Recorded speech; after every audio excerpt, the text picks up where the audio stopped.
करीब 100 साल पहले ह्यूमैनिटी को एक नया दुश्मन मिला जिन्हें टाइटन्स कहा जाता है, जो कि बहुत बड़े बड़े मॉन्स्टर्स थे। इन टाइटन्स का फूड है इंसान, और इन टाइटन्स ने इंसानों को लगभग खत्म कर दिया था। और इनसे बचने के लिए इंसानों ने 3 बड़ी बड़ी वॉल्स क्रिएट कर दी। सबसे बाहर की वॉल का नाम वॉल मारिया है, बीच की दीवार का नाम रोज, और सबसे अंदर की दीवार का नाम वॉल सीना है। और जो भी इंसान बच गए थे वो सभी लोग इन्हीं दीवारों के अंदर रहते हैं। कहानी शुरू होती है हमारे मेन कैरेक्टर एरन से, जो कि एक पेड़ की छांव में सो रहा होता है और एक बहुत ही डरावना सा सपना देखकर जाग जाता है। एरन अपने होम टाउन शिकानशिना में रहता है। शिकानशिना वॉल के बाहर की 4 डिस्ट्रिक्ट्स में से एक है, जो कि लगभग 50 मीटर ऊंची वॉल से घिरी हुई है। इस वॉल को बनाया गया है टाइटन्स से बचने के लिए। अपनी आंखें खोलते ही वो अपने सामने मिकासा को देखता है, जो कि एरन की बहुत ही क्लोज फ्रेंड होती है। एक हादसे में उसके मॉम और डैड की डेथ के बाद वो एरन के परिवार के साथ ही रहती है। अब वो दोनों अपने घर की तरफ जाने लगते हैं और चलते चलते मिस्टर हेनिस, जो कि एक सोल्जर होता है, ये बंदा मिकासा और एरन का काफी अच्छा फ्रेंड भी होता है। एरन नोटिस करता है कि मिस्टर हेनिस से शराब की बदबू आ रही है और वो चिल्लाते हुए उसे कहता है, अब फिर से शराब पी रहे हो ड्यूटी पे? मिस्टर हेनिस उसे कहता है, हमें दीवार पर नजर रखनी होती है बच्चे, और यहाँ पूरा दिन रहकर हमें भूख प्यास तो लगनी ही है, तो दारू पी के ही मस्त एकदम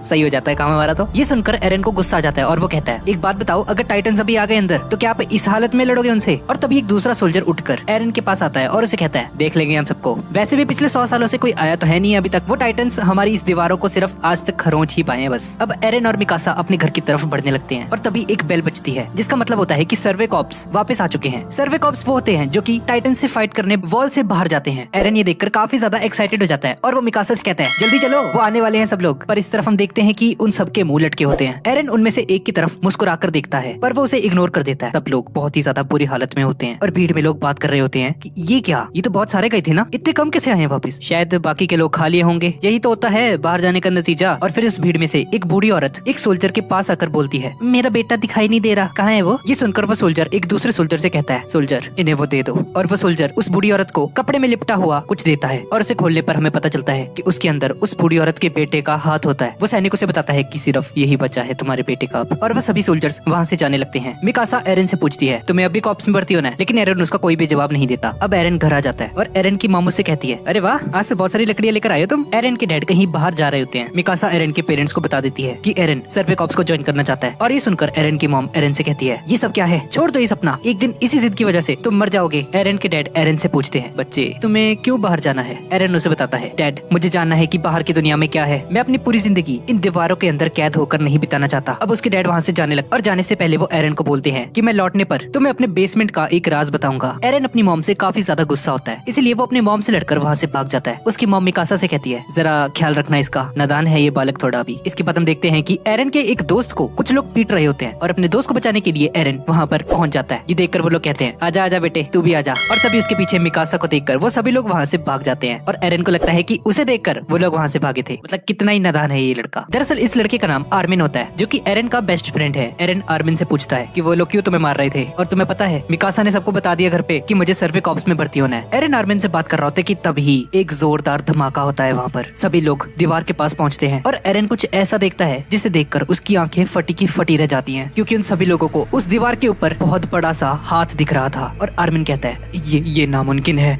ये दीवार तो 50 मीटर ऊंची है। और तभी हमें एक बहुत बड़ा सा टाइटन दिखाई देता है। इस टाइटन का नाम कोलोसल टाइटन है, जो कि 60 मीटर्स का होता है। और ये जो दीवार होती है वो 50 मीटर्स की होती है और वो अपनी पूरी ताकत से उस दीवार के एक कोने को तोड़ देता है। और उस दीवार के टूटने से सभी के सभी टाइटन्स अंदर आने लगते हैं। सब लोग डर के मारे इधर उधर भागने लगते हैं और फिर एरन भागकर अपनी मॉम के पास जाने लगता है। मिकासा भी उसके साथ होती है और अपने घर जाकर वो देखता है कि उसका घर पूरी तरह से डिस्ट्रॉय हो चुका है और उसकी मॉम घर के नीचे दबी हुई है। वो दोनों उस घर को उठाने की कोशिश करते हैं ताकि अपनी मॉम को बाहर निकाल सके, लेकिन वो दोनों मिलकर भी उसे नहीं उठा पाते। और तभी एक टाइटन वहाँ पर आने लगती है। ये देखकर एरन की मॉम उससे कहती है, टाइटन्स आ रहे हैं, यहाँ से जल्दी निकलो एरन। पर एरन अपनी मॉम से कहता है, मैं आपको बिना लिए यहाँ से नहीं जाऊंगा। लेकिन उसकी मॉम उसे कहती है, मेरे पैर कुचल चुके हैं, अगर मैं यहाँ से बाहर आ भी गई तो मैं भाग नहीं पाऊंगी। एरन उसे कहते हैं, आप चिंता मत कीजिए, मैं आपको उठाकर भागूंगा। और फिर उसकी मॉम उसे चिल्लाकर कहती है, तुम कभी मेरी बात मानते क्यों नहीं हो? मैंने कहा ना यहाँ से जाओ, कम से कम मेरी आखिरी बात तो मान लो। अगर इसी वक्त तुम यहाँ से नहीं गए तो हम तीनों के तीनों मारे जाएंगे। और तभी हेनिस वहाँ पर आ जाता है और एरन की मॉम उसे कहती है, हेनिस शुक्र है तुम यहाँ पर आ गए, जल्दी से एरन और मिकासा को लेकर यहाँ से भाग जाओ। लेकिन ये सुनकर हेनिस कहता है, कार्ला मैं इतना गिरा हुआ भी नहीं हूँ, मैं उस टाइटन को मारकर तुम तीनों को बचाऊंगा। और हेनिस उस टाइटन को मारने के लिए उस टाइटन की तरफ बढ़ने लगता है, लेकिन उस टाइटन के सामने जाते ही हेनिस फ्रीज हो जाता है। उस टाइटन को अपने सामने खड़ा हुआ देखकर हेनिस कांपने लग जाता है और वो वापस आकर एरन और मिकासा को लेकर वहाँ से भागने लगता है। और कार्ला उसे शुक्रिया कहती है। एरन चिल्लाकर कहता रहता है, क्या कर रहे हो तुम,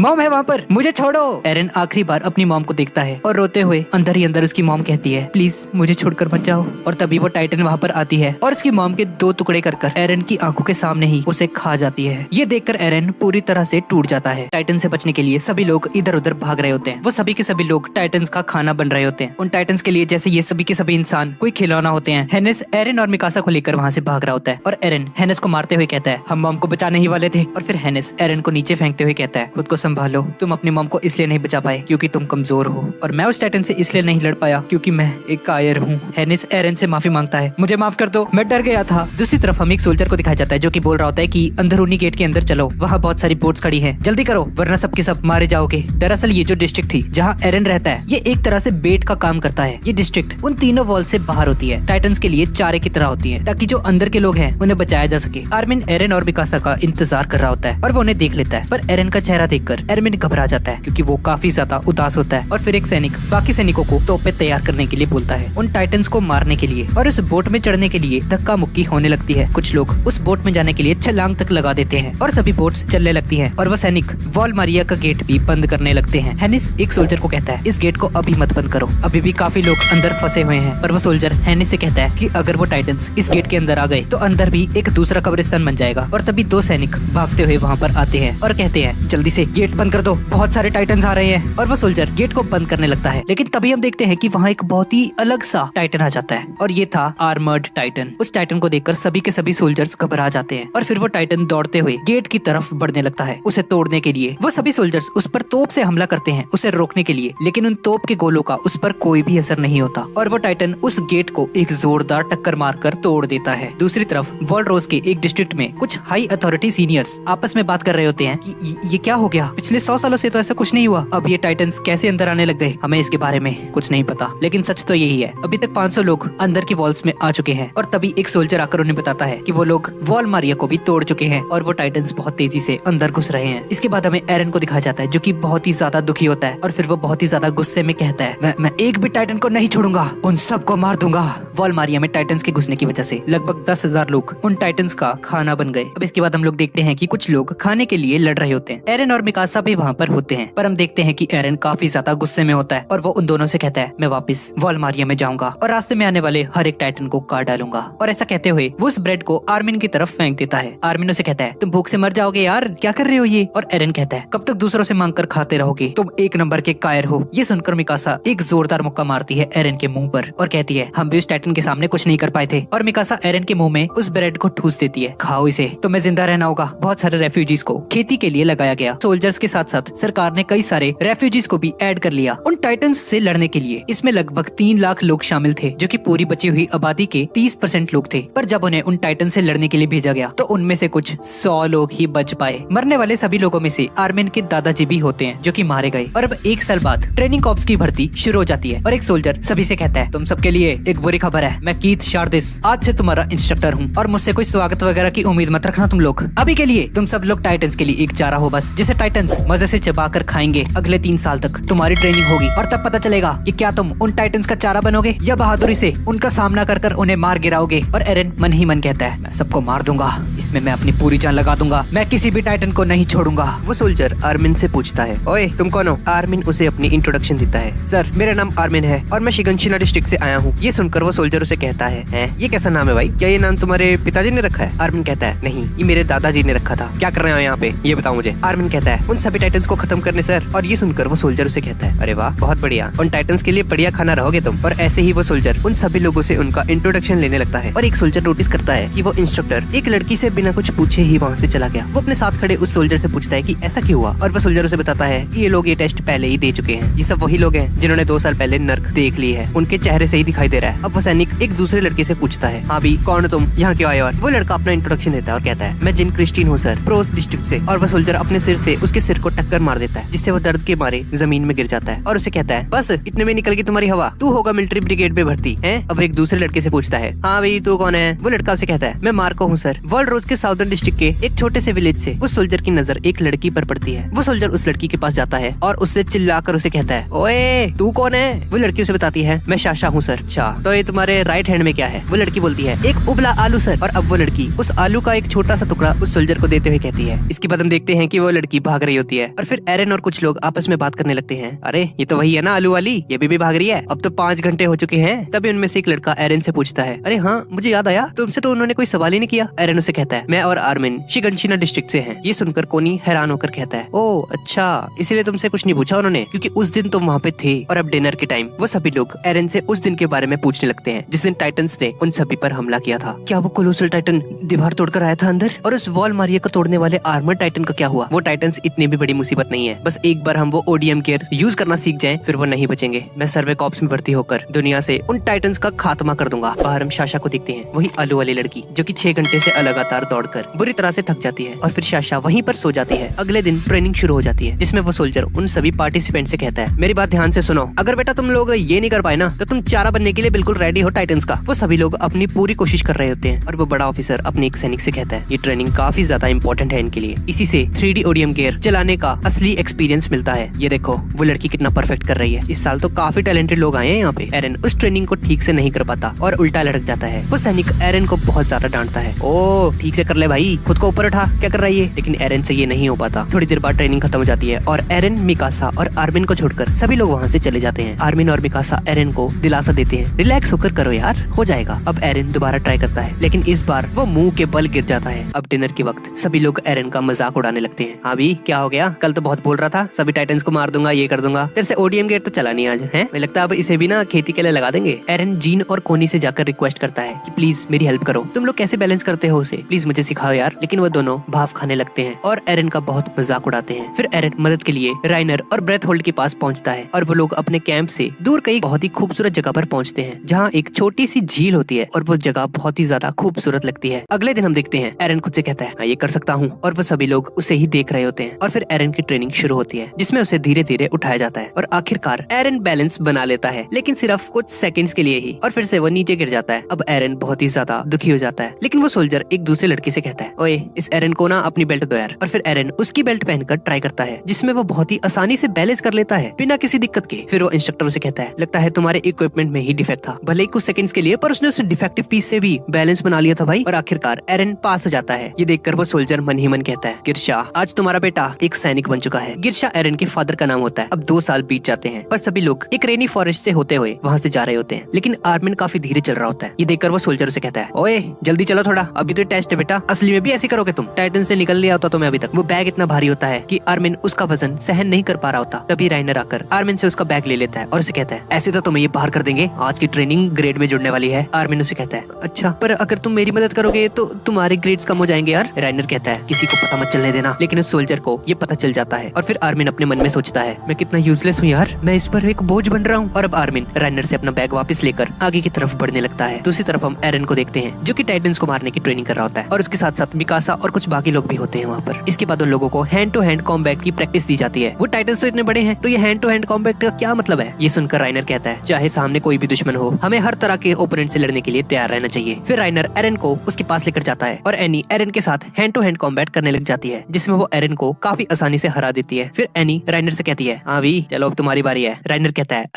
नहीं नहीं नहीं नहीं मैं नहीं कर रहा भाई, और एनी उसे भी जमीन पर पटक देती है। अब कुछ दिनों बाद वो सभी के सभी ट्रेनीज ग्रेजुएट हो जाते हैं और एक सीनियर ऑफिसर उन सभी से कहता है, आज से तुम सभी ग्रेजुएट्स के पास 3 ऑप्शंस हैं। अब जिस भी आदमी को सोल्जर बनना होता है उसे 3 सालों तक मिलिट्री ट्रेनिंग को कंप्लीट करना होता है और 3 सालों बाद इन्हें एक डिसीजन लेना होता है कि इन्हें कौन सी मिलिट्री ब्रांच को ज्वाइन करना है। यहाँ पर 3 ब्रांचेस है। पहली है द रॉयल गार्ड जिनका काम है राजा को प्रोटेक्ट करना। दूसरी है गैरिसन रेजिमेंट जिनका काम है वॉल्स के अंदर शांति बनाए रखना और सभी लोगों को प्रोटेक्ट करके रखना। तीसरी है स्काउट्स रेजिमेंट जिसमें सबसे काबिल और बहादुर सोल्जर्स होते हैं और इनका काम होता है वॉल्स के बाहर जाकर टाइटंस पर अटैक करके उनके बारे में इंफॉर्मेशन लेना। ये वाला रेजिमेंट टाइटन से सीधा टक्कर लेता है, इसीलिए सबसे ज्यादा मौतें भी इसी रेजिमेंट में होती है। हालांकि ये तीसरा ऑप्शन सिर्फ टॉप 10 के ट्रेनीज ही चूज कर सकते हैं। उन सभी के लिए एक फेयरवेल पार्टी को ऑर्गेनाइज किया जाता है और एक लड़का एरन से पूछता है, क्या तुम सच में सर्वे कॉर्प्स में जाना चाहते हो? फिर एरन उसे कहता है, हाँ मैंने पहले ही तय कर लिया था कि मैं सर्वे कॉर्प्स में जाकर उन टाइटंस का खात्मा करूंगा। मैंने इतनी ट्रेनिंग उस अंदर वाली वॉल में रहने के लिए नहीं की थी। वो लड़का उसे कहता है, तुम बेवकूफ हो एक नंबर के, इंसानियत टाइटन से कभी नहीं जीत पाएगी। और फिर सभी एरन की ओर देखने लगते हैं। एरन कहता है, माना कि हम इंसान उन टाइटन से कभी नहीं जीत पाएंगे, लेकिन अपनी हर हार से हम उन टाइटंस के बारे में और भी ज्यादा जानकारी इकट्ठा करेंगे। क्या तुम लोग उन थाउजेंड्स ऑफ डेथ जो हुई हैं पिछले 5-6 सालों में उन सभी को वेस्ट करना चाहते हो और और चुपचाप इंतजार करते रहोगे कब वो टाइटन्स अंदर वाली वॉल में आए और हम सबको खा जाएं। और ये सब बोलकर एरन वहाँ से चला जाता है। अगले दिन सर्वे कॉर्प्स की मेन फोर्स दीवारों के बाहर जाने लगती है। एरन और उसके दोस्त भी उनको देख रहे होते हैं। तभी हेनिस वहाँ पर आकर उसे कहता है, अरे एरन, सुना है तुम ग्रेजुएट हो गए हो? एरन कहता है, यस सर, और आप भी तो कैप्टन बन चुके हो।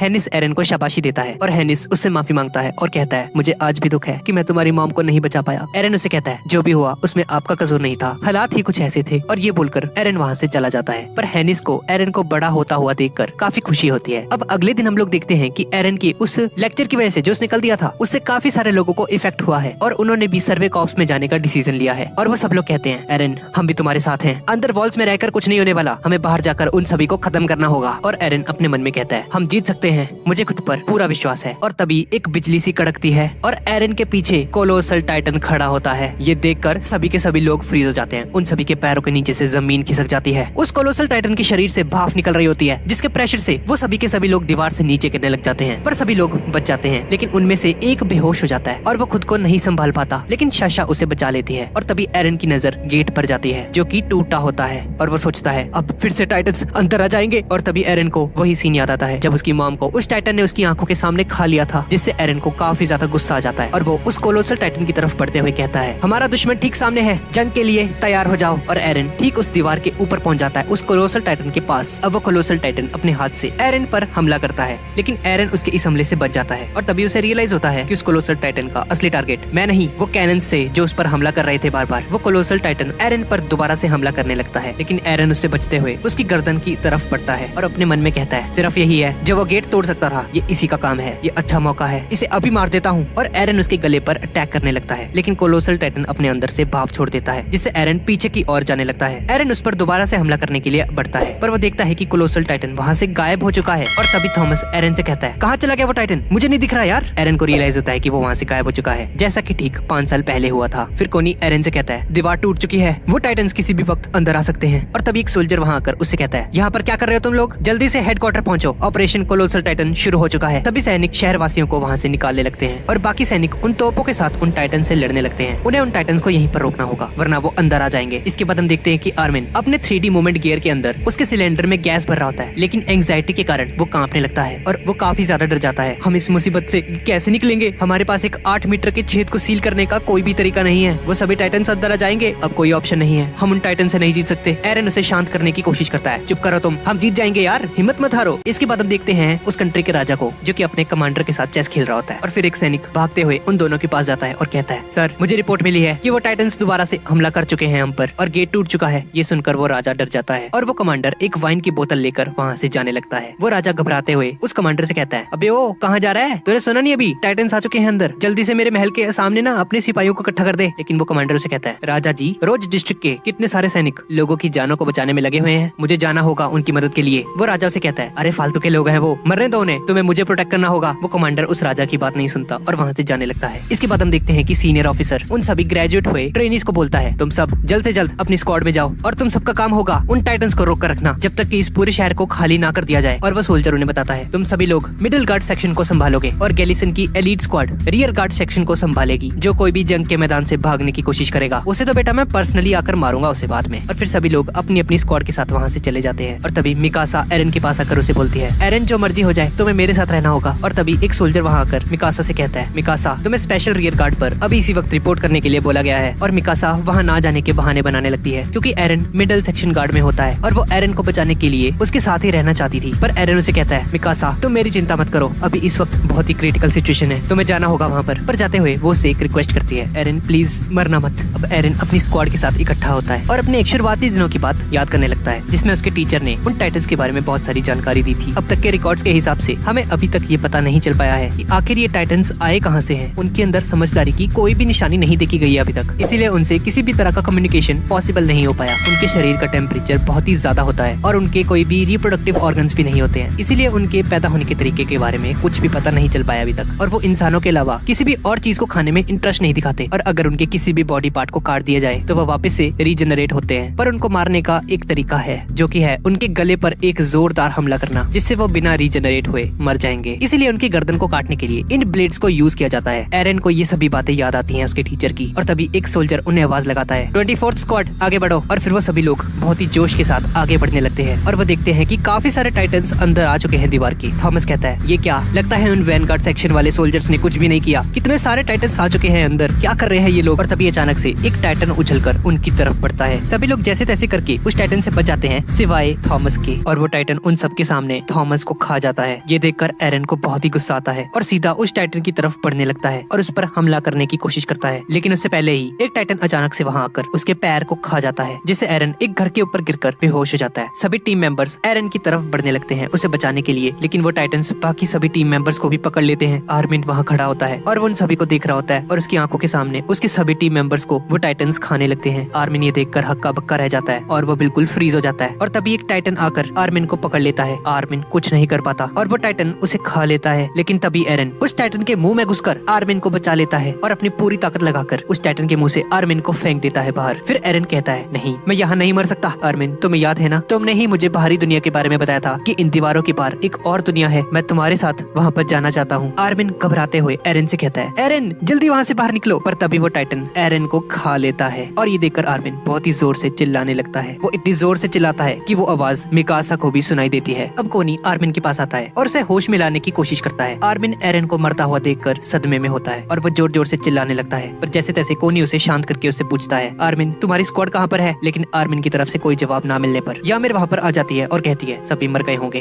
कोनी गुस्से से यामिर को कहता है तुम चुप करो, आर्मिन ने ऐसा कुछ नहीं कहा अभी तक, ठीक है, तो तुम अपनी बकवास बंद रखो। शायद इसकी किस्मत अच्छी रही होगी, ये नल्ला बच गया। कोनी को उसका एटीट्यूड देखकर काफी ज्यादा गुस्सा आता है। पर तभी क्रिस्टा वहाँ पर आ जाती है और वह सिचुएशन को संभालती है कि तुम लोग ऐसे मत लड़ो, अभी लड़ने का समय नहीं है। और अब आर्मिन जैसे तैसे करके उठ जाता है और रियर गार्ड सेक्शन के पास जाने लगता है। और रास्ते में जाते हुए वो अपने मन में कहता है ये कैसी दुनिया में रहता हूँ मैं, ये नर्क है। इस दुनिया में ताकतवर लोग कमजोरों का शिकार करते हैं, यही इस दुनिया की रियलिटी है। मैं भी मिकासा और एरन की तरह ताकतवर बनना चाहता था, लेकिन उनके लिए तो मैं बस एक बोझ हूँ, उन्हें हर बार मुझे बचाना पड़ता है। और आज भी मेरी वजह से एरन मारा गया। वो ये सब सोच रहा होता है कि तभी उसका ध्यान हटता है और आर्मिन एक दीवार के साथ जाकर टकरा जाता है और नीचे गिरकर रोने लगता है। दूसरी तरफ हम देखते हैं कि एक बहुत ही अमीर आदमी अपने 2-3 बॉडीगार्ड को साथ लेकर गेट का रास्ता रोक लेता है। उसका सामान इतना ज्यादा होता है कि वो उस गेट के पार जा ही नहीं पाता है और बाहर हजारों की संख्या में लोग खड़े होते हैं वहाँ पर। वो सभी लोग उसे गालियां दे रहे होते हैं और वो अमीर आदमी कहता है इसमें जो सामान है ना वो तुम्हारी जिंदगियों से भी बहुत ज्यादा कीमती है। भीड़ में से एक बंदा एक सोल्जर को आगे करते हुए बोलता है और निकम्मे जाए ने रोक, सोल्जर है ना तू। लेकिन हम देखते हैं कि वो सोल्जर भी उस अमीर आदमी से डरा होता है क्योंकि वो एक कंपनी का बॉस होता है। वो अमीर आदमी उस सोल्जर से कहता है अच्छा बेटा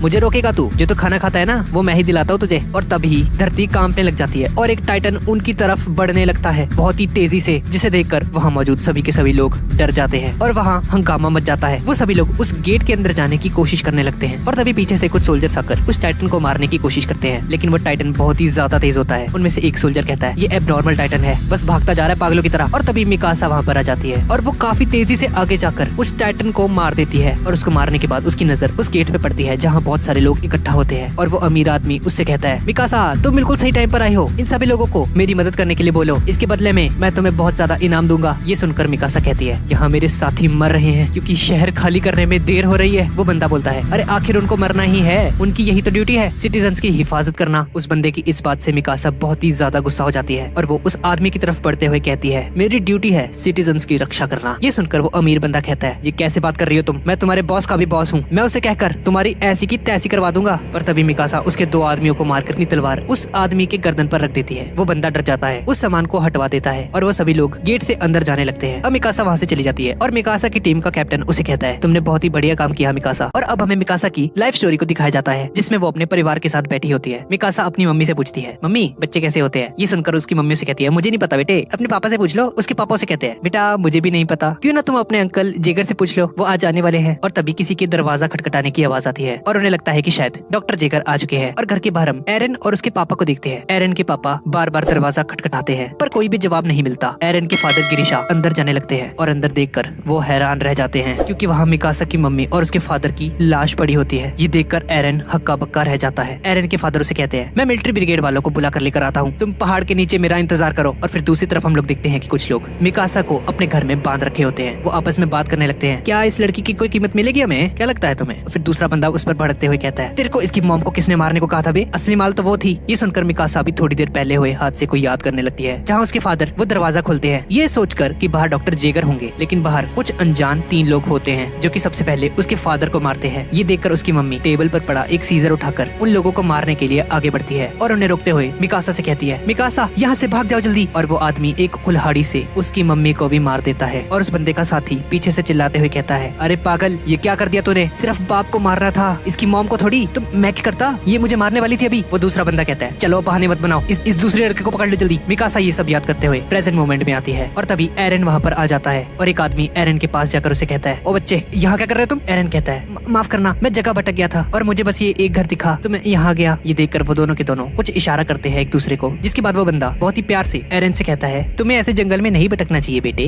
बाहर बहुत सारे भेड़िए हैं, अगर हमारे साथ रहोगे तो सुरक्षित रहोगे बेटा। और तभी एरन उस बंदे के पेट में चाकू घोंप देता है, जिससे वो आदमी मर जाता है। जिसके बाद वो दूसरा बंदा कुल्हाड़ी लेकर बाहर निकलता है, पर एरन उस बंदे को भी मार देता है और लगातार उस पर वार करता रहता है। एरन बहुत ही ज्यादा गुस्से में होता है और एरन को ऐसा करता हुआ देखकर मिकासा हैरान रह जाती है और वो उसकी रस्सी काटते हुए मिकासा से पूछता है, क्या तुम ठीक हो? और तभी वो तीसरा बंदा वहाँ पर आ जाता है और एरन का गला दबाते हुए उसे कहता है, ये सब तुमने किया ना लड़के, अब तुम मरने वाले हो। लेकिन एरन मिकासा से कहता है, लड़ो मिकासा, खुद की जान बचाने के लिए लड़ो, अगर हार गई तो मारी जाओगी। एरन की ये बात सुनकर मिकासा अपने हाथ में वो चाकू उठा तो लेती है पर वो कांप रही होती है। उस छोटी सी लड़की की हिम्मत नहीं हो रही होती कि वो किसी को मार सके, पर मिकासा बहुत ही ज्यादा गुस्से में आ जाती है, उस बंदे को मार देती है। फिर थोड़ी देर बाद मिलिट्री ब्रिगेड पुलिस वहाँ पर आती है और वो भी उन सभी लोगों को इतनी बुरी तरह से मरा हुआ देखकर सोच में पड़ जाते हैं कि क्या ये सच में उन दो बच्चों ने किया है। इस तरफ हम देखते हैं कि एरन के पापा एरन को बहुत ज्यादा डांटते हैं, मैंने तुम्हें पहाड़ के नीचे रहने को कहा था ना एरन, वो तो तुम्हारी किस्मत अच्छी थी कि तुम बच गए। पर एरन अपने पापा से कहता है, अगर हम मिलिट्री ब्रिगेड के आने का वहाँ पर इंतजार करते तो वो मिकासा को लेकर भाग जाते, मैं बस मिकासा को बचाना चाहता था। फिर मिकासा कहती है, डॉक्टर जेकर, मैं अब कहाँ जाऊंगी, अब मेरा कहीं भी घर नहीं है, अब मैं क्या करूंगी? तभी एरन मिकासा के पास आता है और एरन के पापा मिकासा से कहते हैं, मिकासा बेटी, क्या तुम हमारे साथ रहना चाहोगी? और एरन उसका हाथ पकड़कर कहता है, चलो भी, घर नहीं जाना तुम्हें, जिससे मिकासा इमोशनल हो जाती है। और ये थी मिकासा की कहानी। प्रेजेंट मोमेंट में हम लोग देखते हैं कि सभी के सभी सिटीजन्स उस गेट से होते हुए अंदर चले जाते हैं और वो उस गेट को बंद करने लगते हैं और मिकासा का कैप्टन उसे कहता है, हमारा काम खत्म हुआ, चलो अब हमें यहाँ से चलना चाहिए। पर मिकासा कहती है नहीं, और वो शहर के दूसरे कोने की तरफ जाने लगती है बाकी के सोल्जर्स की मदद करने। इसके बाद हम देखते हैं कि कुछ सोल्जर्स डर के मारे एक पैलेस में छुपे होते हैं और उनमें से एक सोल्जर एक शॉटगन को रेडी कर रहा होता है। ये देखकर उसके साथी उसे कहते हैं, ये क्या कर रहा है भाई, तू शॉटगन रेडी कर रहा है, इससे थोड़ी मरेंगे वो टाइटन्स। और भाई तभी हम देखते हैं कि वो सोल्जर उस शॉटगन को अपने मुंह में रखकर फायर कर देता है। ये देखकर उसके साथी पूरी तरह से डर जाते हैं और जोर जोर से चिल्लाने लगते हैं। सभी सोल्जर्स उम्मीद छोड़ चुके हैं कि वो उन टाइटन्स को कभी नहीं हरा पाएंगे। उनके ओडियम गियर का गैस भी खत्म हो चुका है। ओडियम गियर एक ऐसा टूल है जिसकी हेल्प से ये हवा में ऐसे उड़ पा रहे थे और इसके बिना ये कहीं भी आ जा नहीं सकते। और अब वो लोग दीवारों पर नहीं चढ़ सकते। तभी कोनी वहाँ पर आता है और एक दूसरे सोल्जर से कहता है, एक बार मुझे मिल जाए ये सप्लाई स्क्वाड वाले, छोड़ूंगा नहीं मैं किसी को भी। नहीं मतलब हम पागल हैं यहाँ पे, हमारी गैस खत्म हो रखी है और कोई सप्लाई करने नहीं आया अभी तक। सप्लाई डिपार्टमेंट में भी टाइटन्स घुस चुके होंगे, भाई कोई चांस नहीं हमारा, हम गए अब। कोनी से कहता है, तो भाई क्या फिर यहाँ पे ऐसे बैठे रहे हम हैं, अपनी मौत का इंतजार करें बस, हमें रिस्क लेके उन टाइटन से लड़ना होगा यार। जीनो से कहता है, अच्छा तुम्हें क्या लगता है हम उन्हें हरा पाएंगे? अपने आसपास देखो जरा कितने बचे हैं हम, हमारे सीनियर्स तक नहीं बच पाए, हम तो नूबड़े हैं। और तो और हमें वहाँ पे लीड कौन करेगा, ऊपर से हमारी गैस भी खत्म है, वो सप्लाई रूम अभी तक भर चुका होगा उन टाइटन से। जीन खुद से कहने लगता है, अपनी पूरी लाइफ वेस्ट कर दी मैंने, इतने सालों की ट्रेनिंग किसी भी काम नहीं आई। इसके बाद हम साशा को देखते हैं जो कि उन सभी को मोटिवेट करने की कोशिश करती है, पर भाई साशा की बातों से किसी को भी कोई फर्क नहीं पड़ता। वो सब लोग पूरी तरह से डीमोटिवेट हो चुके थे। मार्को साशा से कहता है, साशा तुम्हें भी अपनी मौत को स्वीकार कर लेना चाहिए, हम नहीं बच सकते उन टाइटन से। और तभी मिकासा वहाँ पर आ जाती है और वो एनी से पूछती है कि एनी यार तुमने एरन को देखा कहीं पे? मुझे उसकी स्क्वाड का कोई भी मेंबर नहीं दिखा अभी तक। एनी उसे कहती है, नहीं मिकासा मैंने उसे नहीं देखा। तभी राइनर उसे कहता है, हाँ मिकासा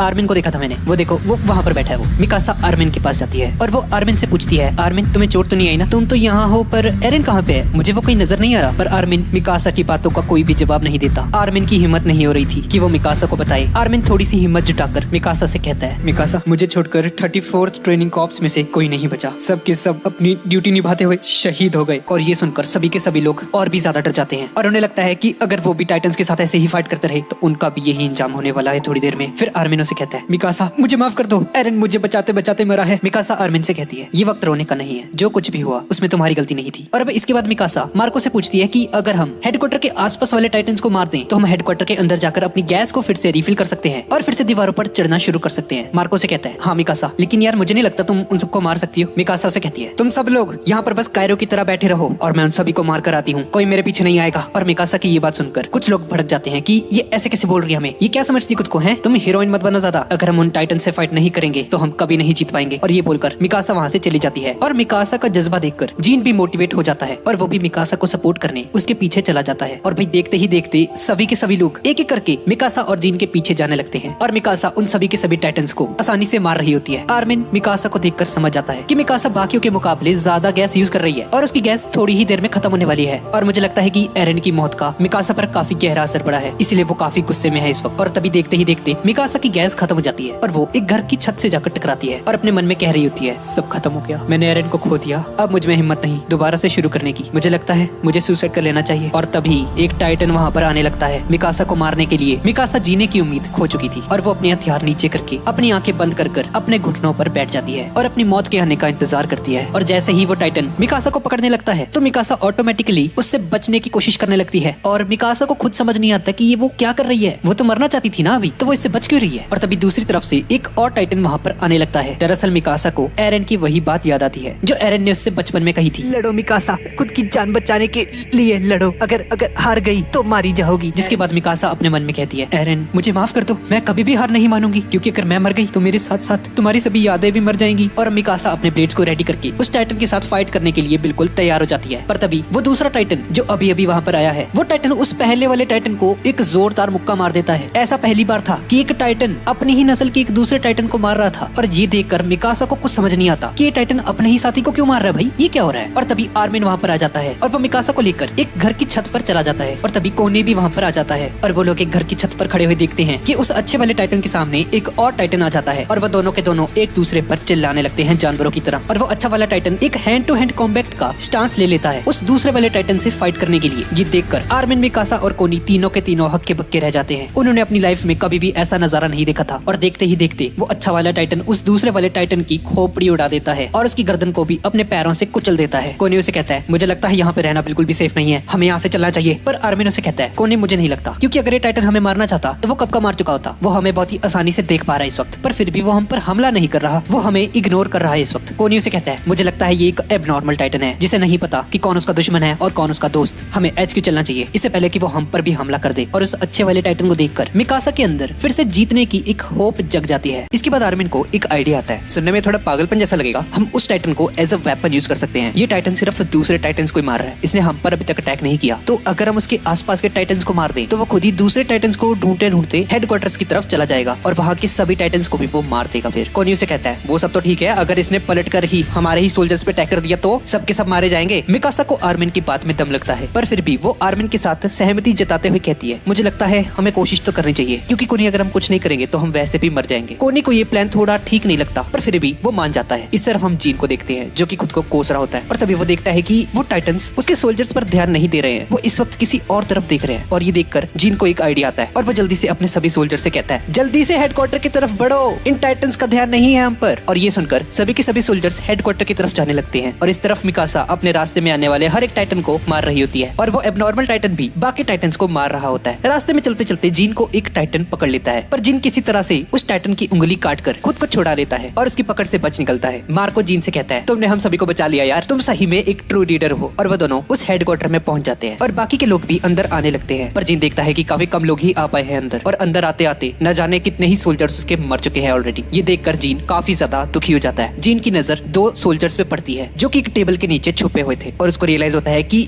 ये लोग सप्लाई स्क्वाड वाले हैं। जीन को गुस्सा आ जाता है और वो इन पर हमला करने लगता है और कहता है, तुम कायरो ने हम सबको छोड़ दिया वहाँ पे मरने के लिए, हमने तुम्हें गैस लेकर आने को कहा था ना तुम्हारी। जीन काफी ज्यादा गुस्सा हो जाता है और एक दूसरा सोल्जर उसे संभालता है। वो सप्लाई स्क्वाड वाले सोल्जर्स उसे बताते हैं, हम क्या करते, सप्लाई स्टेशन में टाइटन्स घुस चुके थे, हम तो खुद अपनी जान बहुत मुश्किल से बचा पाए हैं। और तभी एक टाइटन अपना सिर उस दीवार में घुसाने लगता है जिसकी वजह से वहाँ पर हंगामा मच जाता है। सभी लोग और भी ज्यादा डर जाते हैं। जीन भी अब बुरी तरह से डर चुका है और अपने मन में कहता है, हम कभी नहीं जीत सकते टाइटन से। वो दोनों के दोनों टाइटन्स जीन को देख रहे होते हैं और जीन अपने मरने का इंतजार करने लगता है। लेकिन तभी वो अच्छा वाला एबनॉर्मल टाइटन वहाँ पर आ जाता है और उन दोनों के दोनों टाइटन्स पर हमला करके उन्हें जमीन पर पटक देता है। ये देखकर जीन भी चौंक जाता है और इसके बाद मिकासा, आर्मिन और कोनी भी वहाँ पर आ जाते हैं और जीन मिकासा को जिंदा देखकर काफी ज्यादा खुश हो जाता है और काफी हैरान भी होता है। कोनी आर्मिन को शाबाशी देता है, वाह भाई प्लान काम कर गया तेरा। और कोनी जीन को बताता है, वो जो तुम टाइटन देख रहे हो ना सामने, ये बाकी के टाइटन्स को मार रहा है, ये एक एबनॉर्मल टाइटन है, अगर हम इसका सही से यूज करें तो हम इन टाइटन से जीत सकते हैं। लेकिन जीन कोनी से कहता है, कोनी क्या हो गया तुम्हें, इन पागलों के साथ रहकर तुम भी पागल हो चुके हो। पर मिकासा उसे कहती है, हम पागल नहीं है, ये प्लान जरूर काम करेगा, मुझे आर्मिन पर पूरा भरोसा है। जरा देखो तो उस टाइटन को कैसे मार रहा है वो बाकी के टाइटन्स को, वो हमारा काम काफी आसान बना रहा है और फिलहाल जिंदा रहने का यही एक रास्ता है। और तभी जीन कुछ बॉक्सेस लेकर आता है और उन्हें कहता है, गाइस हमें मिलिट्री पुलिस ब्रिगेड के कुछ हथियार मिले हैं, क्या इनसे कुछ बात बन सकती है। आर्मिन उसे कहता है, भाई अभी तेको जो मिले, असला बारूद तलवार जो मिले उठा ले भाई। आर्मिन उन सभी सोल्जर्स को अपना प्लान बताता है। नीचे 3-4 मीटर के 7 टाइटन्स हैं जिन्हें हम इन बंदूकों से अंधा बना सकते हैं। हम कुछ सोल्जर्स को लिफ्ट से नीचे भेजेंगे और जैसे ही वो टाइटन्स उन सोल्जर्स के करीब आ जाएंगे वो इस गन से उन लोगों को शूट करके उन्हें अंधा कर देंगे और फिर 7 सोल्जर्स जो कि ऊपर साइड लाइन पर छुपे होंगे उन टाइटन्स के अंधे होने पर उनकी गर्दन पर वार करके उन्हें मार देंगे। वो वार काफी खतरनाक होना चाहिए। अगर ये प्लान सक्सेसफुल रहा तो हम 7 टाइटन्स को एक साथ मार सकते हैं और ये 7 सोल्जर्स सबसे बेस्ट होने चाहिए। रनर उसे कहता है मुझे तुम्हारा प्लान काफी पसंद आया कोनी। एनी भी उसके प्लान से काफी ज्यादा इंप्रेस होती है और इसके बाद वो लिफ्ट तैयार हो जाती है और वो सभी लोग इस प्लान को फॉलो करने लगते हैं और फिर कुछ सोल्जर्स उस लिफ्ट से नीचे जाते हैं और अपनी शॉटगन्स को रेडी कर लेते हैं और अब वो टाइटन्स उनके पास आने लगे हैं, जिससे कुछ लोग तो काफी ज्यादा डर जाते हैं। पर मार्को उन सभी को सही मौके का इंतजार करने को कहता है। वो जैसे ही उनके पास आएंगे उन्हें तभी उन पर हमला करना है, उससे पहले नहीं। और ऊपर की तरफ साइड लाइन्स में वो 7 सोल्जर्स अपनी पोजीशन में पूरी तरह से रेडी थे और अपने मन में सोच रहे होते हैं कोई गड़बड़ नहीं होनी चाहिए वरना हम सबकी जान खतरे में हो सकती है। पूरी पावर का यूज करना होगा उस एक बार में। देखते ही देखते वो टाइटन्स काफी करीब आ जाते हैं। मार्को सभी को रेडी रहने के लिए कहता है और सही मौका देखकर वो लोग उन टाइटन्स पर शूट कर देते हैं, जिससे प्लान के अकॉर्डिंग वो सभी के सभी टाइटन्स अंधे हो जाते हैं और ऊपर साइड लाइन पर खड़े हुए वो 7 सोल्जर्स तेजी से जाकर उन टाइटन्स पर हमला कर देते हैं और उन सभी के सभी टाइटन्स को मार देते हैं। पर उन 7 में से कोनी और साशा नाकाम हो जाते हैं और वो उन टाइटन्स को नहीं मार पाते और एक टाइटन साशा की तरफ बढ़ने लगता है उसे खाने के लिए और तभी मिकासा वहां आकर उस टाइटन को मार देती है और एनी भी उस दूसरे वाले टाइटन को मार देती है। साशा मिकासा से सॉरी कहती है और उसे कहती है शुक्रिया मिकासा, तुमने मेरी जान बचा ली। जीन अपने सोल्जर से कहता है यो गाइस हमने कर दिखाया, चलो अब सब लोग अपनी गैस टैंक्स भर लो, हमें बाकी टाइटन्स को भी मारना है। सभी लोग काफी ज्यादा मोटिवेटेड हो जाते हैं क्योंकि ये उनकी पहली जीत थी उन टाइटन्स के खिलाफ और सभी लोग अपने गैस टैंक्स भरकर उस हेडक्वार्टर से बाहर आ जाते हैं। पर आर्मिन मिकासा को दिखता है जो कि एक घर पर खड़ी होकर किसी को देख रही होती है। आर्मिन उसके पास जाकर उसे कहता है अरे चलो यार क्या हो गया तुम्हें, क्या देख रही हो? मिकासा कहती है वो सामने देखो और वहाँ देखने पर हमें पता चलता है कि कुछ टाइटन्स उसी एबनॉर्मल अच्छे वाले टाइटन को खा रहे होते हैं। ये देखकर आर्मिन भी हक्का बक्का रह जाता है। मिकासा को लगता है कि उन्हें इस टाइटन को सेव करना चाहिए क्योंकि वो इंसानियत को बचाने के लिए एक नई उम्मीद बन सकता है। राइनर भी उसकी इस बात से सहमत होता है और कहता है मिकासा तुम बिल्कुल सही कह रही हो, वो टाइटन हमारे लिए काफी यूजफुल हो सकता है, हमें उस टाइटन को बाकी टाइटन से बचाना होगा। ये सुनकर जीन कहता है तुम सबका दिमाग ठीक है? हमें इस पूरे के पूरे सपने से बाहर निकलने का रास्ता मिल रहा है और तुम इस टाइटन को बचाने में लगे हो। वो एक टाइटन है, टाइटन वो कोई दोस्त वोस्त नहीं है हमारा। और तभी वहाँ वही टाइटन आने लगता है जिसने पिछले पार्ट में थॉमस को खाया था और उस टाइटन को देखकर वो अच्छा वाला टाइटन गुस्से से उसकी तरफ बढ़ने लगता है और उसकी तरफ जाते जाते उसके दोनों हाथ कट जाते हैं और वो टाइटन अपने मुंह से ही उस टाइटन को पकड़ लेता है और उसे उठाकर फेंक देता है और जोर जोर से चिल्लाने लग जाता है और देखते ही देखते वो टाइटन भी नीचे गिर जाता है। ये सब देखकर जीन उन सभी लोगों को कहता है जाओ बचा लो अब उसे। लेकिन वो सभी लोग अभी भी उस टाइटन को ही देख रहे होते हैं और वो सभी लोग देखते हैं कि उस टाइटन के गले में एक इंसान है और वो और कोई नहीं एरन है। एरन को उस टाइटन में देखकर मिकासा जल्दी से उसके पास जाती है और उसे गले से लगा लेती है। वो उसके दिल के पास अपना कान लगाती है और उसे एरन की धड़कनें अभी भी सुनाई देती हैं, जिसका मतलब है एरन अभी भी जिंदा है, जिससे मिकासा काफी ज्यादा खुश हो जाती है और वो खुशी से रोने लग जाती है। इसके बाद आर्मिन भी वहाँ पर आ जाता है और वो दोनों उसे लेकर ऊपर आते हैं उन सभी के पास। एरन को देखकर आर्मिन काफी ज्यादा इमोशनल हो जाता है और वो नोटिस करता है कि एरन के हाथ और पैर अभी भी सलामत थे, पर जैसा कि पहले हमने देखा था उस टाइटन ने इसके हाथ खा लिए थे एरन के। और वो उन सभी को बताता है ये कैसे हो सकता है, मैंने खुद देखा था यार, इसका हाथ खा लिया था उस टाइटन ने। ये सब देखकर वो लोग काफी हैरान हो जाते हैं और जीन समझ जाता है कि ये सब कुछ एरन कर रहा था। क्या एरन भी एक टाइटन है? इसके बाद हम एरन के फ्लैशबैक को देखते हैं जब उस टाइटन ने एरन को खा लिया था। एरन एक टाइटन के पेट में होता है जहाँ पहले से काफी सारे सोल्जर्स की लाशें पड़ी होती हैं। एरन को एक आवाज सुनाई देती है जिसमें एक लड़की कहती है यहाँ बहुत गर्मी है, मुझे घर जाना है मम्मी। और वो अपने माँ बाप को पुकारने लगती है जिससे एरन को अपनी मॉम की याद आ जाती है। हमारे साथ ऐसा क्यों हुआ, हमारा सब कुछ छिन गया, हमारी जिंदगियां, हमारे सपने, मैं तुम सब टाइटन्स को मार डालूंगा। जिसके बाद वो इस टाइटन के शरीर को चीरते हुए अपने टाइटन फॉर्म में बाहर निकलता है। और ये टाइटन फॉर्म क्यों एक्टिवेट हुई, कैसे एक्टिवेट हुई, इसके बारे में मैं आपको थोड़ी देर में बताने वाला हूँ। तो यार अगर अब तक आपको वीडियो में मजा आ रहा है तो प्लीज इस वीडियो को लाइक जरूर कर देना, कॉमेंट भी कर देना। तो चलो वापस कहानी पर आते हैं। तो अब एरन उस टाइटन के पेट से बाहर आ चुका है अपनी टाइटन फॉर्म में और यही बोलते बोलते एरन अपने फ्लैशबैक से बाहर आता है। उसको होश आता है। सभी के सभी सोल्जर्स ने एरन को घेर रखा होता है। दरअसल उन सोल्जर्स को लगता है कि एरन भी एक टाइटन है और वो मानवता का दुश्मन है। मिकासा एरन से पूछती है एरन क्या तुम ठीक हो? आर्मिन एरन से कहता है मेरी तरफ देखो, क्या तुम मुझे सुन पा रहे हो? तभी एक सैनिक उन लोगों से कहता है तुम लोगों ने सुना नहीं अभी उसने क्या कहा? उसने कहा वो हम सबको मार डालेगा। उन सोल्जर्स को लगता है कि वो ह्यूमैनिटी को मारने की बात कर रहा है, लेकिन ऐसा नहीं था। एरन को कुछ समझ नहीं आता कि आखिर ये सब चल क्या रहा है और ये लोग इसे घेर कर क्यों खड़े हैं और इन सब के ब्लेड मेरी तरफ क्यों है। एरन के ट्रेनिंग कॉर्प्स यूनिट का कैप्टन भी वहाँ पर होता है और वो एरन को ही देख रहा होता है घूर घूर कर। और वो कैप्टन उन सभी लोगों को कहता है मिकासा, एरन और आर्मिन तुम तीनों की हरकतें एक देशद्रोही जैसी हैं। अपनी सफाई में तुम लोग क्या कहना चाहोगे? यहाँ से भागने की कोशिश भी मत करना, हम सभी ने तुम्हें घेर लिया है। अगर तुमने हिलने की कोशिश की तो हम लोग तुम्हें तोप से उड़ा देंगे। अब सच सच बताओ एरन, तुम कौन हो,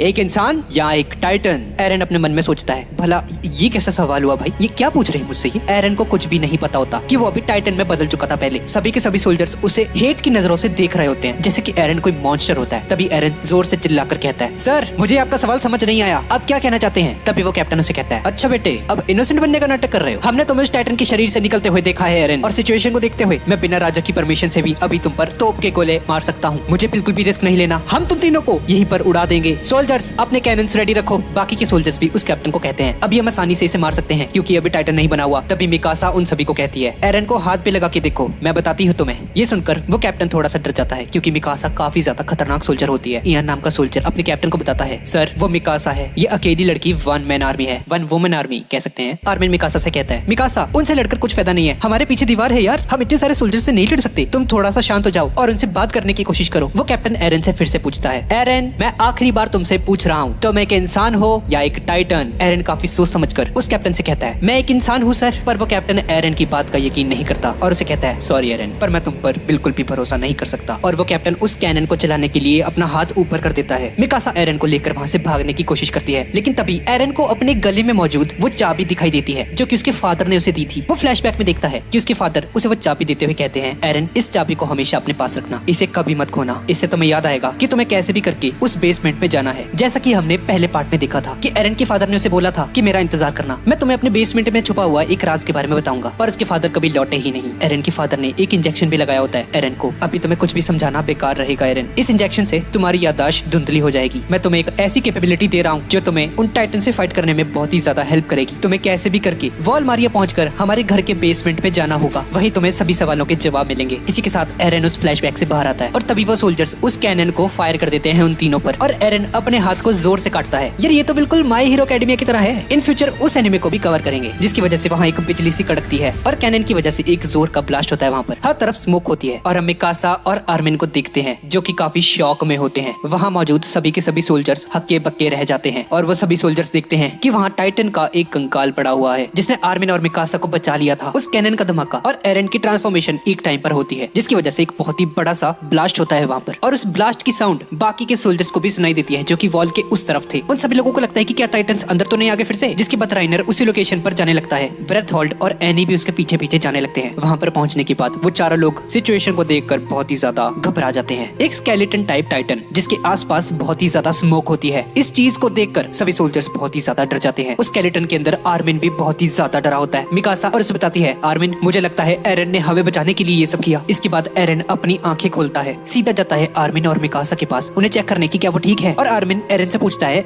एरन ये तुमने कैसे किया? एरन उन्हें बताता है, मुझे नहीं पता यार, ये कैसे हुआ, ये तो भाप बनना शुरू भी हो गया है, चलो जल्दी निकलते हैं यहाँ से। जैसे ही ये धुआं हटेगा वो सोल्जर सब पर फिर से हमला करेंगे, हमें जल्द से जल्द यहाँ से निकलना होगा। और एरन को धीरे धीरे अब समझ आने लगता है कि उसके फादर ने उसे ये ताकत दी है एक टाइटन में ट्रांसफॉर्म होने की, और ये जो चाबी है ये इसके घर के बेसमेंट की थी जहाँ बहुत सारे राज छुपे हुए हैं। एरन मिकासा और आर्मिन से कहता है, मेरी बात ध्यान से सुनो, मुझे अपने गाँव शिगंशिना डिस्ट्रिक्ट में जाना होगा इस राज का पता लगाने। जिस वक्त वो कैनन हम पर शूट हुआ था तो मेरा पर्पस था तुम दोनों को बचाना सिर्फ, शायद इसीलिए मैं एक आधे अधूरे टाइटन में ट्रांसफॉर्म हुआ सिर्फ। पर देखना अगली बार मैं और भी ज्यादा ताकतवर बनूंगा, एक 15 मीटर का बड़ा टाइटन। मुझे अपने पिंड वापस जाना होगा। आर्मिन मिकासा और एरन को कहता है, तुम लोग जाओ यहाँ से, मैं उन सभी को समझाऊंगा। उन सैनिकों की तरफ बढ़ने लगता है और अपने हाथ ऊपर करके सरेंडर कर देता है और उन सभी को कहता है, प्लीज सर मेरी बात का यकीन कीजिए, एरन ह्यूमैनिटी के लिए कोई खतरा नहीं है, हमें जो कुछ भी पता है वो सब हम आपको बताएंगे। वो कैप्टन कहता है, आर्मिन अब इन सब का कोई फायदा नहीं है। आर्मिन उस कैप्टन से कहता है, मेरी बात का यकीन नहीं है ना आपको, इन लोगों से पूछ लो, इन सब लोगों ने देखा है वो सिर्फ टाइटन्स को मार रहा था, उसने किसी भी सोल्जर पर हमला नहीं किया। एरन की ये बात सुनकर सोल्जर्स एग्री करते हैं कि ये सही कह रहा है यार, एरन ने हम पर हमला नहीं किया था, वो सिर्फ टाइटन्स को मार रहा था। इसीलिए वो सोल्जर्स अपने ब्लेड्स और शॉटगन्स को नीचे कर देते हैं। पर वो कैप्टन कहता है, ये मेरा ऑर्डर है, आर्मिन पर अभी हमला करो। भाई ये कैप्टन कितना बेकार बंदा है यार। उन सोल्जर्स को कैप्टन की बात माननी पड़ती है और वो फिर से उस पर हमला करने के लिए अपनी शॉटगन्स और ब्लेड्स को रेडी कर लेते हैं। आर्मिन पूरी तरह से टूट जाता है कि कुछ फायदा नहीं हुआ, मैंने नहीं मना पाया। आर्मिन आखिरी बार ट्राई करता है और उसे सल्यूट करते हुए कहता है, सर मैं एक सच्चा सोल्जर हूँ, प्लीज मुझ पर यकीन कीजिए, मैं ह्यूमैनिटी का रक्षक हूँ। अगर हम एरन को मिलिट्री के साथ ज्वाइन कर ले तो हम उन सभी के सभी टाइटन्स को हरा पाएंगे, प्लीज मेरा यकीन कीजिए। और बाकी के सोल्जर्स भी उस कैप्टन को कहते हैं कि सर मुझे लगता है हमें आर्मिन की बात को मान लेना चाहिए। पर यार ये कैप्टन अब भी नहीं मानता और अपना हाथ उठाने लगता है फिर से इन पर हमला करने के लिए। पर तभी कमांडर पिक्सिस वहाँ पर आ जाता है और उसके हाथ को पकड़ लेता है और पिक्सिस उस कैप्टन से कहता है, कैप्टन क्या तुमने उस सोल्जर का दिल से किया और सैल्यूट नहीं देखा? इस सिचुएशन के बारे में मेरे कॉमरेड ने सब कुछ एक्सप्लेन कर दिया है और मुझे लगता है हमें एक बार तो इनकी बात सुननी चाहिए। ये सुनकर आर्मिन खुशी से रोने लग जाता है और फिर एरन मिकासा और आर्मिन एक घर की छत पे जाते हैं और कैप्टन पिक्सिस को सब कुछ बताते हैं। ये सुनकर कमांडर पिक्सिस उसे कहता है, तुम लोग फिक्र मत करो, मैं तुम्हारी प्रोटेक्शन की पूरी जिम्मेदारी लेता हूँ। ये सुनकर वो तीनों खुश हो जाते हैं। फिर कमांडर पिक्सिस आर्मिन से कहता है, आर्मिन जो भी तुमने कहा था कि तुम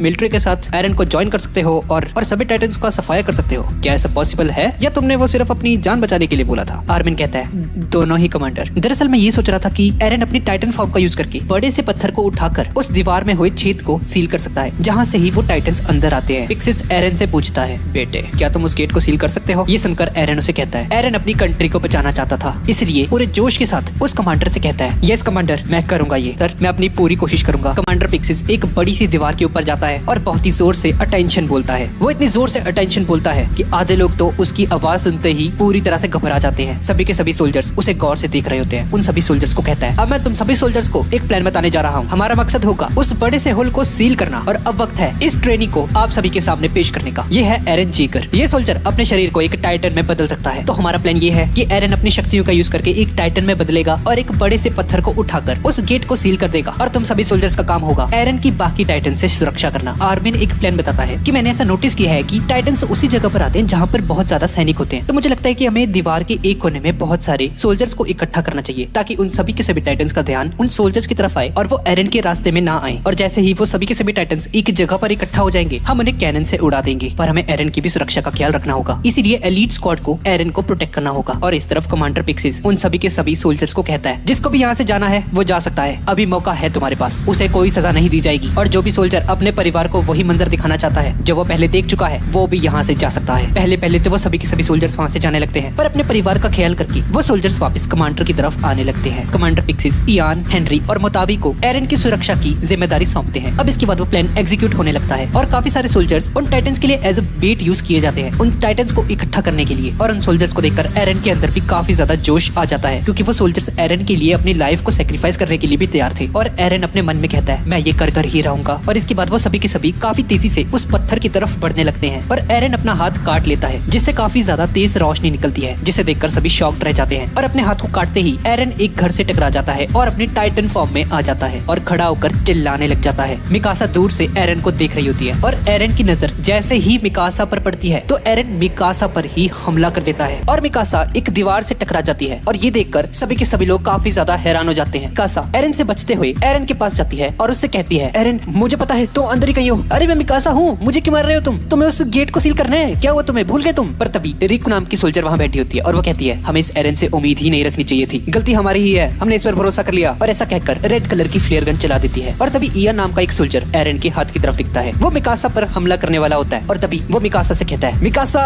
जल्दी वहाँ से हटो, वो तुम पर फिर से हमला करने वाला है। एरन एक बार फिर से मिकासा पर हमला करने की कोशिश करता है लेकिन मिकासा हट जाती है और खुद एरन को ही चोट लग जाती है उसके ही हमले से, जिसकी वजह से वो नीचे गिर जाता है। वो सोल्जर्स आपस में कहते हैं, भाई हमने गलती कर दी यार, इस पे भरोसा करके, ये तो हम पर ही हमला कर रहा है यार। वो सोल्जर्स दिखते हैं कि एक 12 मीटर का और एक 5 मीटर का टाइटन उनकी तरफ आ रहा है, जिसे देखकर वो सभी डर जाते हैं और कहते हैं, चलो भाई प्लान फेल हो चुका है, यहाँ से निकलो जल्दी, मुझे लगता है हमें एरन को यहीं पर छोड़ना होगा यार। रिको भी कहती है, हाँ सही कहा तुमने। ये सुनकर मिकासा गुस्से से भर जाती है और मिकासा उन सभी को एक डेथ चेयर देने लगती है। इस तरफ वो सभी के सभी सोल्जर्स उस रेड स्मोक को देखकर काफी ज्यादा परेशान हो जाते हैं और मार्को कहता है, सब खत्म हो गया, मिशन फेल्ड हो चुका है, ये लाल धुआं इस बात की निशानी है। कुछ सोल्जर्स उस कमांडर को कहते हैं, सर मुझे लगता है हमें उन सभी लोगों को वापस बुला लेना चाहिए क्योंकि मिशन तो फेल्ड हो चुका है। पर कमांडर पिक्सिस कहता है, बिल्कुल भी नहीं, जैसा चल रहा है चलने दो, हम इतनी जल्दी हार नहीं मान सकते। इस तरफ वो सभी के सभी लोग आपस में बहस कर रहे होते हैं और एक सोल्जर अपने कैप्टन से कहता है, सर आपने देखा नहीं एरन ने कैसे मिकासा पर हमला किया, हम इस पर भरोसा नहीं कर सकते, हमें इसे यहीं पर छोड़कर यहाँ से जाना चाहिए। पर यार हम देखते हैं कि ये कैप्टन काफी सही बंदा होता है और इन सभी को कहता है कि तुम लोग उन टाइटन से फाइट करो जो हमारी तरफ आ रहे हैं, हमें एरन को बचाना होगा, हम इसे यहाँ पे नहीं छोड़ सकते, वो ह्यूमैनिटी को बचाने के लिए हमारी आखिरी उम्मीद है। और शायद तुम लोग भूल रहे हो कि मैं कैप्टन हूँ तो मैं ही तुम्हें ऑर्डर्स दूंगा और तुम्हें उनको मानना होगा। मिकासा इयान का शुक्रिया अदा करती है कि उसने उसकी सपोर्ट की और एरन को बचाया। वो मिकासा को एरन को प्रोटेक्ट करने के लिए कहता है और वहाँ से चला जाता है। मिकासा एरन को देखते हुए सोचती है, ये चक्कर क्या है, एरन रिकवर क्यों नहीं हो रहा है, क्या पहले जो इसने लड़ाई की थी उसकी वजह से एरन कमजोर तो नहीं बढ़ गया? इसके बाद हम देखते हैं कि एरन बेहोशी में एक सपना सा देख रहा होता है जिसमें वो उसके घर में होता है और वहाँ पर उसके डैड, उसकी मॉम और मिकासा भी वहाँ पर होती है। थोड़ी देर बाद आर्मिन एरन के पास पहुंच जाता है और उसे ऐसा गिरा हुआ देखकर सोचता है, एरन को क्या हुआ यार, ये तो गेट को सील करने वाला था, ये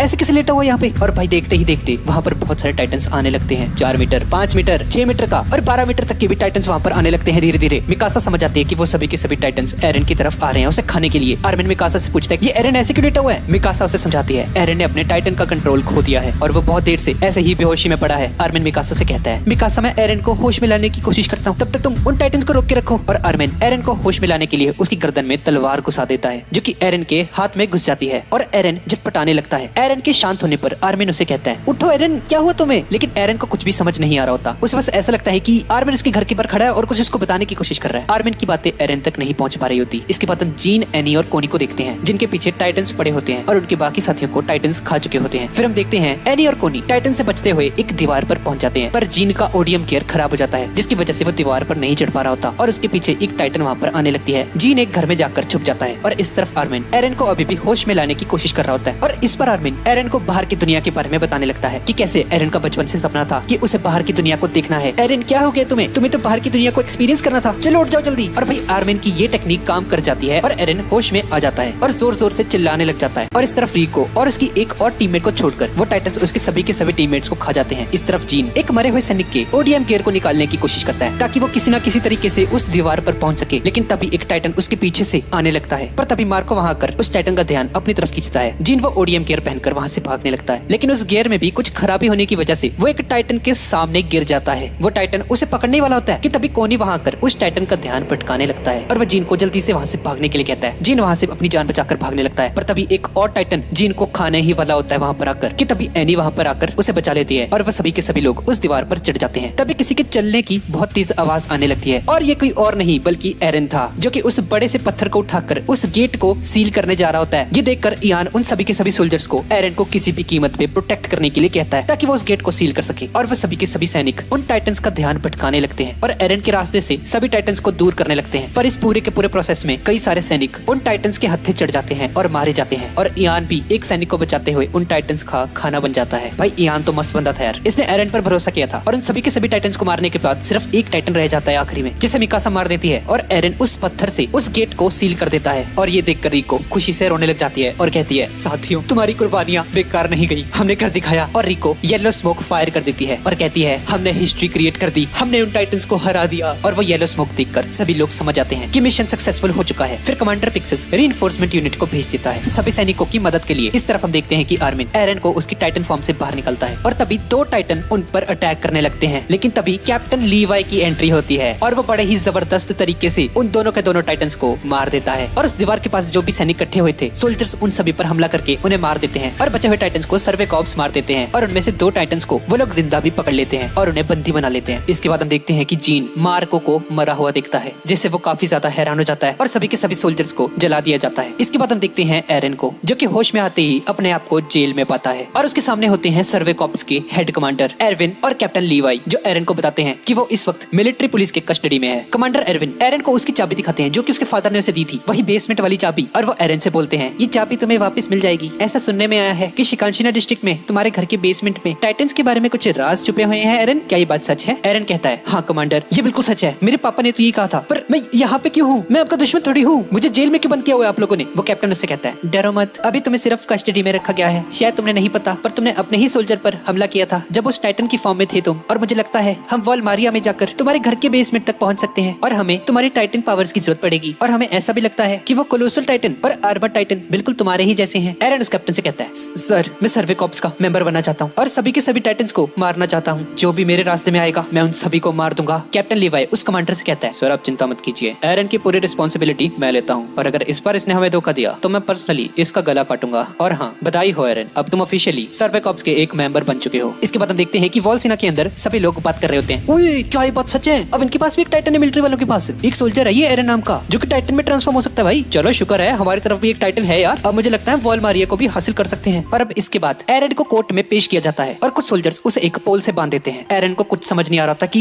ये आखिर चल क्या रहा है यार, मैंने क्या किया है और ये सब लोग मुझे ऐसे क्यों देख रहे हैं कि मैं कोई मॉन्स्टर हूँ क्या? मैं तुम्हारी ही साइड का हूँ भाई, क्या हो गया तुम्हें? इसके बाद वहाँ सुप्रीम कमांडर डेरियस जेक ली आता है और वो एरन का ट्रायल शुरू कर देता है और वो एरन को बताता है, तो मिस्टर एरन अब आप जिएंगे या मरेंगे, इस बात का पूरा डिसीजन मेरे हाथों में है और इस ट्रायल से हम लोग डिसाइड करेंगे तुम्हारी कस्टडी मिलिट्री पुलिस को मिलेगी या सर्वे कॉप्स को। इसके बाद कार्रवाई शुरू हो जाती है और मिलिट्री पुलिस का एक ऑफिसर एरन के बारे में बताता है, जज साहब मुझे लगता है हमें एरन को इंटेरोगेट करना चाहिए और हमें इससे जो भी इंफॉर्मेशन मिल सकती है वो सारी इंफॉर्मेशन इकट्ठी करके इसे मार देना चाहिए, क्योंकि साहब इसका कोई भरोसा नहीं है, इसका नेचर बहुत ही ज्यादा अनप्रेडिक्टेबल है, क्या बताइए हम पर ही अटैक कर दे किसी भी वक्त। इसके बाद कमांडर एरविन अपना प्रपोजल रखता है और वो उस जज से कहता है, सर मुझे लगता है हमें एरन को सर्वे कॉप्स का एक मेंबर बना देना चाहिए, हम उसके टाइटन पावर्स का यूज करके वॉलमारिया को वापस पा सकते हैं। और फिर वहाँ पर बहस छिड़ जाती है कि एरन के साथ क्या करना चाहिए उन्हें। वो जज एरन से सीधा पूछता है, तो मिस्टर एरन क्या तुम अपनी पावर्स को कंट्रोल कर सकते हो? जी सर, क्यों नहीं, मैं यही तो चाहता हूँ। लेकिन एरन मेरे पास एक रिपोर्ट है जिसके हिसाब से तुमने अपनी टाइटन फॉर्म लेने के बाद सोल्जर मिकासा को मारने की कोशिश कोशिश की थी। वो जज मिकासा से पूछता है, सोल्जर मिकासा, क्या ये बात सच है? मिकासा उसे बताती है, हाँ ये सच है, पर इससे पहले एरन ने मुझे 2 बार बचाया भी है, वो भी अपने टाइटन पावर से ही। फिर एक दूसरा सोल्जर उस जज को बताता है, सर ये मिकासा एरन की ही साइड लेगी क्योंकि एरन के साथ ही रहती है बचपन से। और हमें ये भी इंफॉर्मेशन मिली है कि मिकासा ने 9 साल की उम्र में ही 3 किडनैपर्स को बहुत ही बेरहमी से चाकू मारकर मार डाला था। मानता हूँ कि उसने ये सब सेल्फ डिफेंस में किया, पर जिस तरीके से उनका कत्ल किया गया वो बहुत ही ज्यादा खतरनाक था। हो सकता है कि ये भी एक टाइटन ही हो एरन की तरह। ये सुनकर एरन गुस्से से भर जाता है, अबे ओ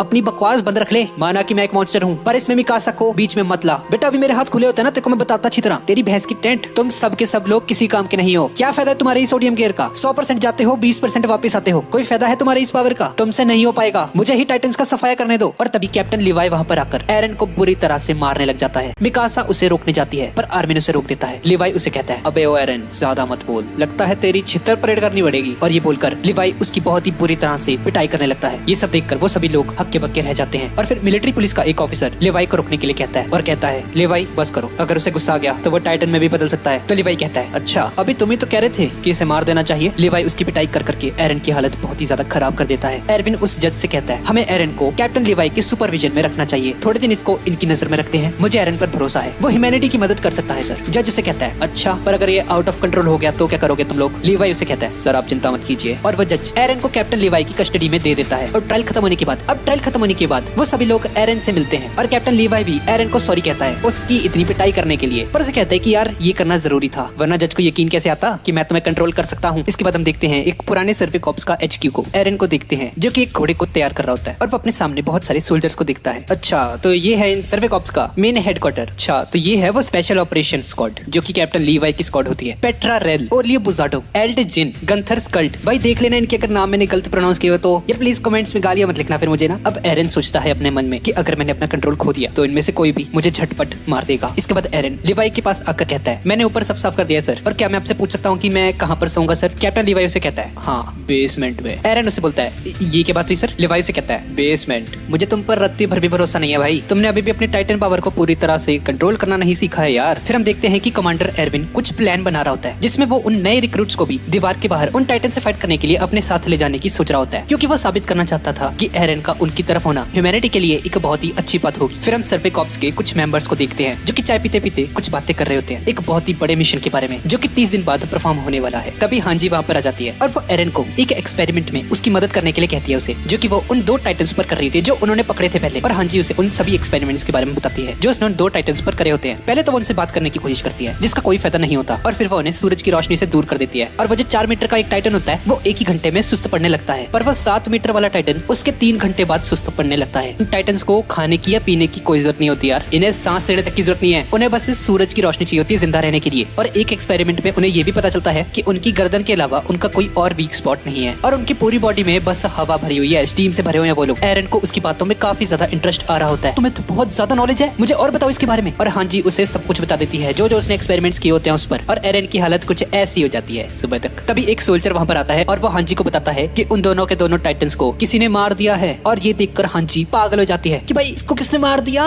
मुझे तो और भी बहुत सारे एक्सपेरिमेंट्स करने थे इन पे। उन सभी को समझ नहीं आता कि ये किसका काम हो सकता है, भाई किसने टाइटन्स को मार दिया। इसलिए वो उन सभी के सभी सोल्जर्स की तलाशी लेने लगते हैं, पर अल्टीमेटली कुछ पता नहीं चलता कि उन टाइटन्स को किसने मारा था। और इसके बाद उन सभी के सभी सोल्जर्स को एक रिक्रूटमेंट मीटिंग पर बुलाया जाता है और कमांडर एरविन उन सभी लोगों को अपनी इंट्रोडक्शन देता है और उनसे पूछता है, तो कौन कौन तुम में से सर्वे कॉर्प्स को ज्वाइन करना चाहता है? अब तो तुम सभी लोगों को अंदाजा हो ही गया होगा कि वो टाइटन्स क्या कर सकते हैं ह्यूमैनिटी का। पर जैसा कि एरन हमारे साथ है तो मुझे लगता है हमारे पास एक उम्मीद तो है उन टाइटन्स को हराने की। एरन ने हमें एक रास्ता बताया है उन टाइटन्स के सीक्रेट्स को जानने का, जो कि उसके घर के बेसमेंट में है, जो कि शिगानशिना में है। और अगर हमें उन टाइटन्स के राज पता चल गए तो हम लोग उनसे आसानी से जीत सकते हैं। और ये सब बातें सुनकर सभी के सभी लोग काफी ज्यादा हैरान हो जाते हैं और अरविंद सोचता है क्या हो रहा है, ये कमांडर इन सभी को क्यों बता रहे हैं, ये तो बहुत ही टॉप सीक्रेट बात थी यार। क्या ये कोई स्ट्रेटजी है, आखिर इनका प्लान क्या है? जो भी इंसानियत को अपना सब कुछ देना चाहता है वो सर्वे कॉर्प्स को ज्वाइन करने के लिए यहीं पर रुक सकता है और बाकी सभी लोग जा सकते हैं। और फिर हम देखते हैं ज्यादातर सोल्जर्स चले जाते हैं वहाँ से और जो सोल्जर्स वहाँ पर डटे रहते हैं वो बन जाते हैं सर्वे कॉर्प्स का एक हिस्सा। फिर कमांडर एरविन उन सभी लोगों को सैल्यूट करता है और अगले दिन से उन सभी सोल्जर्स की ट्रेनिंग शुरू हो जाती है। और फिर हम सर्वे कॉर्प्स के कुछ मेंबर्स को देखते हैं जिनमें से एक मेंबर एरन को उसकी पोजीशन के बारे में बता रहा होता है। और इसके बाद वो वापस HQ लौट जाते हैं और एरन मिकासा और आर्मिन से मिलता है। फाइनली भाई ये लोग मिल गए, जिसकी वजह से एरन काफी ज्यादा खुश हो जाता है और उसे पता चलता है कि जीन भी सर्वे कॉर्प्स को ज्वाइन कर चुका है और उसे मार्को की डेथ के बारे में भी पता चलता है। और फिर उन सभी को उनकी यूनिफॉर्म्स मिल जाती हैं और फिर हम देखते हैं कि वो सभी के सभी सर्वे कॉर्प्स गेट के सामने खड़े होते हैं बाहर जाने के लिए। और जैसे ही वो गेट खुलता है वो सभी के सभी सोल्जर्स बाहर की तरफ तरफ जाने लगते हैं। ये एरन का पहला मिशन होता है as a survey corps soldier. सभी के सभी आगे बढ़ रहे होते हैं और जैसे ही वो सभी सोल्जर्स बाहर जाते हैं खुले मैदान में, तो कैप्टन आर्विन उन सभी लोगों को अपनी अपनी फॉर्मेशंस में आने के लिए बोल देता है, जिसके बारे में उन्हें ट्रेनिंग दी गई थी पहले से। और सभी लोग फॉर्मेशन में आ जाते हैं और फिर एक सोल्जर एक टाइटन को अपनी तरफ आते हुए देखता है और फिर वो हवा में फ्लेयर गन चला देता है। भाई इसने तो बीजीएमआई की याद दिला दी यार। चलो अगर कोई बीजीएमआई खेलता है तो नीचे आईडी मेंशन कर दूंगा, फ्रेंड रिक्वेस्ट भेज सकते हो। अब इसके बाद जो भी सोल्जर उस रेड फ्लेयर को देखता है वो भी हवा में फायर कर देता है, जिसे देखकर जो सोल्जर्स आसपास में फैले हुए हैं पूरी तरह से, उन सभी को पता चल जाता है कि आगे एक टाइटन है और टाइटन किस तरफ से आ रहे हैं। और फिर कमांडर एरविन एक ग्रीन स्मोक को फायर कर देता है उस डायरेक्शन में जिस डायरेक्शन में उन सभी सोल्जर्स को आगे बढ़ना होता है। और इस तरीके से वो बहुत सारे टाइटन्स को अवॉइड करते हुए आगे की तरफ बहुत ही तेजी से बढ़ने लगते हैं। पर तभी हम देखते हैं कि शाशा के पीछे अचानक से एक टाइटन पड़ जाता है, लेकिन तभी दो सैनिक आकर उस टाइटन का ध्यान अपनी तरफ खींच लेते हैं और शाशा को बचा लेते हैं। फिर हवा में एक ब्लैक स्मोक फायर होता है और आर्मिन भी उस स्मोक को देखकर ब्लैक स्मोक को फायर कर देता है। ब्लैक स्मोक का मतलब होता है कि उन्हें एक एबनॉर्मल टाइटन दिखा है और ये एबनॉर्मल टाइटन्स जहाँ सबसे ज्यादा लोग होते हैं उसी जगह पर जाकर अटैक करते हैं। ये एक दो लोगों पर हमला नहीं करते कभी भी। तो वहाँ पे जो उसके आसपास सोल्जर्स होते हैं उनके पास और कोई ऑप्शन नहीं होता, उन्हें उस एबनॉर्मल टाइटन को मारना होगा इसी वक्त, ताकि वो फॉर्मेशन को ना भी कर सके। पहला सोल्जर उस टाइटन के पैर पर हमला करता है और दूसरा उसकी गर्दन पर वार करके उसे मार के रहता है और वापस अपनी फॉर्मेशन में जाने लगते हैं। पर तभी वो पीछे से एक फीमेल टाइटन को अपनी तरफ आते हुए देखते हैं और उन्हें लगता है कि ये भी एक एबनॉर्मल टाइटन है। और भाई देखते ही देखते वो टाइटन बहुत ही ज्यादा स्पीड के साथ उनके पास आ जाती है। वो दोनों के दोनों उसकी स्पीड देखकर हक्के बक्के रह जाते हैं। ये टाइटन बहुत ही ज्यादा तेजी से आगे बढ़ रही होती है उनकी फॉर्मेशन को खराब करने के लिए। दो सोल्जर्स उस पर अटैक करते हैं पर वो फीमेल टाइटन किसी मक्खी की तरह उन्हें आसानी से मार देती है। आर्मिन की नजर उस फीमेल टाइटन पर पड़ती है और वो समझ जाता है कि वो कोई एबनॉर्मल टाइटन नहीं है बल्कि एक इंटेलिजेंट टाइटन है, बिल्कुल आर्मर्ड कोलोसल और एरन के टाइटन की तरह। और ये कोई इंसान ही है, पर ये है कौन? और फॉर्मेशन की राइट साइड में बहुत सारे सोल्जर्स मारे जाते हैं उन टाइटन्स के द्वारा, जिन्हें वो फीमेल टाइटन ही लाई होती है। इसके बाद वो फीमेल टाइटन आर्मिन को भी गिरा देती है। वो इतना ज्यादा डर जाता है और फिर वो फीमेल टाइटन आर्मिन की शक्ल देखती है और उसे छोड़कर आगे बढ़ने लगती है। तो भाई इस फीमेल टाइटन ने ऐसा क्यों किया और कौन है ये, इसके बारे में हम आगे जानेंगे। आर्मिन को कुछ भी समझ नहीं आता कि इसने उसे मारा क्यों नहीं, ये था क्या, ये हुआ क्या अभी। इसके बाद राइनर आर्मिन के पास आता है और उसे संभालता है और वो दोनों उस फीमेल टाइटन की तरफ बढ़ने लगते हैं। जीन भी वहाँ पर आ जाता है और आर्मिन उन दोनों को बताता है कि वो फीमेल टाइटन बाकी टाइटन्स को लीड कर रही है, किसी को ढूंढ रही है इस वक्त। पर वो किसे ढूंढ रही है? शिट, वो एरन को ढूंढ रही है यार। एरन उस फॉर्मेशन में है, अगर ये वहाँ पर पहुंच गई तो ये सभी लोगों को मार देगी। ये सुनकर राइनर उसे कहता है कि भाई अगर ऐसे ही चलता रहा ना तो कोई नहीं बचेगा हम में से, ये पूरी फॉर्मेशन को डिस्ट्रॉय कर देगी और हम सभी लोग मारे जाएंगे एरन के साथ साथ। हमें कुछ तो करना पड़ेगा भाई। फिर वो डिसाइड करते हैं कि वो लोग उस फीमेल टाइटन का ध्यान भटकाने की कोशिश करेंगे ताकि वो फॉर्मेशन को खराब ना कर पाए। आर्मिन उन दोनों को अपनी हुड को पहनने के लिए कहता है क्योंकि जब तक वो उनका चेहरा नहीं देखेगी वो उन्हें नहीं मारेगी, जैसा कि आर्मिन के साथ अभी हुआ था थोड़ी देर पहले ही। इसके बाद वो सब उसका ध्यान भटकाने की कोशिश करते हैं और वो उस पर अटैक करने जाता है, लेकिन तभी वो फीमेल टाइटन उसे देख लेती है और अचानक से ही पलट जाती है और अपना हाथ जोर से घुमाती है जिससे जीन की हुड निकल जाती है और उसका चेहरा एक्सपोज हो जाता है। और फिर वो आर्मिन के घोड़े को फेंक देती है जिससे आर्मिन गिर जाता है और उसके सर पर चोट लगने की वजह से बेहोश हो जाता है। और वो आर्मिन को भी देख लेती है। तभी जीन उस फीमेल टाइटन पर पीछे से अटैक करने की कोशिश करता है, लेकिन वो अपनी गर्दन को प्रोटेक्ट कर लेती है और जिनको मारने ही वाली होती है कि तभी आर्मिन चिल्लाकर कहता है जीन तुम्हें ये करना होगा, उस रेकलेस इडियट से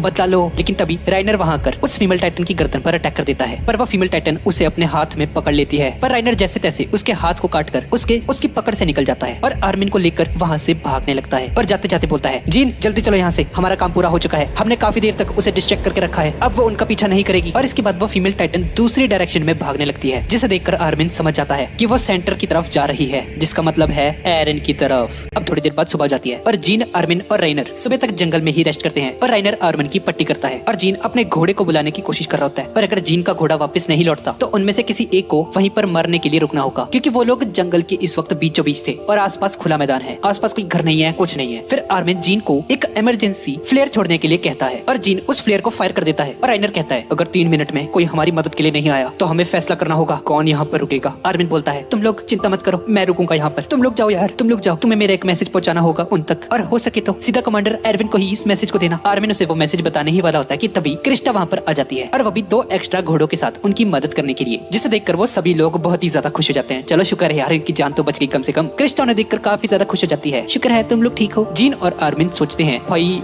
ये तो देवी है और राइनर सोचता है ओए सुनिए लगता है तेरे से शादी करनी पड़ेगी अब। और फिर वो सभी लोग वापस फॉर्मेशन की तरफ जाने लगते हैं, पर ओरिजिनल डायरेक्शन से थोड़ा सा डेविएट हो चुके हैं, जो कि एक चिंता की बात थी क्योंकि वो अपने ओरिजिनल पाथ से काफी ज्यादा डेविएट हो चुके थे और अगर ऐसे ही चलता रहा तो वो कहीं और पहुंच जाएंगे, वॉल मारिया तक नहीं पहुंचने वाले वो। फिर हम एरन को देखते हैं लीवाई स्क्वाड के साथ और उससे पता चलता है कि राइट साइड वाली फॉर्मेशन में काफी सारे सोल्जर्स मारे जा चुके हैं। और फिर एरन की नजर ब्लैक स्मोक सिग्नल पे जाती है और वो भी एक ब्लैक स्मोक सिग्नल फायर कर देता है। फिर हम कुछ सैनिकों को देखते हैं जो कि उसी फीमेल टाइटन को रोकने की कोशिश कर रहे होते हैं, पर तभी हम देखते हैं कि उनमें से 2 सैनिकों को मार देती है और एक सोल्जर को रस्सी की तरह घुमाकर फेंक देती है। और ये सब देखकर उनमें से एक सोल्जर वहाँ से भागने लगता है डर के, पर तभी वो फीमेल टाइटन वहाँ कर उसे फुटबॉल की तरह उड़ा देती है हवा में एक किक करके और आगे बढ़ने लगती है। और हम देखते हैं कि कमांडर एरविन और कुछ सोल्जर्स एक जंगल में घुस जाते हैं जहाँ के पेड़ 80 मीटर तक लंबे होते हैं। आर्विन उन्हें ऑर्डर देता है सिर्फ सेंट्रल वेगन की स्क्वाड ही यहाँ से अंदर आएगी और कोई नहीं। और फिर हम देखते हैं कि सेंट्रल वेगन स्क्वाड उस जंगल के अंदर एंटर कर जाती है और बाकी स्क्वाड्स जंगल के दोनों साइड में फैल जाती हैं और उन सभी को ऑर्डर मिलता है कि वह सभी लोग पेड़ों पर चढ़ जाएं। अगर कोई भी टाइटन बाहर से जंगल की तरफ आएगा तो उसे किसी भी कीमत पर रोकना होगा। फिर कुछ सैनिक आपस में बात कर रहे होते हैं, बहुत सारे सोल्जर्स मारे जा चुके हैं ऑलरेडी, हमें वापस चला जाना चाहिए था। आखिर कमांडर आर्विन चाहता क्या है, इतने सोल्जर्स की बलि चढ़ा दी इसने। आर्विन सोचता है अपने मन में वो फीमेल टाइटन एरन के पीछे है, क्या ये बात उस कमांडर को पता है इसलिए हम यहाँ पर हैं। इसके बाद हम एरन और लीवाई स्क्वाड को देखते हैं। एरन उस कमांडर से कहता है सर हम तो जंगल में हैं, हमें तो पता ही नहीं चलेगा कि कौन सा टाइटन किस डायरेक्शन से आ रहा है हमारी तरफ, हम उस पर अटैक कैसे करेंगे। लीवाई कहता है क्या तुम्हें ये बड़े बड़े पेड़ नहीं दिख रहे एरन, ये बिल्कुल परफेक्ट जगह है 3D मोमेंट गियर को यूज करने, तुम बस अलर्ट रहो। एरन उन सभी के चेहरे देखता है और उसे रियलाइज होता है कि इन सभी लोगों को नहीं पता कि ये लोग आखिर कर क्या रहे हैं इस जंगल में, वो लोग कैसे फाइट करेंगे उन टाइटन से, और तो शायद इसे कैप्टन लीवाई को भी नहीं पता है कि वो यहाँ पर क्यों है। फिर हम देखते हैं कि वहाँ पर बहुत सारे टाइटन्स आ जाते हैं, वो टाइटन्स पेड़ के नीचे ही होते हैं उन सभी को खाने के लिए। और कैप्टन लीवाई की स्क्वाड को अपने पीछे ब्लैक स्मोक नजर आती है और वो समझ जाते हैं कि वो फीमेल टाइटन आ चुकी है और कैप्टन लीवाई उन सभी को अपने ब्लेड्स को रेडी करने के लिए कह देता है। और तभी देखते ही देखते हम फीमेल टाइटन को देखते हैं जो कि बहुत ही ज्यादा स्पीड से उनकी तरफ आ रही होती है। कैप्टन लीवाई सभी लोगों को काफी तेजी से आगे बढ़ने के लिए कहता है और उस टाइटन को रोकने के लिए बहुत सारे सोल्जर्स उस पर हमला करते हैं, लेकिन वो टाइटन उन सभी सोल्जर्स को किसी कीड़े की तरह मसल रही होती है। लीवाई स्क्वाड के सभी मेंबर्स उससे पूछ रहे होते हैं सर हमें ऑर्डर दीजिए, वो टाइटन हमारे ठीक पीछे है, हमें कुछ करना होगा। लेकिन लीवाई किसी को भी ऑर्डर नहीं देता और वह सभी को अपने कानों को बंद करने का ऑर्डर देता है और एक गन से फायर कर देता है। एरन पूछता है अबे ये क्या था, एक साउंड ब्लास्ट। लीवाई उन सभी को बोलता है हमारा मिशन है उस फीमेल टाइटन को जिंदा पकड़ना किसी भी कीमत पर, बस चुपचाप अपने घोड़ों पर आगे बढ़ते रहो।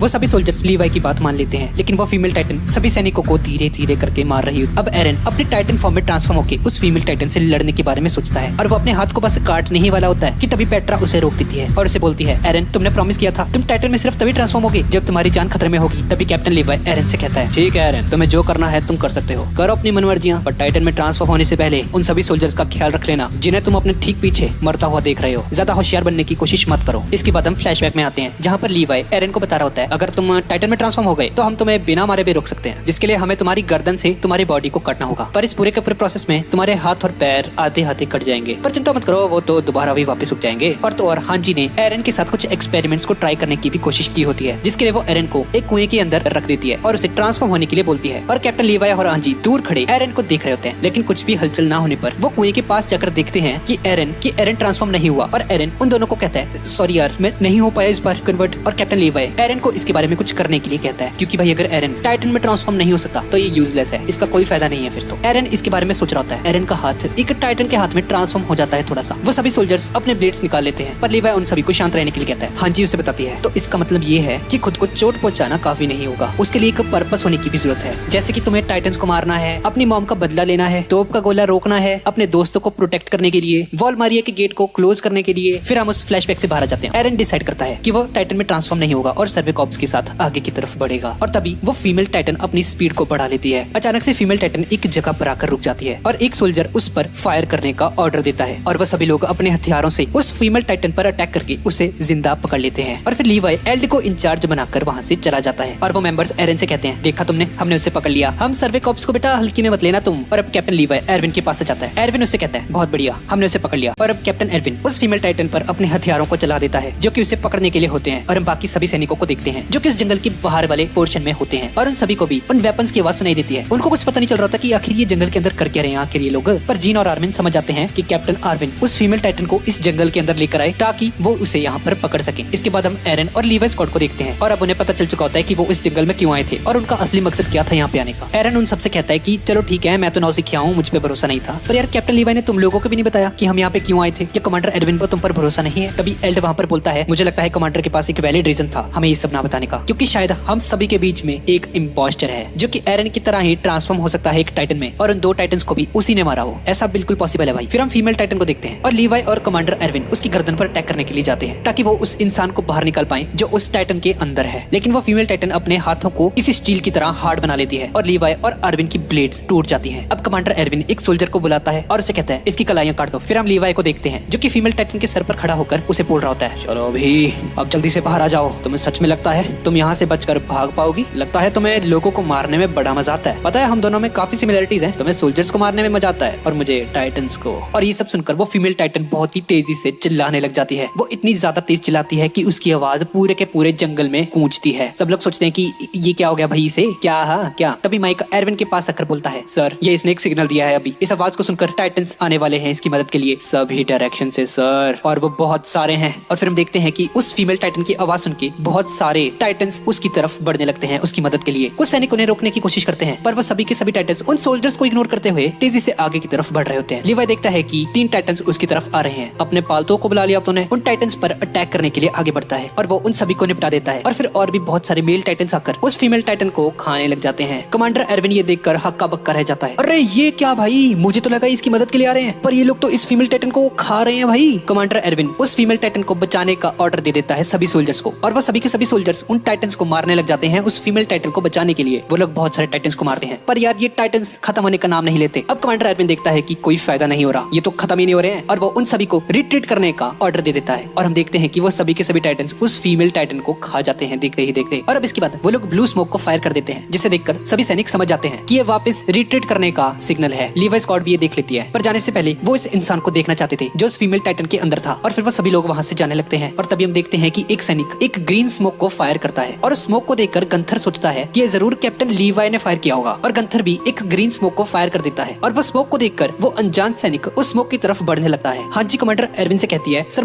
मुझे देखना था उस टाइटन के अंदर कौन थी। पर कमांडर एरविन उसे बताता है कि हमने उस फीमेल टाइटन को उन टाइटन्स का खाना बनते हुए देखा है, पर मैंने उसके अंदर कोई भी इंसान नहीं देखा यार। दरअसल हुआ ये था कि उस फीमेल टाइटन को पता था कि वो कैप्चर हो चुकी है, पर अब उसके अंदर जो इंसान बैठा हुआ था उसका भांडा फूट जाता, इसलिए उसने एक जोर की आवाज लगाई ताकि बाकी के जो आसपास के टाइटन्स थे वो सभी टाइटन्स उसकी तरफ आकर उसकी बॉडी को खा जाएं, और मौका देखते ही वो उस फीमेल टाइटन की बॉडी से बाहर निकलकर वहां से भाग जाएगा। और अब कमांडर एरविन समझ चुका था कि उस फीमेल टाइटन के अंदर जो इंसान था वो बाहर आ चुका है, और तो और उसके पास ओडीएम गियर भी है। वो हम में से ही कोई एक है। हम उसी स्ट्रेंजर को देखते हैं जो कि लीवाई स्क्वाड के पास आ चुका होता है, और उसे देखकर गंथर सोचता है ये कौन है, क्या ये कैप्टन लीवाई है? मुझे तो नहीं लग रहा यार। और फिर वो स्ट्रेंज सोल्जर अचानक से ही गंथर पर अटैक करके उसे मार देता है, और ये देखकर एरन और लीवाई स्क्वाड बहुत ही ज्यादा शॉक हो जाते हैं। इसके बाद हम जीन और आर्मिन को देखते हैं जो कि आपस में बात कर रहे होते हैं कि क्या उस येलो फ्लेयर का ये मतलब है कि हमने उस इंसान को पकड़ लिया जो उस फीमेल टाइटन में था। और ओडलो नाम का एक सोल्जर आर्मिन को आगे बढ़ते रहने के लिए कहता है, एरन हमें आगे बढ़ते रहना होगा, हम नहीं रुक सकते यहाँ पर। वो स्ट्रेंज सोल्जर लीवाई स्क्वाड का पीछा कर रहा होता है, और तभी अचानक से ही उसी फीमेल टाइटन में ट्रांसफॉर्म होकर बहुत ही तेजी से उनका पीछा करना शुरू कर देती है। फिर से एरन उस फीमेल टाइटन से लड़ने के लिए ट्रांसफॉर्म होने के बारे में सोचता है, लेकिन उसके बाकी के टीममेट्स उसे ट्रांसफॉर्म होने से मना करते हैं और उसे वहां से जाने के लिए कहते हैं, क्योंकि फीमेल टाइटन एरन के ही पीछे थी। कहते हैं एरन तुम यहाँ से जाओ। हाँ एरन हम पे भरोसा रखो यार, हम देख लेंगे इसे, तुम जाओ यहाँ से। और फिर वो तीनों उस फीमेल टाइटन पर हमला कर देते हैं और उसकी दोनों की दोनों आंखें फोड़ देते हैं। वो फीमेल टाइटन एक पेड़ के सहारे टिक जाती है और अपनी गर्दन को प्रोटेक्ट करने के लिए अपने हाथ को अपनी गर्दन पर रख देती है। अब उस फीमेल टाइटन की आंखों को वापस आने में कम से कम 1 मिनट तो लगेगा, और अब वो सोचते हैं कि हमें इससे पहले ही इसे खत्म करना होगा। और वो लोग इसकी बाजुओं को काटने के बारे में सोचते हैं ताकि उसके हाथ उसकी गर्दन से हट जाएं और वो उसकी गर्दन पर हमला करके उसे मार डालें। वो सभी लोग उसके हाथों पर बार बार वार करते हैं, और देखते ही देखते उस फीमेल टाइटन के हाथ उसकी गर्दन से हट जाते हैं। वो सभी उसकी गर्दन पर हमला करने के लिए आगे बढ़ते हैं, और ये सब देखकर एरन सोचता है, भाई साहब क्या बात है, और ये तो बहुत तगड़ी निकली यार इनकी स्क्वाड, तो इनका कोऑर्डिनेशन कितना मस्त है। फिर हम एल्ड को देखते हैं जो कि उस फीमेल टाइटन की गर्दन पर अटैक करने ही वाला होता है कि तभी वो फीमेल टाइटन अपनी एक आंख रिकवर कर लेती है और एल्ड को अपने मुंह में डालकर उसे थूक देती है। ये देखकर पेट्रा काफी ज्यादा हैरान हो जाती है और बोलती है, ऐसा नहीं हो सकता, अभी तो 30 सेकंड तक नहीं हुए, ये इतनी जल्दी कैसे रिकवर हो रही है, इसकी आंख आ भी गई इतनी जल्दी, ये कैसे हो सकता है? और अब वो फीमेल टाइटन पेट्रा को भी अपने पैर से कुचलकर मार देती है। ये देखकर रोलो को काफी ज्यादा गुस्सा आ जाता है, और जैसे ही रोलो उसकी गर्दन पर अटैक करने के लिए आगे बढ़ता है तो वो फीमेल टाइटन अपनी गर्दन को हार्ड बना लेती है किसी स्टील की तरह, जिससे रोलो की ब्लेड्स टूट जाती है, और वो फीमेल टाइटन उसे भी एक जोरदार लात मारकर उसे खत्म कर देती है। एरन अपने सभी के सभी साथियों को अपनी आंखों के सामने ही मरता हुआ देख रहा था, जिसकी वजह से एरन को बहुत ज्यादा गुस्सा आ जाता है, और एरन बहुत ही गुस्से में टाइटन में ट्रांसफॉर्म हो जाता है और बहुत ही तेजी से चिल्लाने लग जाता है, जिसकी साउंड बाकी सभी सोल्जर्स को सुनाई देती है, और वो समझ जाते हैं कि एरन टाइटन में ट्रांसफॉर्म हो चुका है। और मिकासा और लीवाई एरन को प्रोटेक्ट करने के लिए उसकी तरफ आने लगते हैं। अब एरन और उस फीमेल टाइटन में बहुत ही खतरनाक लड़ाई होनी शुरू हो जाती है। एरन उस पर काफी सारे अटैक्स करता है, पर वो फीमेल टाइटन उसके सारे के सारे अटैक से बच जाती है। एरन उस पर एक पंच मारता है, और वो पंच खाने के बाद वो फीमेल टाइटन वहां से दुम दुबाकर भागने लग जाती है। बस हो गया तेरा है, इतने दम था देर में। पर एरन उसे नहीं छोड़ता और उसे गिराकर उस पर एक पंच मारता है, लेकिन वो फीमेल टाइटन वहां से हट जाती है और एरन का ही हाथ डैमेज हो जाता है इसकी वजह से। इस वक्त एरन को काफी ज्यादा गिल्ट महसूस हो रहा होता है और सोचता है कि मुझे पहले ही टाइटन में ट्रांसफॉर्म होकर इसे मार देना चाहिए था, मैंने बहुत ज्यादा देर कर दी, वो तीनों के तीनों सोल्जर्स मेरी वजह से मारे गए। तभी वो फीमेल टाइटन फिर से उठ जाती है, और अब वो दोनों एक दूसरे के सामने होते हैं बिल्कुल। और अब वो फीमेल टाइटन अपने पैर को हार्ड करके एरन के सिर पर एक जोरदार लात मारती है, जिसकी वजह से एरन की गर्दन कट जाती है, और वो फीमेल टाइटन टाइटन एरन को खा जाती है।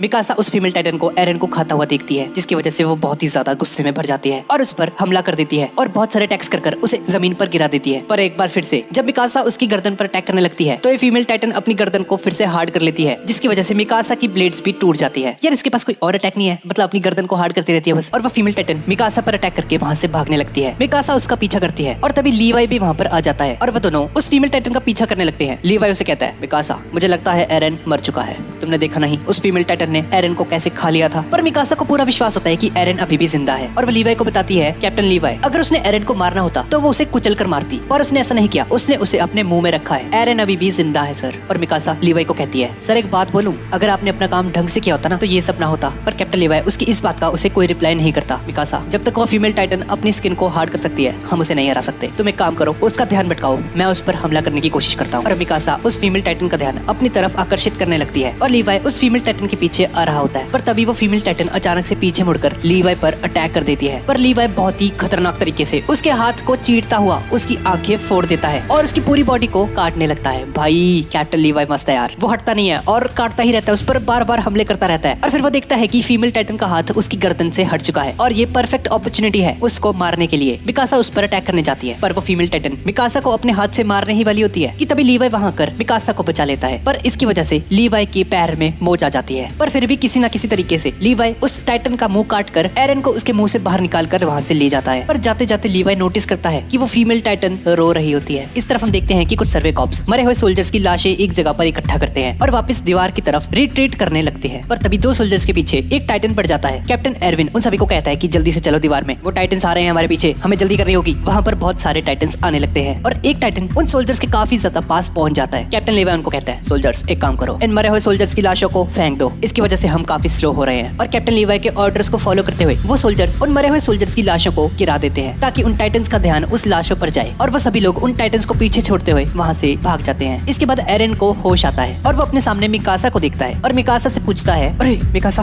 वो फीमेल टाइटन कहाँ पर है, कहाँ पर है वो? मिकासा उसे बताती है, वो भाग निकली एरन, मिशन फेल्ड हो गया। एरन उसे कहता है कि तुमने मेरी जान बचाई थी, पर मिकासा उसे कहती है, नहीं एरन, कैप्टन लीवाई ने तुम्हें बचाया, वो टाइटन लगभग तुम्हें खा गई थी। अब थोड़ी देर बाद वो सभी के सभी सैनिक वापस दीवार में आ जाते हैं और हमेशा की तरह 100% गए थे और 20% वापस आए। और भीड़ में लोग बात कर रहे होते हैं, वाह भाई बहुत बढ़िया, सारे टैक्सेस बर्बाद हमारे, कोई फायदा तो होता नहीं इनका जाने का, कभी मिशन पास करके भी आए ये लोग हैं, फालतू में हमारे पैसे बर्बाद कर रहे हैं बस। और भीड़ के अंदर हम दो बच्चों को देखते हैं जो कि उसी पोजीशन में थे जहां बचपन में एरन और मिकासा खड़े होकर सर्वे कॉप्स को देखा करते थे। उनकी आंखों में उम्मीद की किरण थी और वो भी एरन और मिकासा की तरह सोच रहे होते हैं कि ये सर्वे कॉप्स कितने अमेजिंग है यार, अपनी जान पर खेल कर बाहर जाते हैं उन टाइटन से लड़ने। और सभी लोग कमांडर एरविन से पूछ रहे होते हैं कि इस मिशन में कितने सैनिकों की जान जा चुकी है, क्या उनके सैक्रिफाइसेस किसी काम आए या बेकार रहे। लेकिन कैप्टन एरविन उन्हें कोई जवाब नहीं देता और वहाँ से चले जाते हैं सभी के सभी सोल्जर्स। फिर हम एरन को देखते हैं जो कि रो रहा होता है इतने सारे सैनिकों की जान जाने की वजह से। कमांडर एरविन और बाकी सभी सर्वे कॉप्स को कैपिटल सिटी में बुलाया जाता है। अब इसके बाद हम आर्मिन को देखते हैं जो कि एनी से बात करने के लिए उसके पास जाता है और आर्मिन एनी को समझाता है कि एनी हमें तुम्हारी जरूरत है, मुझे कहीं से पता चला है कि ये लोग एरन को मारने वाले हैं, ये पूरी की पूरी सर्वे कॉप्स की यूनिट ही पागलों से भरी हुई है, ये एरन की ताकत को नहीं समझते, इसलिए मैंने मिकासा और जीन ने एक प्लान बनाया है कि हम एरन को यहाँ से दूर ले जाएंगे कहीं पे, यहाँ पर एरन बिल्कुल भी सेफ नहीं है और ऐसा करने में हमें तुम्हारी जरूरत है। पर एनी उसे कहती है कि भाई तुम इन दीवारों के अंदर मिलिट्री पुलिस से कहाँ बचोगे, वो हर एक कोने में है, मैं तुम्हारी क्या मदद कर सकती हूँ इसमें। आर्मिन उसे कहता है कि हमें थोड़ा सा वक्त चाहिए बस, ताकि हम कुछ प्रूफ्स इकट्ठे कर सके कि एरन ह्यूमैनिटी का दुश्मन नहीं है, हम एरन को वापस मिलिट्री की कस्टडी में नहीं दे सकते। पर एनी आर्मिन की हेल्प करने से मना कर देती है और वहाँ से जाने लगती है। पर आर्मिन उससे फिर से रिक्वेस्ट करता है और कहता है कि अगर तुमने हमारी मदद नहीं की तो वो एरन को मार देंगे और फिर हम उन टाइटन से कभी नहीं जीत पाएंगे। और एनी उसकी ये बात सुनकर मान जाती है और आर्मिन के साथ जाने से पहले अपने हाथ में एक अंगूठी पहन लेती है। इसके बारे में हमें थोड़ी देर में पता चलने वाला है। और फिर वो निकल जाते हैं वहाँ से। एरन, आर्मिन, मिकासा और एनी साथ होते हैं जो कि बात करते करते जा रहे होते हैं और हमें ये भी पता चलता है कि एरन की जगह पर जीन वहाँ पर बैठा होता है सर्वे कॉप्स की कस्टडी में। एरन उन्हें कहता है भाई हमें जल्दी जाना होगा, उन्हें एक सेकंड में पता चल जाएगा कि वो मैं नहीं हूँ, जीन मेरे जैसा थोड़ी दिखता है, वो मेरी तरह हैंडसम थोड़ी है, भाई जल्दी चलो, हम दोनों एक जैसे बिल्कुल नहीं दिखते। और फिर वो बात करते करते एक जगह पर पहुंच जाते हैं, वहाँ कुछ सीढ़ियां होती हैं और नीचे जाते वक्त आर्मिन एरन से कहता है ये एक अंडरग्राउंड रास्ता है और इससे हम सीधा बाहरी गेट के पास पहुंच जाएंगे एरन। पर तभी वो सब पीछे पलटकर देखते हैं कि एनी उनके साथ आने से मना कर देती है उन्हें। एनी उनके पीछे नहीं आ रही होती। आर्मिन उसे कहता है अरे चलो भी एनी, क्या हुआ तुम्हें, अब तुम ये मत कहना कि तुम्हें अंधेरे से डर लगता है। एनी उसे कहती है हाँ लगता है मुझे डर, मुझे अंधेरे से डर लगता है। अरे चलो भी एनी, मजाक करना बंद करो, हमारे पास टाइम नहीं है, जल्दी आओ यार। पर एनी फिर से उन्हें साफ साफ मना कर देती है। नहीं, मैं नहीं जाऊंगी तुम्हारे साथ। अगर तुम्हें जमीन पर कहीं जाना है तो मैं तुम्हारी मदद कर सकती हूँ, पर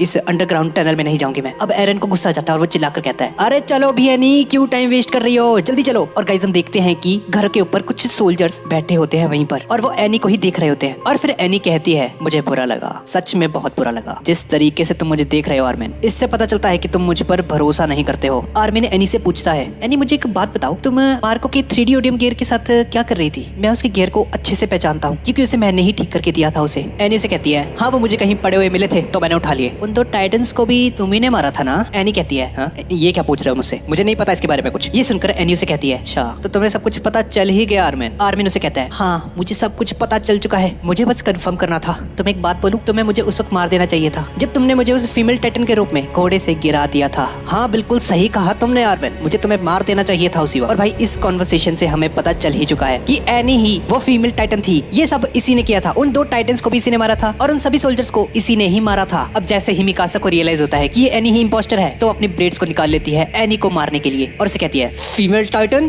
तेरी ऐसी की तैसी, तुझे शर्म नहीं आती, अपने ही कॉमरेड्स को मार दिया तूने। ये सुनकर एनी जोर जोर से हंसने लगती है। आर्मिन से कहती है, तुमने अपनी चाल चल दी आर्मिन, अब मेरी बारी है। और ऐसा बोलकर एनी अपने हाथ को काटने लगती है फीमेल टाइटन में ट्रांसफॉर्म होने के लिए। पर तभी आर्मिन फ्लेयर गन फायर कर देता है और वो सोल्जर्स जो उन घरों के ऊपर बैठे हुए थे पहले, वो सभी के सभी एनी की तरफ बढ़ते हैं उसे पकड़ने के लिए। इससे पहले कि वो फीमेल टाइटन में ट्रांसफॉर्म हो जाए उसके मुंह पर पट्टी बांध देते हैं। लेकिन तभी एनी अपने अंगूठे से एक नुकीला कांटा सा निकालती है। मिकासा उसे देख लेती है और वो एनी और आर्मिन को लेकर वहां से भागने लगती है उससे दूर। और फिर एनी अपने अंगूठे को उस कांटे से काट लेती है और फीमेल टाइटन में ट्रांसफॉर्म हो जाती है, जिसकी वजह से एक तेज रोशनी गिरती है वहां पर और वो रोशनी सभी के सभी सोल्जर्स को नजर आती है काफी दूर से भी। अब इसके बाद हमें कुछ दिन पहले का सीन दिखाया जाता है जहाँ कमांडर अरविन और बाकी सभी सोल्जर्स एरन और कैप्टन लीवाई को बताते हैं कि उन्हें पता चल चुका है कि असली कल्प्रिट कौन है। सभी सोल्जर्स इसे ध्यान से सुनो, जिस दिन हम कैपिटल के पास जा रहे होंगे उन टाइटन से फाइट करने के आने के बाद, तब हमारे पास इकलौता चांस होगा उस फीमेल टाइटन को पकड़ने का। इसलिए हम एरन को एक बेट की तरह यूज करेंगे और इस इंपोस्टर को इस बेसमेंट में ले जाएंगे। जितना ज्यादा अंदर ले जाओगे उतना ज्यादा बढ़िया होगा। अब ये क्या बोल रहा हूँ मैं, ऐसा इसलिए क्योंकि उस बेसमेंट के अंदर वो अपनी टाइटन फॉर्म में ज्यादा कुछ नहीं बिगाड़ पाएगी। लेकिन अगर वो बेसमेंट में आने से पहले ट्रांसफॉर्म हो गई तो एरन को उसे संभालना होगा। एरन कहता है, ठीक है सर मैं ये करूंगा, लेकिन क्या आप श्योर हैं? कमांडर एरविन उसे बताता है, बिल्कुल, दरअसल वो हमारे मिलिट्री के अंदर ही है, यहाँ तक कि आर्मिन ने उसका पता भी लगा लिया है। मिलिट्री में क्या, वो तुम्हारे साथ की यूनिट में ही है और उसका नाम है एनी। और तभी हमें एनी को दिखाया जाता है जो कि अपने टाइटन फॉर्म में ट्रांसफॉर्म हो चुकी है। और इस तरफ आर्मिन, एरन और मिकासा उससे बचते हुए बेसमेंट के अंदर जा रहे होते हैं। एनी अपना हाथ उस बेसमेंट के अंदर घुसाती है उन्हें पकड़ने के लिए, पर वो सभी लोग बचकर आगे की तरफ बढ़ रहे होते हैं। आर्मिन मिकासा और एरन को बताता है, गाइस उसे हमारा प्लान पहले से पता था, वो इसके लिए पहले से तैयार थी, इसलिए तो वो बेसमेंट के अंदर नहीं आई। मिकासा से कहती है, आर्मिन इसके बारे में हम बाद में सोचेंगे, अब ये सोचो कि हमें करना क्या है, अब हम कैसे बचेंगे इससे, कि फिलहाल हमें थर्ड स्क्वाड से मिलना होगा और उसके बाद हम अपना प्लान भी शुरू करेंगे। और हाँ एरन, तुम्हें टाइटन में ट्रांसफॉर्म होकर उस फीमेल टाइटन से लड़ना होगा। और थोड़ी देर तक चलते चलते उन्हें अपने सामने वही थर्ड स्क्वाड वाले मिलते हैं, पर एनी अपना पैर बेसमेंट में घुसाकर उन्हें मार डालती है और वो वहाँ से भागकर सोचते हैं कि अब हमें क्या करना चाहिए। भाई इसने तो उस स्क्वाड को मार दिया यार, हम तो अपना ओडियम गियर भी यूज नहीं कर सकते, हम आसानी से उसकी नजरों में आ जाएंगे। और तभी एनी बेसमेंट के अंदर एक और छेद कर देती है। आर्मिन उन्हें कहता है, भाई जल्दी करना होगा हमें सब कुछ, अगर हमने कुछ नहीं किया तो हम भी मारे जाएंगे। एरन बोलता है, मुझे पता है कि क्या करना है, मेरे पास आओ मैं तुम्हें बचा लूंगा। और फिर एरन अपने हाथ को काट लेता है टाइटन में ट्रांसफॉर्म होने के लिए। लेकिन हम देखते हैं कि एरन फिर भी ट्रांसफॉर्म नहीं हो पाता और सोचता है, यार फिर से नहीं यार। एरन बार बार ट्राई करता रहता है, पर आर्मिन उसे कहता है कि एरन अपने आप को ज्यादा फोर्स मत करो यार, तुम टाइटन में ट्रांसफॉर्म नहीं हो सकते जब तक तुम्हारे पास एक क्लियर ऑब्जेक्टिव ना हो। पर एरन हटता नहीं है और वो अपने हाथ को बार बार काट रहा होता है, लेकिन वो फिर भी ट्रांसफॉर्म नहीं हो पाता। मिकासा उसे कहती है, एरन सच बताओ तुम्हें अभी की नहीं हो रहा कि वो फीमेल टाइटन एनी ही है? जरा याद करो उसने किया क्या है, वो एक क्रिमिनल है और हमारे 1000 से ज्यादा सैनिकों को मार चुकी है वो। एरन उसे कहता है, चुप हो जाओ तुम, मैं कर रहा हूँ कोशिश। फिर हम फ्लैशबैक का एक और सीन देखते हैं और एरन आर्मिन से पूछता है, आर्मिन एक बात बताओ, तुम्हें ऐसा क्यों लगता है कि वो फीमेल टाइटन एनी ही है? आर्मिन उसे बताता है, एरन जब मैं उस फीमेल टाइटन के पास था और मैंने उसे रेकलेस इडियट करके बुलाया था तब उसने रिएक्ट किया था, और जैसा कि तुम्हें पता है कि वो एनी ही तुम्हें रेकलेस इडियट करके बुलाती है, तो वहाँ से मुझे शक पड़ी थी। और उन 2 टाइटन्स को एनी नहीं मारा था। जिस वक्त हम सबकी तलाशी ली गई थी उस वक्त एनी के पास उसके 3D गियर मूवमेंट्स नहीं थे बल्कि मार्को के थे। तभी एरन शॉक्ड रह जाता है और एरन को फिर भी यकीन नहीं होता कि वो फीमेल टाइटन एनी ही है। लिवाई आर्मिन से पूछता है, अच्छा तो आर्मिन एक बात बताओ, तुम्हारे पास कोई ठोस सबूत है? क्योंकि तुम्हारे पास बस एक थ्योरी है और थ्योरीज कोर्ट में नहीं चलती, हम बिना किसी सबूत के उसके पीछे ऐसे ही चले जाएं। पर आर्मिन कैप्टन लिवाई से कहता है, सर अगर मैं गलत निकला ना तो मैं रिजाइन कर दूंगा, आप प्लीज मुझ पर यकीन कीजिए। और एरन हमें तुम्हारा कुछ ना कुछ करना होगा वरना सेंट्रल कमांड के सोल्जर्स तुम्हें मार डालेंगे। और हाँ तुमने तो उस फीमेल टाइटन के साथ लड़ाई भी की थी ना, तो क्या तुमने ऐसी कोई भी टेक्निक नहीं देखी जो एनी यूज करती हो? और एरन को फीमेल टाइटन की मारी हुई वो लात याद आती है जो कि बिल्कुल एनी के स्टाइल की होती है। और इसी के साथ हम लोग उस फ्लैशबैक से बाहर आ जाते हैं और मिकासा एरन से कहती है, एरन तुम्हें उससे फाइट करनी होगी, तुम जानते हो कि वो ही कल्प्रिट है, तुम्हारी फीलिंग्स तुम्हें अपने ऑब्जेक्टिव से भटका रही हैं। अब आर्मिन कहते हैं कि हम दोनों ऑपोजिट डायरेक्शंस में जाएंगे, मैं सामने की डायरेक्शन से जाऊंगा और मिकासा तुम पीछे की डायरेक्शन से जाओ, और वो फीमेल टाइटन हम दोनों में से किसी एक के पीछे आएगी, और एरन तुम सही मौका देखकर उस फीमेल टाइटन की ऑपोजिट डायरेक्शन में भाग जाना। और अब वो दोनों ऑपोजिट डायरेक्शन पे जाने लगते हैं और देखते ही देखते एनी उसी जगह पर छेद कर देती है जहाँ एरन बैठा होता है, और एरन मलबे के नीचे दब जाता है। आर्मिन ये देख लेता है और मिकासा एनी पर अटैक कर देती है। एनी उसे अपने हाथ में पकड़ लेती है, पर मिकासा उसका हाथ काटते हुए उसकी पकड़ से निकल जाती है। अब आर्मिन एरन के पास आता है और उसके ऊपर गिरे हुए पत्थरों को हटाने लगता है, और भाई हम देखते हैं कि एरन काफी ज्यादा जख्मी हो चुका है। और अब एनी भी मिकासा को गिरा देती है और वहाँ से भागने लगती है। और दूसरी तरफ कमांडर एरविन और लीवाई मिलिट्री पुलिस वालों को कहते हैं सभी के सभी तैयार हो जाओ, वो फीमेल टाइटन घुस चुकी है वॉल सीना के अंदर, सभी सोल्जर्स मेरे साथ आओ। उस फीमेल टाइटन को रोकने की कोशिश करते हैं, पर वो फीमेल टाइटन एक एक करके उन सभी को मार रही होती है, और मिकासा फिर से वहाँ आकर एनी का एक पैर काट देती है। और आर्मिन एरन को अभी भी उन पत्थरों से निकालने की कोशिश कर रहा होता है बाहर। तभी जीन भी वहाँ पर आ जाता है और वो कहता है अबे ये क्या, ये अभी तक टाइटन में ट्रांसफॉर्म नहीं हुआ। आर्मिन जीन को बताता है कि पता नहीं यार कुछ बात है जो इसे ना रोक रही है एनी से फाइट करने के लिए, तुम जल्दी आओ यार मेरी मदद करो, क्या कर रहे हो वहाँ पे। अब जीन कोशिश करता है एरन को उठाने की और उससे कहता है अबे ओ एरन जल्दी उठ, हमारी जिंदगी दांव पर लगी है यहाँ पे, तेरा मिशन था ना टाइटन में ट्रांसफॉर्म होने का, तो जल्दी उठ यार हमारी मदद कर। और जीन को देखकर एरन अपनी आंखें खोलने ही लगता है कि एक पत्थर उनकी तरफ आने लगता है। जीन सोचता है कि यार पहले तो इस फीमेल टाइटन का हमें कुछ करना पड़ेगा, और जीन उस फीमेल टाइटन की तरफ बढ़ने लगता है उसे मारने के लिए। आर्मिन एरन को समझाता है एरन तुम्हें उठना होगा, हमें ही कुछ करना पड़ेगा यार, हमें मॉन्स्टर बनना पड़ेगा उसको मारने के लिए, अपनी फीलिंग्स को साइड रख के उसे मारना होगा तुम्हें। और ये कहकर आर्मिन भी वहाँ से चला जाता है। फिर हम फिर से उस फीमेल टाइटन को देखते हैं जो कि उन सोल्जर्स के साथ लड़ रही होती है, और तभी आर्मिन उसके पास आकर उसे कहता है एनी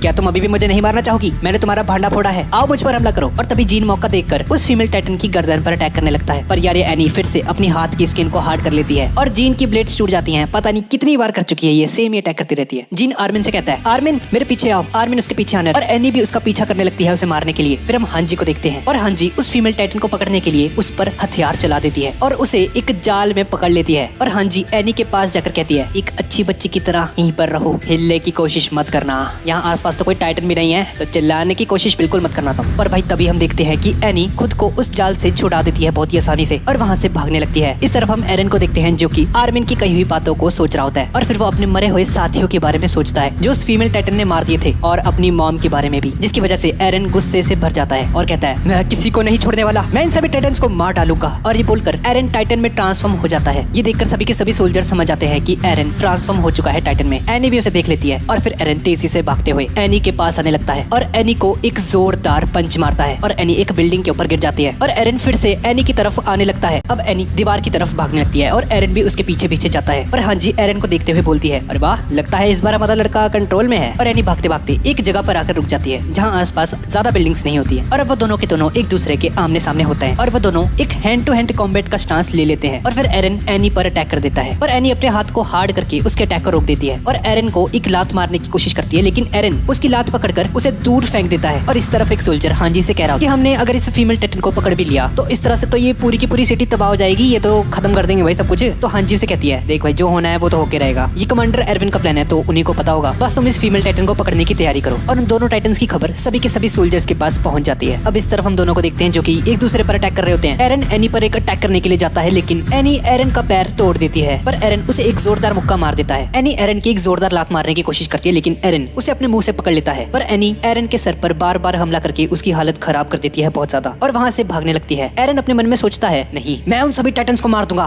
किसी को नहीं छोड़ूंगा। और भाई हम देखते हैं कि एरन एकदम खतरनाक रूप में आ जाता है अपने। एरन की बॉडी से फ्लेम्स टाइप कुछ निकल रहा होता है और वो भाग कर जाता है एनी के पास और एनी को पीछे से पकड़ लेता है। एनी भागने की कोशिश करती है, लेकिन एनी चिल्लाने की कोशिश करती है, लेकिन एरन उसका मुंह पकड़ लेता है और एनी एरन को दूर फेंक कर दीवार पर चढ़ने लगती है, लेकिन एरन उसे रोकने के लिए उसके पैरों के सहारे लटक जाता है। पर अफसोस एनी उसे लात मारकर नीचे गिरा देती है, लेकिन एरन एनी का एक पैर उखाड़ने में सक्सेसफुल हो जाता है। एनी अभी भी दीवार के ऊपर ही चढ़ रही होती है। वो सभी के सभी सोल्जर्स ये देखकर सोच रहे होते हैं कि हम इसे भागने नहीं दे सकते, हमें इसे जिंदा पकड़ना होगा। और तभी मिकासा उसकी दोनों के दोनों हाथों की उंगलियों को काट देती है और उसे नीचे गिरा देती है। और एरन एनी के पास आकर एक जोरदार मुक्का मारता है और उसकी मुंडी को अलग कर देता है उसकी बॉडी से। और अब एरन एनी को खाने लगता है और वो सभी के सभी लोग ये देखकर हक्के बक्के रह जाते हैं और उसे उसके अंदर एनी की बॉडी दिखाई देती है, जिसे देखकर एरन रुक जाता है। और तभी उसके अंदर से एक रोशनी निकलने लगती है और तभी आर्मिन सोचता है कि ये क्या हो रहा है भाई, ये रोशनी किस चीज की है। एरन जोर जोर से चिल्लाने लगता है और हम देखते हैं कि एनी एक क्रिस्टल में कवर हो रही होती है धीरे धीरे। पर तभी कैप्टन लीवाई वहाँ सही टाइम पर आकर एरन को उसकी टाइटन फॉर्म से बाहर निकाल देता है। थोड़ी देर बाद सब कुछ शांत हो जाता है। एरन को होश आता है और वो एनी के बारे में पूछता है मिकासा से, और जीन उसी क्रिस्टल को तोड़ने की कोशिश कर रहा होता है जिसके अंदर एनी होती है, पर वो क्रिस्टल नहीं टूटता। वो उस पर हमला करने की कोशिश करता है, लेकिन उसका चाकू ही टूट जाता है। जीन एनी को कहता है बाहर आओ एनी, छुपने सुनने से कोई फायदा नहीं है, आज नहीं तो कल हम तुम्हें निकाल लेंगे। तुमने ऐसा क्यों किया? तुमने हमें ही धोखा दिया। पर कैप्टन लीवाई वहाँ आकर जीन को संभालता है और हांजी उन सोल्जर्स को लाइट लेके आने को कहती है ताकि वो एनी को अंडरग्राउंड लेकर जा सके। फिर हम देखते हैं कि कमांडर एरविन से डिस्ट्रिक्ट का चीफ पूछताछ कर रहा होता है कि भाई अगर तुम्हें पता था कि वो फीमेल टाइटन कौन थी तो तुमने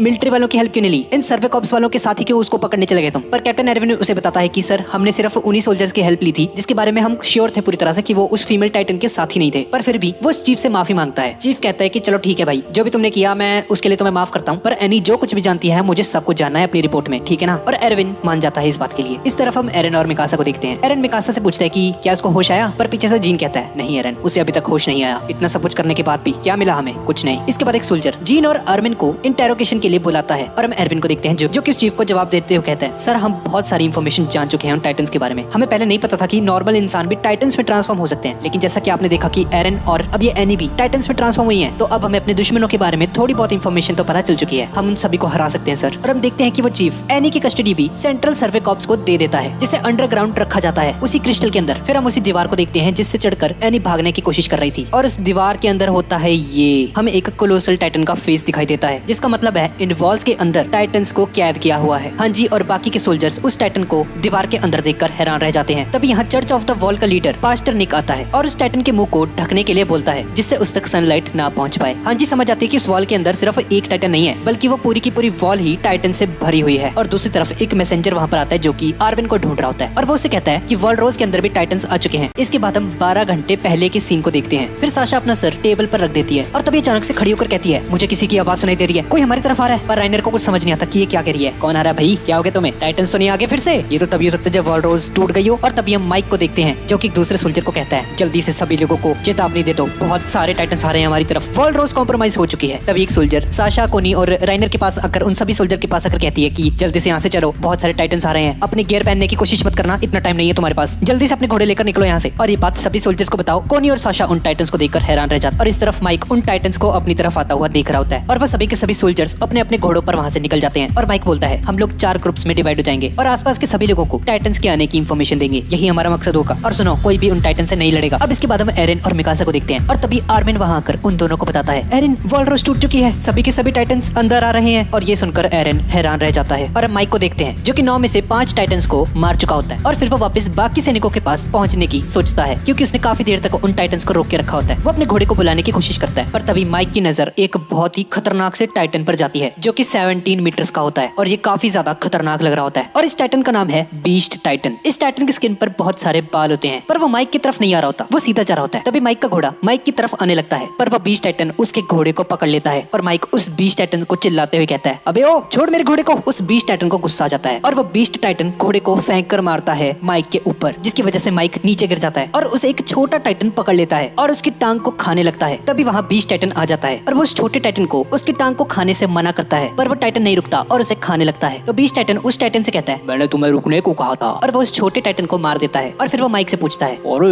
ये तुम्हारी कमर पर क्या है? दरअसल ये बीस्ट टाइटन उसके 3D मूवमेंट गियर की बात कर रहा होता है। माइक उस बीस्ट टाइटन को देखकर हक्का बक्का रह जाता है क्योंकि ये पहला ऐसा टाइटन था जो कि बात कर रहा था, वो भी नॉर्मल इंसानों की भाषा में। बीस्ट टाइटन उसे कहता है अरे तुम तो काफी ज्यादा हैरान दिख रहे हो, मुझे तो लगा था हम लोग एक ही भाषा बोलते हैं, तुम बहुत ज्यादा डरे हुए लग रहे हो, डर से तुम्हारी हालत खराब हो चुकी है। और वो बीस्ट टाइटन माइक का 3D मूवमेंट गियर लेकर वहाँ से जाने लगता है पर माइक अपनी तलवार उठा लेता है और जोर से उस टाइटन को पुकारता है और ये सुनकर वो बीस्ट टाइटन बाकी टाइटन्स को माइक को खाने की परमिशन दे देता है और वो सभी के सभी टाइटन्स माइक को खाने लगते। इसके बाद हम साशा को देखते हैं जो अपने विलेज में पहुंच चुकी होती है। उसे एक छोटी लड़की मिलती है जिसकी मदर को एक टाइटन खा रहा होता है। साशा उस टाइटन पर अटैक करके उसे मार देती है और उस लड़की की जान बचा लेती है। और उसके बाद उसे उस विलेज के कुछ लोग मिलते हैं जिनमें उसके फादर भी होते हैं। इसके बाद कॉनी भी अपने विलेज में पहुंच जाता है और उसके साथ राइनर और ब्रेथ होल्ड भी थे, लेकिन कॉनी देखता है कि उसके विलेज को टाइटन से पहले ही डिस्ट्रॉय कर दिया है और सभी के सभी लोग मारे गए थे। पर यहाँ पे एक अजीब बात ये थी कि इन्हें यहाँ पर कोई भी ब्लड या बॉडी वगैरह नहीं मिली। विलेज एकदम साफ थी और तो और एक टाइटन अभी भी वहाँ पर था, लेकिन उसके हाथ पैर इतने छोटे थे कि वो चल फिर नहीं पा रहा था, बस उसकी बॉडी ही बहुत बड़ी थी। तो फिर ये टाइटन यहाँ पे आया कैसे? और कोनी उस टाइटन को देखकर सोचता है कि ये टाइटन यहाँ पे आया कैसे, क्योंकि इसके हाथ पैर तो बहुत छोटे हैं, ये चल फिर तो नहीं सकता। और सभी लोग यहाँ से जाने लगते हैं कि तभी कोनी को पीछे से आवाज आती है उस टाइटन से। वो टाइटन बोलता है तुम्हारा स्वागत है, ये कहते सुनता है कोनी उस टाइटन को, जिससे वो काफी ज्यादा हैरान हो जाता है। कोनी को यकीन नहीं आता कि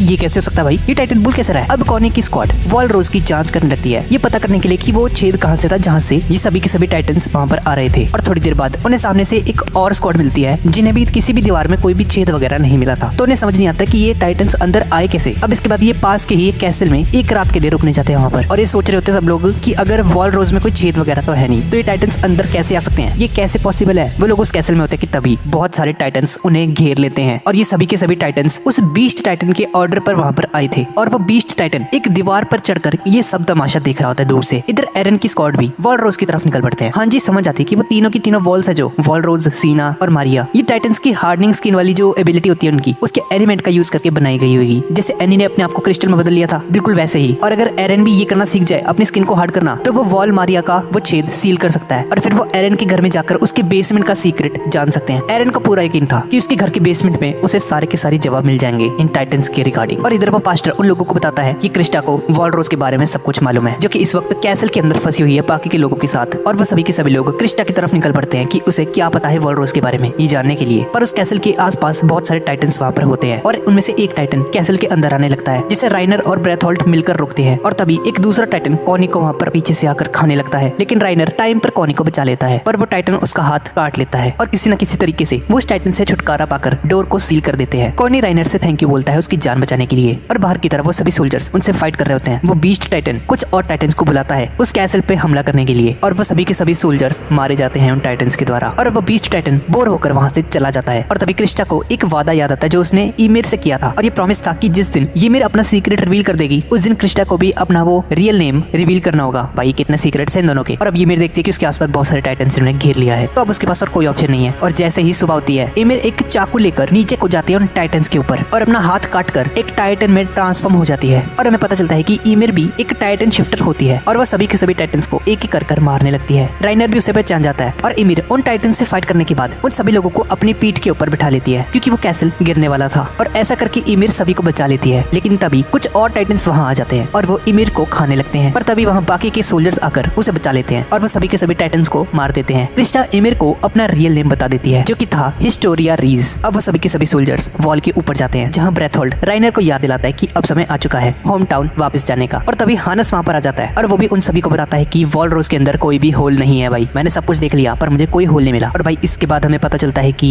ये राइनर एरन को बताता है कि वो ही आर्मर्ड टाइटन है, और ये ब्रेथहोल्ड कोलोसल टाइटन है। एरन को ये सुनकर यकीन नहीं आता, और राइनर उसे बताता है कि पहले वो ऐसा सोचता था कि उसे ह्यूमैनिटी को मिटा देना चाहिए, लेकिन अब उसकी सोच बदल चुकी है। अगर एरन उनके साथ उनके होम टाउन चलेगा। इसके बाद हम देखते हैं कि उन सभी के सभी सोल्जर्स को पहले ही इन दोनों पर शक हो गया था, और हांजी को पता चलता है कि ब्रेथहोल्ड और राइनर दूसरे एरिया से आए हैं जहाँ से एनी आई है। आर्मिन को भी याद आता है कि कैसे राइनर उस फीमेल टाइटन से बच गया था जो कि एनी थी, और जैसे ही राइनर एरन को लेकर वहाँ से भागने लगा था, तो एनी दूसरी डायरेक्शन में भागने लग गई थी। पक्का इस राइनर ने ही उस फीमेल टाइटन को एरन की लोकेशन बताई होगी, और हांजी सभी को नॉर्मल एक्ट करने के लिए कहती है जब तक वो उन दोनों को अंडरग्राउंड ना ले आए, ताकि वो लोग टाइटन में ट्रांसफॉर्म ना हो पाए। प्रेजेंट में सब लोग ऐसा ही कर रहे थे, लेकिन अब तो राइनर ने खुद ही बता दिया था एरन को कि वो आर्मर टाइटन है, और एरन उनके साथ जाने से मना कर देता है। और तभी मिकासा वहाँ पर आकर उन दोनों पर अटैक कर देती है। इन दोनों को लगा था कि ये एरन को अगर अकेले में बताएंगे कि वो कोलोसल टाइटन और आर्मर टाइटन है, तो एरन इनकी बात मान जाएगा, पर भाई ऐसा नहीं हुआ। मिकासा उन दोनों को मारने की कोशिश करती है, लेकिन तभी वो दोनों अपने टाइटन फॉर्म में ट्रांसफॉर्म होने लगते हैं। ये दोनों के दोनों कोलोसल और आर्मर टाइटन थे। कोलोसल टाइटन ईमेर को अपने मुंह में डाल लेता है, और वो आर्मर टाइटन मतलब कि राइनर एरन को उठाकर वहाँ से भागने लगता है, और एरन भी टाइटन में ट्रांसफॉर्म होने की कोशिश करता है, और वो दोनों के दोनों फाइट करने लगते हैं। और इधर बाकी के सोल्जर्स उस कोलोसल टाइटन पर अटैक करते हैं, और साइज में काफी बड़ा होने के कारण कोलोसल टाइटन काफी ज्यादा स्लो था, जिसकी वजह से वो सोल्जर्स को छू भी नहीं पा रहा था। लेकिन जैसे ही वो लोग उसकी गर्दन पर वार करके उसे मारने जाते हैं, तभी कोलोसल काफी ज्यादा स्टीम अपने बॉडी से फेंकने लगता है बाहर, और इस तरफ एरन राइनर पर भारी पड़ रहा था। और तभी एरन को अपनी ट्रेनिंग याद आती है, और वो राइनर को जमीन पर गिरा के सबमिशन लॉक नाम की एक टेक्निक को यूज करता है, जिससे उसका आर्मर टूटने लगता है। और तो और एरन उसका एक हाथ भी उखाड़ देता है, और अब एरन राइनर का सिर उखाड़ने की कोशिश करता है। राइनर एरन को कोलोसल के ठीक नीचे लेकर आता है, और जोर से चिल्लाता है। ये एक सिग्नल था उस कोलोसल टाइटन के लिए। और हम देखते हैं कि ब्रेथहोल्ड अपनी बॉडी उन दोनों के ऊपर गिरा देता है, जिसकी वजह से एरन काफी ज्यादा जख्मी हो जाता है, और राइनर एरन को उसकी टाइटन फॉर्म से बाहर निकालता है, और ब्रेथहोल्ड ईमेर को लेकर राइनर के कंधे पर बैठ जाता है, और वो दोनों वहाँ से भाग जाते हैं। उस ब्लास्ट के कारण सभी सोल्जर्स बेहोश हो गए थे। मिकासा भी 5 घंटे बाद जगती है। कमांडर एरविन भी वहाँ पर आ जाता है। हांजी कहती है कि राइनर जायंट फॉरेस्ट में रुका होगा, और इस वक्त वो रात होने का इंतजार कर रहा होगा, क्योंकि रात को उन्हें टाइटन्स का खतरा नहीं होगा। और आर्विन सभी सोल्जर्स को फॉरेस्ट की तरफ लीड करता है, और हांजी कुछ सोल्जर्स को कॉनी के विलेज में भेजती है कुछ इन्वेस्टिगेशन वगैरह करने के लिए। इस तरफ हम एरन और ईमेर को देखते हैं, जिनके हाथ कटे हुए थे, जिससे कि वो टाइटन्स में ट्रांसफॉर्म ना हो पाए, और वो चारों तरफ से पूरी तरह से टाइटन्स से घिरे हुए थे। राइनर उन दोनों से पूछता है कैसे हो ईमेर। ईमेर उसे कहती है क्या भाई, लगता है तेरा दिमाग हिल चुका है, इतने सालों से तूने हमें धोखा दिया। ईमेर उससे उस बीस्ट टाइटन के बारे में पूछती है जिसने उनकी कैसल पर हमला किया था। ये ब्रेथहोल्ड और राइनर दोनों के दोनों उस बीस्ट टाइटन को जानते हैं, पर इन्होंने उस वक्त किसी को नहीं बताया था। राइनर ईमिर को भी उन्हें ज्वाइन करने के लिए कहता है, पर तभी उन्हें स्काउट सोल्जर्स के स्मोक सिग्नल्स दिखते हैं, जिसका मतलब है वो सोल्जर्स इनकी तरफ ही आ रहे हैं, जिसकी वजह से राइनर और ब्रेथोल्ड को वहां से भागना पड़ता है एरन और ईमिर को लेकर। इसके बाद हम ईमिर का पास्ट देखते हैं, जिसे बचपन में एक कल्ट की क्वीन बना दिया गया था और सभी लोग उसे पूजने लगते हैं। लेकिन एक दिन कुछ सोल्जर्स को इस कल्ट का पता चल गया और पनिशमेंट के लिए उन्होंने उस सभी के सभी कल्ट के लोगों को एक वॉल के अंदर टाइटन्स में बदल दिया और ईमिर भी एक टाइटन में बदलकर 60 सालों तक इधर उधर भटकती रही। पर एक दिन उसने राइनर और ब्रेथोल्ड के एक दोस्त को खा लिया और वापस ह्यूमन में ट्रांसफॉर्म हो गई और फिर उसने क्रिस्टा के साथ मिलिट्री ट्रेनिंग को ज्वाइन कर लिया था। प्रेजेंट में वो सभी के सभी सोल्जर्स इनकी तरफ ही आ रहे हैं। ईमिर को उन सोल्जर्स में क्रिस्टा भी नजर आती है और वो ब्रेथोल्ड से कहती है कि भाई इसे भी हमारे साथ ले चलते हैं, और वो भी टाइटन बनकर क्रिस्टा को अपने मुंह में भर लेती है। और फिर राइनर आर्मर टाइटन बन जाता है और तेजी से भागने लगता है और बाकी सभी इसके कंधे पर बैठ जाते हैं। मिकासा एरन को देखती है उस आर्मर टाइटन के अंदर, जिसके मुंह पर पट्टी बांधी हुई थी, और मिकासा के लिए उस आर्मर टाइटन का आर्मर काटना नामुमकिन था, वो बहुत ही ज्यादा सख्त था। और सभी सोल्जर्स वहां पर आकर ब्रेथोल्ड को मैनिपुलेट करने की कोशिश करते हैं ताकि वो बाहर आ जाए। और तभी कमांडर एरविन वहां पर आ जाता है पूरी की पूरी टाइटन फोर्स के साथ, और वो सभी के सभी टाइटन्स राइनर पर हमला कर देते हैं। कमांडर एरविन उन सभी को एरन को रेस्क्यू करने के लिए बोलता है, पर तभी एक टाइटन कमांडर एरविन के हाथ को काटकर उसे अपने मुंह में डाल लेता है। पर फिर भी कमांडर एरविन रुकता नहीं है और वह सभी के सभी सोल्जर्स को आगे बढ़ते रहने के लिए कहता है। इधर आर्मिन एनी का नाम लेकर ब्रेथोल्ड को बाहर निकलने के लिए मजबूर कर रहा होता है, और आर्विन जिसका एक हाथ कट चुका था उस टाइटन के द्वारा एरन को ब्रेथोल्ड से अलग कर देता है और मिकासा एरन को लेकर वहां से भागने लगती है। वहीं कॉनी और जीन क्रिस्टा को उठा लेते हैं और सभी सोल्जर्स वहां से भागने लगते हैं और राइनर को वो टाइटन्स खा रहे होते हैं पीछे। राइनर उन सभी को रोकने के लिए टाइटन्स उठाकर फेंकता है उनकी तरफ, जिसकी वजह से एरन और मिकासा गिर जाते हैं। और तभी एरन के सामने वही टाइटन आती है जिसने उसकी मदर को खाया था उसके बचपन में। तभी हानस वहां पर आ जाता है और बचपन में की हुई अपनी गलती को सुधारने के लिए उस टाइटन पर हमला करने के लिए आगे बढ़ता है, लेकिन वो टाइटन हानस को खा जाती है। एरन इस पूरे सीन को अपने सामने होता हुआ देख रहा था। फिर से एरन अभी पूरी तरह से रिकवर नहीं हो पाया था, इसलिए वो टाइटन में ट्रांसफॉर्म नहीं हो पा रहा था। इधर जीन और आर्मिन भी टाइटन से घिर चुके थे। एरन को बहुत ज्यादा गुस्सा आ जाता है और वो उस टाइटन पर मुक्का मारने की कोशिश करता है, लेकिन वो टाइटन अपने हाथ से ही उसके मुक्के को रोक लेती है। लेकिन तभी अचानक से बहुत सारे टाइटन्स आकर उस फीमेल टाइटन पर हमला कर देते हैं और उसे खा जाते हैं। और इसके बाद एरन राइनर पर हमला करने के लिए कमांड्स देता है उन टाइटन्स को, और वो टाइटन्स राइनर पर अटैक कर देते हैं। इस मौके का फायदा उठाकर वो सभी के सभी सोल्जर्स वहां से भागने लगते हैं, पर ईमिर राइनर की हेल्प करने वहीं पर रुक जाती है और ब्रेथोल्ड, राइनर और ईमिर तीनों बच जाते हैं किसी न किसी तरीके से। इसके बाद हांजी कंफर्म करती है कि वो जो टाइटन्स थे जो हमारी ही हेल्प कर रहे थे अभी, वो सभी के सभी कॉनी की विलेज के ही लोग थे, और वो जो टाइटन था जो चल नहीं पा रहा था वो कॉनी की मदर थी, जिसका मतलब है कि ये सभी के सभी टाइटन्स एक वक्त पर इंसान हुआ करते थे और कॉनी के विलेज के ही लोग थे। और दूसरी तरफ हम उस बीस्ट टाइटन के ह्यूमन फॉर्म को देखते हैं और इसके अंदर बैठे इंसान का नाम जीक है। राइनर ने एरन को इसीलिए किडनैप किया होता है क्योंकि एरन के पास एक ऐसी पावर है जो किसी भी टाइटन के पास नहीं है, जिसे कोऑर्डिनेट टेक्निक कहा जाता है, जिससे एरन प्योर टाइटन्स को कंट्रोल कर सकता है। और तो और ईमिर को उन लोगों ने इसीलिए किडनैप किया था क्योंकि ईमिर के पास उनके फ्रेंड की टाइटन पावर है। अब इसके बाद हम वॉलरोज के बाद एक छोटे से डिस्ट्रिक्ट को देखते हैं जहाँ कैप्टन लेवाई की नई स्क्वाड छुपी होती है, जिसमें इंक्लूड है Eren, Armin, Mikasa, Connie, Sasha, Jean और हिस्टोरिया भी। और इन सभी का काम था एरन को प्रोटेक्ट करना, और ये सभी लोग यहाँ पर छुपे हुए थे और साफ सफाई कर रहे थे। इसके बाद लेवाई एरन को हांजी के पास लेकर जाता है और हांजी जंगल के अंदर एरन की टाइटन एबिलिटीज को टेस्ट करने के लिए उस पर काफी सारे एक्सपेरिमेंट्स करती है ताकि एरन जल्द ही हार्डनिंग पावर को मास्टर करके वॉलरोज के उस होल को सील कर पाए और शिकांशिना डिस्ट्रिक्ट को वापस ले पाए, और फिर एरन के घर में जाकर उसके बेसमेंट का सीक्रेट जान पाए। पर एरन वो हार्डनिंग एबिलिटी को मास्टर नहीं कर पाता है और बार बार टाइटन बनने की वजह से उसकी हालत बहुत ही ज्यादा खराब होने लगती है और अब उसका टाइटन भी काफी कमजोर दिखने लग गया था। एक बार तो एरन उस टाइटन की बॉडी से निकल ही नहीं पाता है और मिकासा उसे काट कर बाहर निकालती है। एरन की इस हालत को देखकर मिकासा गुस्सा जाती है और कहती है, अबे ओ ये क्या लगा रखा तूने, मारेगी इसे तू? और मिकासा उससे माफी मांगती है और कहती है, सॉरी मुझे लगता है मैंने कुछ ज्यादा ही कर दिया आज। और हांजी उन सभी को कहती है, ठीक है एक्सपेरिमेंट पूरा हुआ, चलो सभी लोग वापस चलें और हमारे यहाँ पर होने के सभी सबूतों को मिटा दो, किसी को पता नहीं चलना चाहिए कि हम यहाँ पर क्या कर रहे थे। उसी शाम को लेवाई ट्रोस्ट डिस्ट्रिक्ट के अंदर आर्विन से मिलने जाता है और उसे एरन के एक्सपेरिमेंट की रिपोर्ट देते हुए कहता है कि लगता है हमें वो शिकांशिना वाला जो मिशन था हमारा उसे अभी डिलीट करना पड़ेगा क्योंकि एरन अपनी हार्डनिंग एबिलिटी को यूज नहीं कर पा रहा है ठीक से, और हमें पास्टर निक की बात पर फोकस करना चाहिए कि ये हिस्टोरिया क्या जानती है उस वॉल के बारे में, इसका क्या लेना देना है इससे। और कमांडर एरविन उसे बताता है कि उसने थोड़ी रिसर्च करी है इसके बारे में और उसे पता चला है कि हिस्टोरिया लॉर्ड राइस की बेटी है और वो रॉयल ब्लड लाइन से बिलोंग करती है। अब इसके बाद हांजी पास्टर निक से मिलने जाती है पर उसे पता चलता है कि पास्टर निक का किसी ने मर्डर कर दिया है और मिलिट्री पुलिस का कहना था कि ये काम किसी क्रिमिनल वगैरह ने किया होगा। लेकिन हांजी को पता चल जाता है कि निक को टॉर्चर करके मारा गया है क्योंकि उसकी उंगलियों से सभी के सभी नाखून गायब थे। वो मिलिट्री पुलिस का सोल्जर हांजी पर ही गुस्सा करने लगता है और कहता है, अबे वो तुम्हें काम नहीं है, मैंने तुम्हें कहा ना इसे किसी क्रिमिनल ने मारा है, जाओ तुम यहाँ से। अब हांजी उस सोल्जर का हाथ पकड़ती है और देखती है कि उसकी उंगलियां लाल पड़ी हैं और वह समझ जाती है कि इन्हीं गार्ड्स ने पहले पास्टर निक को टॉर्चर किया और उसे बेरहमी से मार दिया। ये निशान पक्का मुक्कों की वजह से आया होगा। हांजी से पूछती है, भाई क्यों किया यार तुमने ऐसा? पर वह सोल्जर अभी भी अपनी गलती नहीं मान रहा होता और कहता है, तो मैं समझ नहीं आता क्या, जाओ यहाँ से, हमने नहीं मारा उसे, तो मैं भी जेल में डाल दूंगा, मैं चुपचाप चली जाओ यहाँ से। और हांजी जाते जाते उसे बोलती है, ठीक है सर मैं जाती हूँ, पर अगर आप उस क्रिमिनल को पकड़ लो ना ना कभी तो उसे मेरा ये मैसेज जरूर देना कि जिस तरह से उसने पास्टर निक को टॉर्चर करके मारा था, मैं उससे 10 गुना ज्यादा खतरनाक तरीके से टॉर्चर करके मारूंगी उसे। हांजी ये पूरी बात अपने सोल्जर्स को बताती है और लीवाई उन्हें कहता है भाई पक्का गवर्नमेंट नहीं चाहती कि हमें उन टाइटन्स के सीक्रेट के बारे में पता चले, क्योंकि इस पास्टर निक ने ही हमें बताया था हिस्टोरिया के बारे में, इसीलिए गवर्नमेंट ने उसे ठिकाने लगा दिया। पक्का यही बात है भाई। और तो और मुझे लग रहा है हमारी जानों को भी खतरा है यार। और इस तरफ कमांडर आर्मिन को भी मिलिट्री पुलिस ने अरेस्ट कर लिया होता है। इस बात का लीवाई को पता चल जाता है और वो आर्मिन, एरन इन सभी को कहता है जल्द से जल्द इस जगह को छोड़ दो, हमारे यहाँ पर होने के सभी सबूतों को मिटा दो, हमें इसी वक्त यहाँ से जाना होगा। और तभी थोड़ी देर बाद ही मिलिट्री पुलिस उस जगह पर रेड मारने वहाँ पर आ जाती है, लेकिन लीवाई और हांजी की स्क्वाड पहले ही वहाँ से जा चुकी थी और वो सभी के सभी लोग उन सोल्जर्स को देखते हैं एक दीवार पर खड़े होके। लीवाई लोगों को बताता है कि गवर्नमेंट ने सभी सर्वे कॉप्स की एक्टिविटीज पर रोक लगा दी है और उनका ऑर्डर है कि वो एरन और हिस्टोरिया को गवर्नमेंट के हवाले कर दे और हमें पता करना होगा कि इसके पीछे कौन है, कौन ये सब कर रहा है। और इसके लिए उन्हें ट्रोस्ट डिस्ट्रिक्ट में जाना होगा, वहाँ भीड़ में छुपना ज्यादा आसान होगा, यहाँ पर उनकी जानों को खतरा है। अब ये स्क्वाड दो पार्ट्स में बट जाती है, एक थी हांजी की स्क्वाड और एक थी लीवाई की। हांजी की स्क्वाड एक दूसरी डायरेक्शन में जाने लगती है, पर जाने से पहले एरन हांजी को एक पर्चा देता है जिसमें उसने वो सारी की सारी कन्वर्सेशंस की लिखी हुई थी जो ब्रेथहोल्ड और राइंडर ने करी थी जब उसे किडनैप कर लिया गया था। इसके बाद लीवाई की स्क्वाड ट्रोज डिस्ट्रिक्ट में पहुंच जाती है और एरन और हिस्टोरिया की प्रोटेक्शन के लिए जीन और आर्मिन एरन और हिस्टोरिया होने का नाटक करते हैं। लीवाई की स्क्वाड देखती है कि राजा फ्रिट्स अपने खजाने से लोगों में राशन बंटवा रहा था ताकि इससे लोग राजा के कंट्रोल में रहें और वह जो कुछ भी करें उसमें लोग उनका सपोर्ट करें। और तभी एक घोड़ा गाड़ी तेजी से इनके पास से गुजरती है और जीन और आर्मिन को एरन और हिस्टोरिया समझकर किडनैप कर लिया जाता है, जबकि असली के एरन और हिस्टोरिया एक दूसरी गाड़ी में थे। लीवाई और मिकासा इन किडनैपर्स का पीछा करके इनका ठिकाने का पता कर लेते हैं और ये किडनैपर आर्मिन को लड़की समझकर उसे तंग कर रहा होता है। और तभी मिकासा वहाँ पर आकर उन किडनैपर्स को बहुत ही आसानी से हरा देती है और उन सभी को पीट कर उन्हें बंदी बना लेते हैं वो लोग, और आर्मिन और जीन को आजाद कर लेती है। और इधर लीवाई अपनी एक सोल्जर के साथ उस गाड़ी पर नजर रखे हुए था जिसमें असली वाले एरन और हिस्टोरिया थे, लेकिन लीवाई को कुछ गड़बड़ लगती है और तभी कैनी द रीपर वहाँ कर लीवाई और निफा पर शॉटगन फायर कर देता है, जिससे लीवाई तो बच जाता है लेकिन उसकी साथी सोल्जर की मौत हो जाती है। असल में उन्हीं रॉयल गार्ड्स ने कैनी द रीपर और उसकी स्क्वाड को लीवाई के पीछे लगाया था इन्हें खत्म करने के लिए, और एरन और हिस्टोरिया को गवर्नमेंट के पास वापस लाने का ऑर्डर दिया था इन लोगों को। ये लोग प्रोफेशनल किलर्स हैं और कैनी के लोग लीवाई के बाकी के स्क्वाड के मेंबर्स को मार देते हैं और लीवाई को चारों तरफ से कैनी की स्क्वाड घेर लेती है। कैनी लीवाई पर शॉटगन फायर करता है लेकिन लीवाई किसी न किसी तरीके से उससे बच जाता है और वहाँ से भागने लगता है अपनी जान बचाकर। कैनी की पूरी स्क्वाड लीवाई को घेरने की कोशिश करती है लेकिन फिर भी लीवाई इनकी पकड़ में नहीं आ रहा होता, और तभी कैनी की स्क्वाड एरन और हिस्टोरिया के पीछे पड़ जाती है और वो लोग एरन और हिस्टोरिया को एक नशीला डांट मारकर बेहोश कर देते हैं, जिससे दोनों बेहोश हो जाते हैं। लीवाई एक बार के अंदर जाकर छुप जाता है, कैनी भी उसके पीछे वहाँ पर आता है और कैनी की स्क्वाड ने इस बार को चारों तरफ से घेर लिया होता है। अब लीवाई एक तरकीब लगाता है और एक चेयर को विंडो से बाहर फेंकता है और उस बार के ऊपर खड़े उन लोगों को लगता है कि ये लीवाई है और वो उस पर फायर कर देते हैं, पर तभी लीवाई एक दूसरी विंडो से आता है बाहर और उस छत पर खड़े सोल्जर को मार देता है और वो बाकी के दो सोल्जर्स को भी अपनी स्वॉर्ड से मार देता है। और तभी मिकासा और बाकी के लोग भी लीवाई के पास आ जाते हैं, पर कैनी की स्क्वाड लीवाई के स्क्वाड को हराकर एरन और हिस्टोरिया को लेकर वहाँ से भाग जाते हैं। इस तरफ वो राजा पैलेस के अंदर अपने कुछ मंत्रियों से बात कर रहा होता है कि अब इन एरन और हिस्टोरिया का क्या किया जाए, और तभी उन्हें खबर मिलती है कि रोड राइज ने एरन और हिस्टोरिया को पकड़ लिया है, तो उन्हें अब चिंता करने की जरूरत नहीं है। और इस तरफ हांजी और मॉबलेट कमांडर आर्विन से मिलने आते हैं जिसे मिलिट्री की कस्टडी में रखा होता है, और वो कमांडर एरविन को बताती है कि एरन और हिस्टोरिया को फिर से किडनैप कर लिया गया है। थोड़ी देर बाद रात हो जाती है और वो सभी के सभी लोग बहुत ही ज्यादा दुखी होते हैं क्योंकि वो एरन को बचाने के लिए कुछ नहीं कर पाए थे। इसके बाद लीवाई और मिकासा उन किडनैपर से बात करने जाते हैं जिन्होंने आर्मिन और जीन को किडनैप किया था, और इनके लीडर का नाम डीमो है। लीवाई डीमो से कहता है कि वो प्लीज उनकी मदद करे। डीमो मान जाता है और डीमो दो रॉयल गार्ड्स जिनका नाम राफ और सेनिस है उन्हें किसी बहाने से लीवाई की बताई हुई जगह पर ले आता है जहाँ लीवाई स्क्वाड ने पहले से एक जाल बिछाया हुआ था, और लीवाई की स्क्वाड उन दोनों रॉयल गार्ड्स को घेर लेती है और बंदी बना लेती है। लीवाई की स्क्वाड सानस को टॉर्चर करती है लेकिन सानस उन्हें कुछ नहीं बताता क्योंकि वो अपने राजा के लिए वफादार होता है, पर थोड़ा और टॉर्चर करने के बाद सानस उन्हें सब कुछ बता देता है। वो बताता है कि रोड राइज ही रॉयल ब्लड है और इस वक्त जो राजगद्दी पर बैठा है वो बस एक पपेट है, और हिस्टोरिया रोड राइज की बेटी है और इस राजगद्दी की असली हायर है, और एरन और हिस्टोरिया इस वक्त वही होंगे जहाँ पर रोड राइज है। और उसी रात को कैनी डीमो का गला काट देता है क्योंकि उसने लीवाई का साथ देकर गद्दारी की थी। और दूसरी तरफ हम रोड राइज को देखते हैं जो कि अपनी हिस्टोरिया को देखकर उसे गले लगा लेता है, और एरन भी वहाँ पर पड़ा होता है जो कि बेहोशी में होता है। के बाद हमें क्रिस्टा या हिस्टोरिया के बचपन को दिखाया जाता है। हिस्टोरिया ने अपना पूरा का पूरा चाइल्डहुड एक फार्म में बिताया था और उसकी मदर हमेशा उसे इग्नोर किया करती थी और बुक्स पढ़ती रहती थी। एक दिन हिस्टोरिया अपनी मदर को गले लगाने के लिए उसके पास जाती है लेकिन उसकी मदर उसे हटाकर दूर फेंक देती है और हिस्टोरिया की मॉम कहीं और रहने चली गई, और फिर हिस्टोरिया ने कभी उसे वापस नहीं देखा। इसके कुछ सालों बाद जब वॉल मारिया पर अटैक हुआ था तब हिस्टोरिया पहली बार अपने फादर से मिली थी जो कि था रोड राइज, जिस फार्म पर वो बड़ी हुई थी उसका मालिक, और वो वहाँ पर आकर उसे कहता है कि वो अब से उसके साथ ही रहेगी। रोड के साथ हिस्टोरिया की मॉम भी वहाँ पर आई हुई थी। रोड उसे लेकर वहाँ से जाने लगता है लेकिन कैनी उसे घेर लेता है और कैनी हिस्टोरिया के सामने ही उसकी मॉम को मार देता है, और इसके बाद कैनी हिस्टोरिया को भी मारने उसके पास आता है। लेकिन रोड कैनी के साथ मिलकर एक डील करता है कि वो हिस्टोरिया को जिंदा अंदाज छोड़ दे और उसे कहीं दूर एक शांत जिंदगी जीने के लिए भेज दिया जाए। कैनी इस पर मान जाता है और हिस्टोरिया को एक नकली नाम दिया जाता है जो कि था क्रिस्टा लेंस। इसके बाद हम वापस प्रेजेंट में आ जाते हैं और रोड हिस्टोरिया से माफी मांगते हुए उसे कहता है, बेटा मुझे माफ कर देना, मुझे मजबूरी में तुम्हें अपने से अलग करना पड़ा, नहीं तो वो लोग उसे मार देते। रोड उसे बताता है कि वो असली रॉयल ब्लड फैमिली से बिलोंग करती है जिस वजह से वो काफी स्पेशल है। इसके बाद हांजी लीवी स्कॉट को बताती है कि एरन को कोई क्यों खाने वाला है। एरन ने हांजी को जो नोट दिया था उसमें ईमिर और ब्रेथ होल्ड की कुछ बातें लिखी हुई थी जो कि उसने तब सुनी थी जब उसे किडनैप कर लिया गया था राइनर के द्वारा, और इससे उन्हें पता चला कि ईमिर भी एक प्योर टाइटन हुआ करती थी और एक दिन उसने राइनर और ब्रेथ होल्ड के एक दोस्त को खा लिया जो कि एक टाइटन शिफ्टर था, और ऐसा करने से ईमिर वापस इंसान बन गई थी और उसे भी टाइटन्स की पावर मिल गई। अब इसके बाद कमांडर पिक्सिस कमांडर एरविन से मिलने आता है। आरविन ने उसे एक लेटर भेजा हुआ था और आरविन उसे बताता है कि अगर वो लोग वॉल मारिया को वापस लेना चाहते हैं तो उन्हें अभी की सरकार को ओवरथ्रो करना होगा, और अगर उसका प्लान सक्सेसफुल रहा तो ये काम बिना किसी खून खराबे के हो जाएगा आराम से, बस उन्हें उनका साथ देना होगा। तभी हांजी वहाँ पर आ जाती है और वो हिस्टोरिया से रिलेटेड सारी की सारी खबर कमांडर एरविन को बता देती है और कमांडर आरविन पिक्सिस को भी सब कुछ बता देता है कि असली रॉयल फैमिली कौन है, और एक बार लीवाई की स्क्वाड असली हिस्टोरिया को रेस्क्यू कर ले तो वो लोग हिस्टोरिया को यहाँ की क्वीन बना देंगे, और पिक्सिस आरविन के इस प्लान के लिए मान जाता है। थोड़ी देर बाद पिक्सिस वहाँ से चला जाता है और एक सोल्जर वहाँ कर आरविन को बताता है कि उस पर मर्डर का चार्ज लगाया गया है। आरविन समझ जाता है कि उसे रास्ते से हटाने की ये एक साजिश है और वो हांजी को ऑर्डर देता है कि वो लोग तुरंत यहाँ से भाग जाएं, और हाँ हांजी तुम लीडर हो। अब वो सोल्जर एरविन को कोर्ट की तरफ लेकर जा रहे होते हैं और रास्ते में वो दिखता है कि डीमो जिसे दरअसल उस कैनी ने मारा था उसकी मौत का इल्जाम कमांडर आरविन पर लगा दिया जाता है मिलिट्री सोल्जर्स के द्वारा, और इस झूठे इल्जाम में कमांडर आरविन के साथ साथ बाकी के सर्वे कॉप्स को भी पकड़ लिया जाता है, पर हांजी और मॉबलेट वहाँ से भाग निकलते हैं सही टाइम पर। इसके बाद कहानी थोड़ी सी पीछे जाती है और हमें उस कहानी के बारे में बताया जाता है जो कि कमांडर एरविन ने पिक्सिस को बताई होती है। आरविन के फादर एक टीचर थे और उसके फादर ने उसे एक दिन बताया कि ये जो गवर्नमेंट की जो हिस्ट्री बुक्स है ना वो झूठ से भरी हुई है बेटा, और वो आरविन के साथ एक थ्योरी भी शेयर करता है जो कि थी कि जब 100 साल पहले ह्यूमैनिटी अपनी जान बचाकर इस वॉल के अंदर आई थी तब राजा ने सभी की मेमोरीज को बदल दिया था जिससे उन पर राज करना आसान होगा, पर गवर्नमेंट को पता चल गया था कि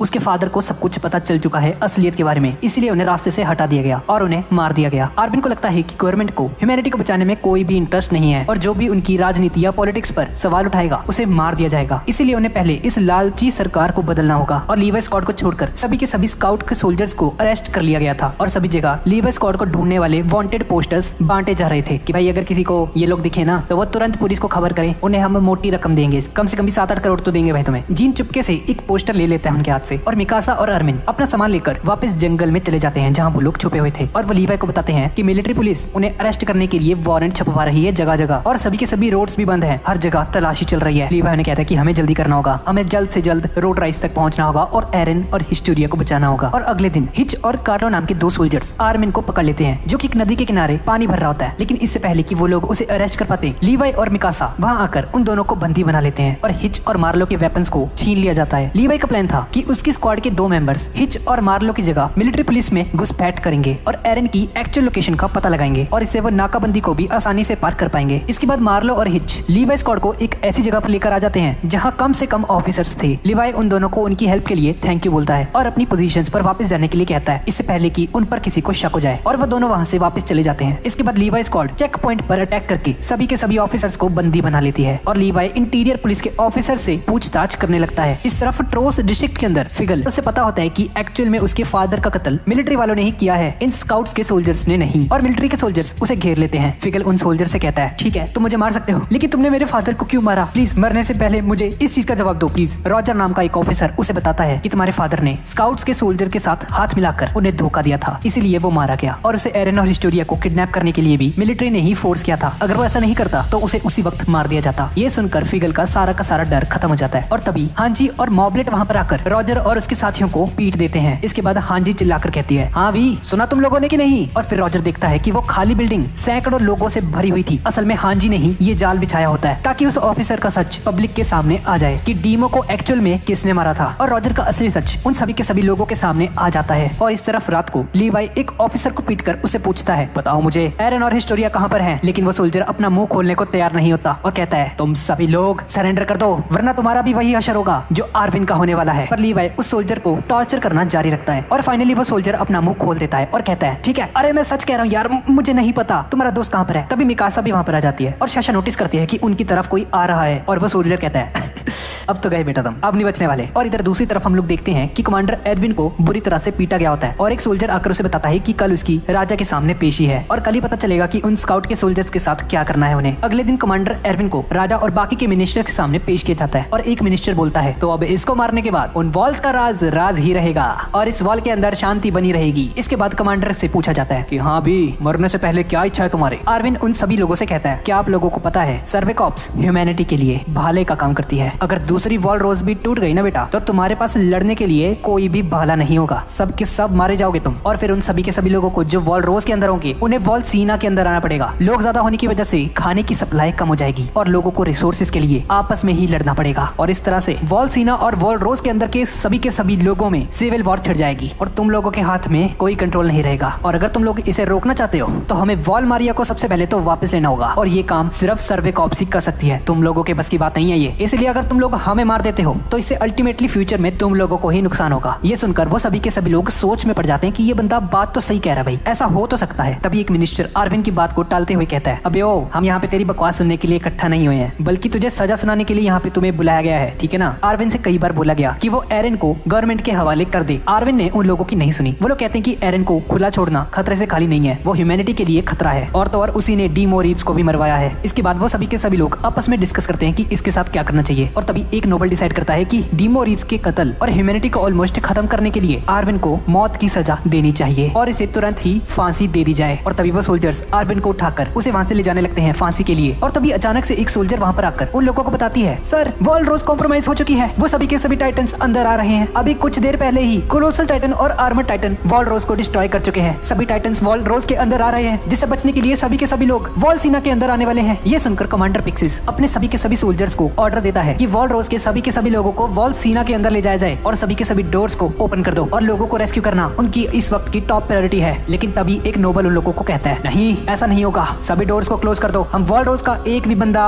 वॉल सीना के अंदर नहीं लेंगे। वो सोल्जर्स उस नोबल से पूछते हैं कि सर ऐसे तो वॉल रोज के सभी लोग मारे जाएंगे, टाइटन्स घुस चुके हैं अंदर, आपने सुना नहीं। वो नोबल उन सोल्जर से कहता है कि अगर उन्हें अंदर ला दिया गया तो फूड की शॉर्टेज हो जाएगी और लोगों के अंदर सिविल वॉर छिड़ जाएगी और हम किसी भी कीमत पर नहीं चाहते कि हमारी सरकार लोगों पे से अपना कंट्रोल खो दे। वो सभी के सभी नोबल्स आपस में डिस्कस करने लगते हैं कि अब हमें क्या करना चाहिए भाई। एक नोबल कहता है कि अब हमें अरे चिंता मत करो, हमें डरने की जरूरत नहीं है, वो पावर हमें मिल चुकी है और वो कुछ ही देर में उस वेसल के अंदर ट्रांसफर हो जाएगी, हमें लॉर्ड राइस के लौटने का इंतजार करना है बस। जिससे हमें पता चलता है कि बहुत ही कुछ खतरनाक सा होने वाला है, इन लोगों के अंदर कुछ बहुत ही तगड़ा सीक्रेट है। वो नोबल उन सभी सोल्जर्स को कहता है कि भाई जाओ जल्दी से, क्या यहाँ पे खड़े क्या तुम, मेरी शक्ल क्या देख रहे हो, जल्दी से जाके वॉल रोज के सारे दरवाजे बंद कर दो, वो लोग अंदर नहीं आने चाहिए। तभी वहाँ पर सुप्रीम कमांडर जैक्री वहाँ पर आ जाता है और कमांडर पिक्सिस जैक्री को कहता है सर आ गए आप, मैंने आपको कहा था ना ये सभी के सभी नोबल्स बहुत ही ज्यादा कमीने हैं। जैक्री उन सभी लोगों को बताता है कि अभी उन्हें जो खबर मिली थी वो झूठी थी, कोई टाइटन वाइटन नहीं आया है, वॉल रोज बिल्कुल ठीक है। ये दरअसल एक प्लान था उन लोगों की असलियत को उनके सामने लाने के लिए कि उन्हें ह्यूमैनिटी की कोई चिंता है भी कि नहीं। और कमांडर पिक्सिस उनको बताता है कि अगर तुम लोगों ने वॉल रोज के लोगों को बचाने का ऑर्डर दिया होता तो उन्हें कमांडर एरविन की मौत से कोई दिक्कत नहीं थी, लेकिन अब हम लोग जान गए हैं कि तुम्हें ह्यूमैनिटी की कुछ नहीं पड़ी है, इस तरह से तुम लोग ये पूरी कंट्री को खाली कर दोगे, इसीलिए सारा कंट्रोल अब मिलिट्री अपने हाथ में लेगी। पीछे से एक सोल्जर जैक्री को बताती है कि सभी के सभी मिलिट्री वालों को बंदी बना लिया गया है। पिक्सिस ये भी कहता है कि ये जो राजा तुम्हें दिख रहा है ना सामने बैठा हुआ, हाँ जिसने अपने हाथ पे ऐसे रखा हुआ है, ये कोई रॉयल ब्लड नहीं है, ये बस एक ढोंगी है सला, और हम लोग किसी सही बंदे को ही इस सिंहासन पे बिठाएंगे, ये फर्जी को नहीं। और इसके बाद मिलिट्री उन सभी नकली नोबल्स को बंदी बनाकर वहां से ले जाती है और कमांडर एरविन को आजाद कर दिया जाता है। अब दूसरी तरफ हम लीवाई स्क्वाड को देखते हैं जिनके पास दो अनजान सोल्जर्स आ रहे थे। ये और कोई नहीं बल्कि हांजी और मॉबलेट ही थे। हांजी लीवाई को खबर देती है कि उनका प्लान सफल रहा और सुप्रीम कमांडर जैक्री ने कैपिटल को अपने कब्जे में ले लिया है और उस नकली सरकार को हटा दिया है और एरविन के ऊपर जो मर्डर का चार्ज था वो भी हटा दिया गया है, क्योंकि वो सभी के सभी सिटीजन्स ने कोर्ट में गवाही दी है कि उन्होंने अपने कानों से सुना है कि डीमो को मिलिट्री पुलिस वालों ने ही मारा था, कमांडर एरविन ने नहीं। और डीमो के बेटे फिगल ने भी काफी हिम्मत दिखाई और इस खबर को लोकल न्यूज़पेपर पे भी छाप दिया था, जिससे उस फर्जी सरकार का नकाब अब उतर चुका है। और इसका मतलब है कि स्काउट्स रेजिमेंट और लीवाई की स्क्वाड अब पूरी तरह से आजाद है, अब उन्हें कोई खतरा नहीं है और अब उन्हें छुपने की जरूरत नहीं है। और ये सुनकर वो सभी के सभी लोग खुश हो जाते हैं। इस तरफ ये लोग खुश हो रहे थे और दूसरी तरफ रॉड रीज और क्रिस्टा ने एरन को उसे चेनों से बांधा होता है। एरन की आंख खुलती है और वो खुद को एक बड़ी सी क्रिस्टल केव के अंदर पाता है। और इस तरफ लीवाई और हांजी अपनी स्क्वाड के साथ बहुत ही तेजी से चैपल की तरफ बढ़ रहे थे जहाँ पर एरन को बंदी बनाया होता है। हांजी कहती है हमें जल्दी करना होगा वरना वो लोग एरन को खा जाएंगे। उन सभी को एक्सप्लेन करती है कि आर्विन ने उसे एक बुक दी थी जिसमें राइस फैमिली के बारे में काफी इंपॉर्टेंट इन्फॉर्मेशन होती है। उसमें लिखा था कि लॉर्ड राइस के 5 बच्चे होते हैं और उसकी सबसे बड़ी बेटी का नाम फ्रीडा था। 5 साल पहले राइस फैमिली के साथ एक घटना हुई थी। उसी दिन जिस दिन कोलोसल टाइटन ने शिगानशिना डिस्ट्रिक्ट पर अटैक किया था, उसी दिन कुछ क्रिमिनल्स ने एरिया के एक इकलौते चैपल पे आग लगा दी थी और किसी कारण से उसी रात को पूरी राइस फैमिली वहाँ पर प्रे कर रही थी और लॉर्ड राइस को छोड़कर उसकी पूरी फैमिली मर गई थी। और उसके कुछ दिन बाद ही लॉर्ड रीज हिस्टोरिया को लेने चला गया था। हांजी ने कहती है कि इसका कारण शायद उसका रॉयल ब्लड हो सकता था। रॉयल ब्लड में पक्का कुछ स्पेशल है और हांजी डिसाइड करती है कि उन्हें उसी चैपल पे जाना चाहिए। पक्का एरन वहीं पर होगा। और रास्ते में आर्मिन सोचता है कि अगर कोई टाइटन किसी टाइटन शिफ्टर को खा ले तब उसे वो टाइटन पावर मिलती है और वो वापस से इंसान बन जाता है। तो अगर ये बात सच्ची है तो फिर एरन कब और कैसे टाइटन बना था और उसने किसको खाया था जिससे उसे ये टाइटन पावर मिली। इसके बाद हम एरन को देखते हैं। क्रिस्टल केव में एरन के सामने हिस्टोरिया आती है और उसने वही रॉयल क्लोथ्स पहने हुए थे। दरअसल ये चैपल एक पवित्र जगह होती है रॉयल फैमिली के लिए और इसी जगह पर ये लोग अपनी टाइटन पावर को एक पीढ़ी से दूसरी पीढ़ी में ट्रांसफर किया करते थे। और यहाँ पे ये जो क्रिस्टल की दीवारें दिख रही हैं आपको, ये भी किसी के टाइटन पावर्स की मदद से ही बनी हुई है। और तभी लॉर्ड राइज वहाँ पर आ जाता है और क्रिस्टा और लॉर्ड राइज एरन की पीठ पर अपना हाथ रख देते हैं और ऐसा करने से अचानक से एरन को कुछ होता है और उसे पास्ट की बहुत सारी मेमोरीज याद आती हैं। लेकिन ये मेमोरीज उसकी नहीं थी और इसमें वो देखता है लॉर्ड राइज की फैमिली को, एक टाइटन को, एक जलते हुए चैपल को, एक स्काउट को, उसी बेसमेंट की चाबी को जिसके फादर ने उसे दी थी। और आखिर में एरन खुद को ही टाइटन में बदलते हुए देखता है और टाइटन बनने के बाद एरन ने अपने फादर गिरिशा को ही खा लिया था जिसकी वजह से वो वापस एक इंसान बन गया। जिससे हमें पता चलता है कि एरन के फादर गिरिशा एक अटैक टाइटन थे और उन्होंने ही एक इंजेक्शन लगाकर एरन को टाइटन में बदल दिया था और फिर एरन ने अपने ही फादर गिरिशा को खा लिया जिसकी वजह से एरन वापस अपनी ह्यूमन फॉर्म में आ गया और इसकी वजह से ही एरन के पास टाइटन की पावर्स आई थी। अभी एरन उस फ्लैशबैक से बाहर आता है और लॉर्ड रीज एरन से कहता है, हाँ भी पता चला तुम्हें तुम्हारे बाप ने क्या किया था असली में। और एरन को छोड़ने की वजह से हिस्टोरिया की भी कुछ मेमोरीज उसे याद आती हैं जिसमें वो देखती है कि जब वो फार्म में रहा करती थी पहले तो वहाँ पे एक लड़की भी थी उसके साथ जिसका नाम फ्रीडा था और उसी ने उसे पढ़ना लिखना सिखाया था। हिस्टोरिया की एक बुक में क्रिस्टा नाम की एक लड़की थी पर जाने से पहले न जाने क्यों पर फ्रीडा उसकी सारी मेमोरीज मिटा देती थी। हिस्टोरिया इसके बारे में रोड से पूछती है और रोड उसे बताता है कि पक्का वो तुम्हारी सौतेली बहन होगी और तुम्हें प्रोटेक्ट करने के लिए उसने तुम्हारी सारी मेमोरीज को मिटा दिया होगा। हिस्टोरिया से पूछती है कि अब फ्रीडा कहाँ है, मुझे उसे थैंक यू बोलना है। पर रोड्स उसे बताता है फ्रीडा अब इस दुनिया में नहीं रही। फ्रीडा को मिलाकर मेरे 5 बच्चे हुआ करते थे लेकिन 5 साल पहले एक आदमी ने मेरी पत्नी और मेरे 5 बच्चों को बेरहमी से मार दिया और वो बंदा था एरन का फादर गिरिशा। गिरिशा के पास अटैक टाइटन की पावर थी। फ्रीडा के अंदर फाउंडिंग टाइटन था जो कि सभी के सभी टाइटन्स में सबसे ज्यादा पावरफुल होता है। फ्रीडा ने फाउंडिंग टाइटन बनके गिरिशा के साथ फाइट की लेकिन फ्रीडा वो लड़ाई हार गई और गिरिशा उसे कच्चा चबा गया और उसका फाउंडिंग टाइटन चुरा लिया और तो और उसने रोड के 5 बच्चों को भी मार दिया। सिर्फ रोड ही वहाँ पर किसी तरह से अपनी जान बचाकर भाग पाया था। तो पहले हांजी जो किसी क्रिमिनल की बात कर रही थी जिसने चैपल में आग लगा दी थी वो कोई और नहीं बल्कि गिरिशा था, एरन का फादर। गिरिशा ने ही उनका फाउंडिंग टाइटन चुराया, फ्रीडा को मारकर और उस चैपल को डिस्ट्रॉय कर दिया। और ये उस टाइम की ही बात है जब कोलोसल टाइटन ने वॉलमारिया पर हमला किया था। हिस्टोरिया से पूछते कि एरन के फादर ने ऐसा क्यों किया और तभी कैनी वहाँ पर आ जाता है और उन्हें बताता है कि अबे ओ जो करना है जल्दी करो। बाहर सभी को पता चल चुका है कि वो राजा था जो वो नकली था, गवर्नमेंट गिर चुकी है, स्काउट के सोल्जर्स भी किसी भी वक्त यहाँ पर आने वाले हैं। इस तरफ कमांडर आर्विन भी अपने सभी सोल्जर्स को लेकर चैपल की तरफ निकल पड़ता है एरन और हिस्टोरिया को बचाने के लिए। और इस तरफ लीवाई की स्क्वाड उस चैपल तक पहुंच गई थी जहाँ उन्हें एक छोटा सा डोर मिलता है जो कि उसी क्रिस्टल केव के अंदर जा रहा था जहाँ पर कैनी की स्क्वाड नजर रखी हुई थी। वो सभी लोग उन्हीं के आने का इंतजार कर रहे थे वहाँ पर। और फाइट करने से पहले लीवाई उन सभी को बताता है कि तैयार हो जाओ भाई, क्योंकि अब तुम्हारा मुकाबला टाइटन से नहीं इंसानों से है। तो अब तुम सभी के सभी लोग मर्डरर्स बनने वाले हो। और उस चैपल के अंदर लॉर्ड राइज हिस्टोरिया से कहता है कि फ्रीडा अभी पूरी तरीके से मरी नहीं है, उसकी मेमोरीज अभी भी जिंदा हैं। क्या तुम उससे वापस मिलना चाहोगी? तो हिस्टोरिया हाँ कह देती है। और फिर लॉर्ड राइज एक बैग में से एक इंजेक्शन निकालता है और उसे देखकर एरन को भी वही वक्त याद आता है जब उसके डैड ने उसे ये इंजेक्शन लगाया था। फिर हम देखते हैं कि सर्वे कॉप्स उस चैपल के अंदर जाने का दरवाजा खोलते हैं और वहाँ पर 3 ड्रम बैरल्स को फेंक देते हैं सीढ़ियों से जिनके अंदर गन पाउडर होता है और वो सभी लोग उस चैपल के अंदर आ जाते हैं। और शाशा एक तीर के जरिए उसमें से एक बैरल को फोड़ देती है और वहाँ पर बहुत सारी स्मोक होने लग जाती है। और कैनी की स्क्वाड की एक सोल्जर ये देखकर सोचती है अबे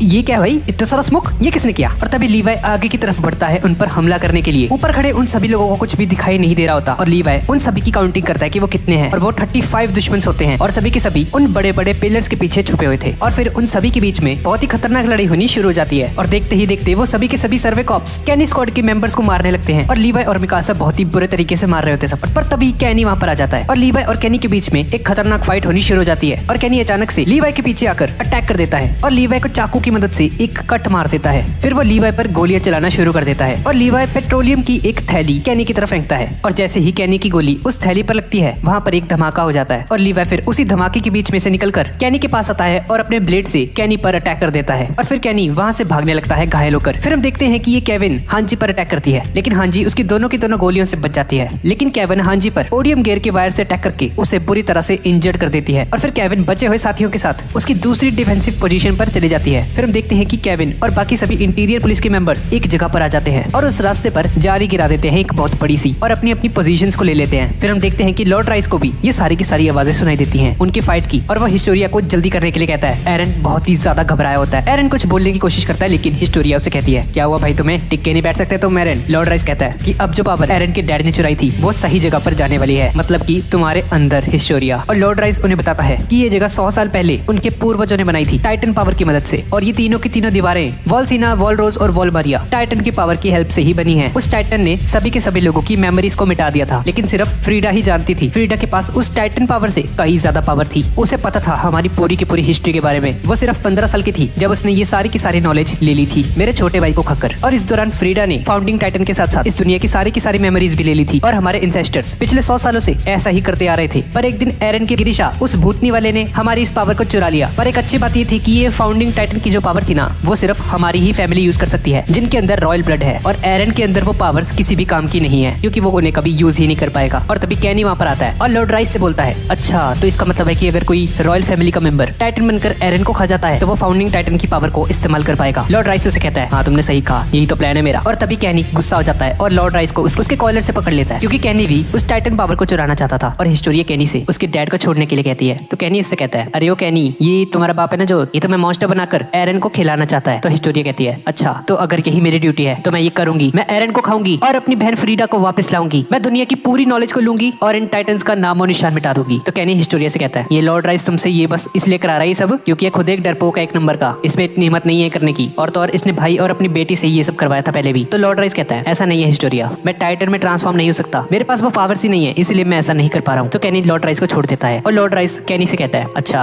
बेटे आपने मेरी बहुत अच्छी सेवा की, अब तुम आजाद हो, जाओ, तुम्हें नौकरी से बर्खास्त किया जाता है। तो कैनी एरन के पास जाने लगता है और लॉर्ड राइस को कहता है, ये दोनों के दोनों टाइटन बनकर लड़ेंगे और इन दोनों में से जो भी जीतेगा वो जिंदा रहेगा। तभी कैनी एरन के सर पर एक कट मार देता है और लॉर्ड राइस हिस्टोरिया को जल्दी से टाइटन में बनने के लिए बोलता है और कहता है कि अगर उसने एरन के स्पाइनल फ्लूइड को अपने मुंह के अंदर डाल लिया तो उसे एरन की पावर्स मिल जाएंगी। हिस्टोरिया एरन की तरफ देखती है और उसे पूछती है, क्या हुआ, तुम टाइटन में ट्रांसफॉर्म क्यों नहीं हो रहे एरन? अब हमारी फाइट होनी है, जल्दी से टाइटन में ट्रांसफॉर्म हो जाओ। तो एरन रोते हुए कहता है, उन्हें ऐसा नहीं करना चाहिए था, मेरे डैड ने तुम्हारी बहन को मारकर तुम्हारी फैमिली की पावर चुरा ली, अगर वो ऐसा नहीं करते तो न जाने कितने ही लोगों की जान बच जाती। ठीक है यार, मुझे खाकर तुम वापस ले लो इस ताकत को और इंसानियत को बचा लो। तभी हिस्टोरिया लॉर्ड राइस से पूछती है कि 100 सालों से हमारे परिवार के पास ये पावर्स थी टाइटन्स को कंट्रोल करने, फिर भी हमने उन सभी टाइटन्स को खत्म क्यों नहीं किया पहले ही और लोगों को आजाद क्यों नहीं कर दिया? तो लॉर्ड राइस उसे बताता है कि जिस राजा ने ये दीवारें बनाई थी वो चाहती थी कि पूरी की पूरी इंसानियत दीवारों के अंदर ही जिए अपनी लाइफ इन टाइटन्स से डरकर, क्योंकि उन्हें लगता था कि यही रास्ता है शांति पूर्वक जीने का। पता नहीं साले पागल थे वो लोग, ये तो वही जाने, अब हमें नहीं पता इसके बारे में। पहले मैंने और मेरे छोटे भाई ने भी हमारे डैड से कई बार कहा था इंसानियत को आजाद कराने के लिए, लेकिन जब मेरे भाई ने वो पावर्स ली फाउंडिंग टाइटन की तो मैंने देखा कि वो मेरा भाई नहीं था बल्कि कोई और ही बन गया था उन पावर्स के साथ, जैसे कि कोई भगवान, और मैं उस भगवान को इस दुनिया में वापस लाना चाहता हूँ। और ये कहते हुए लॉर्ड राइस हिस्टोरिया को वो इंजेक्शन लगाने की कोशिश करता है, लेकिन हिस्टोरिया ये मेरे की कही हुई कुछ बातें याद करती है और उस इंजेक्शन को फेंक देती है। और ये देखकर लॉर्ड राइस बहुत ही ज्यादा गुस्सा हो जाता है और वो हिस्टोरिया पर हमला कर देता है। तो हिस्टोरिया उसे उठाकर पटक देती है और कैनी ये देखकर पीछे हंस रहा होता है। फिर हिस्टोरिया एरन के पास आती है उसे फ्री करने के लिए। फिर हम देखते हैं कि लॉर्ड राइस उस टूटे हुए इंजेक्शन के पास जाता है और उस लिक्विड को चाट कर टाइटन में ट्रांसफॉर्म होने लगता है। और इस तरफ हम लोग देखते हैं कि कैनी की स्क्वाड वो जाले लगा देती है ताकि जैसे ही सर्वे कॉप्स इस दरवाजे से यहाँ पर आए वो उन सभी को गोलियों से उड़ा दे। फिर लीवाई और बाकी सभी मेंबर्स उस जगह पर आकर खड़े हो जाते हैं और वहां पर जाने के लिए कोई और रास्ता ढूंढने की कोशिश करते हैं, क्योंकि उन्हें पता होता है कि एक जाल है लिटरली। फिर उन्हें एक रास्ता दिखाई देता है ऊपर की तरफ और फिर हम देखते हैं कि लॉर्ड राइस की ट्रांसफॉर्मेशन की रोशनी उन सभी के सभी सोल्जर्स को दिखाई देती है और लॉर्ड राइस के ट्रांसफॉर्मेशन की वजह से वो जगह भी धीरे धीरे कोलैप्स होने लगती है। फिर हम हिस्टोरिया को देखते हैं जो कि एरन को आजाद कर रही होती है, पर एरन उसे वहीं पर छोड़ के वहां से भागने के लिए कहता है, लेकिन हिस्टोरिया उसकी बात नहीं सुनती। लेकिन फिर लॉर्ड राइस के ट्रांसफॉर्मेशन की वजह से हिस्टोरिया दूर जाकर गिरती है, लेकिन मिकासा वहां कर उसे पकड़ लेती है टाइम पर। और फिर लीवाई, कोनी और जीन एरन को आजाद कर देते हैं उन बेड़ियों से। और हाँ जी, लॉर्ड राइस के ट्रांसफॉर्मेशन को देखकर कहती है, ओपे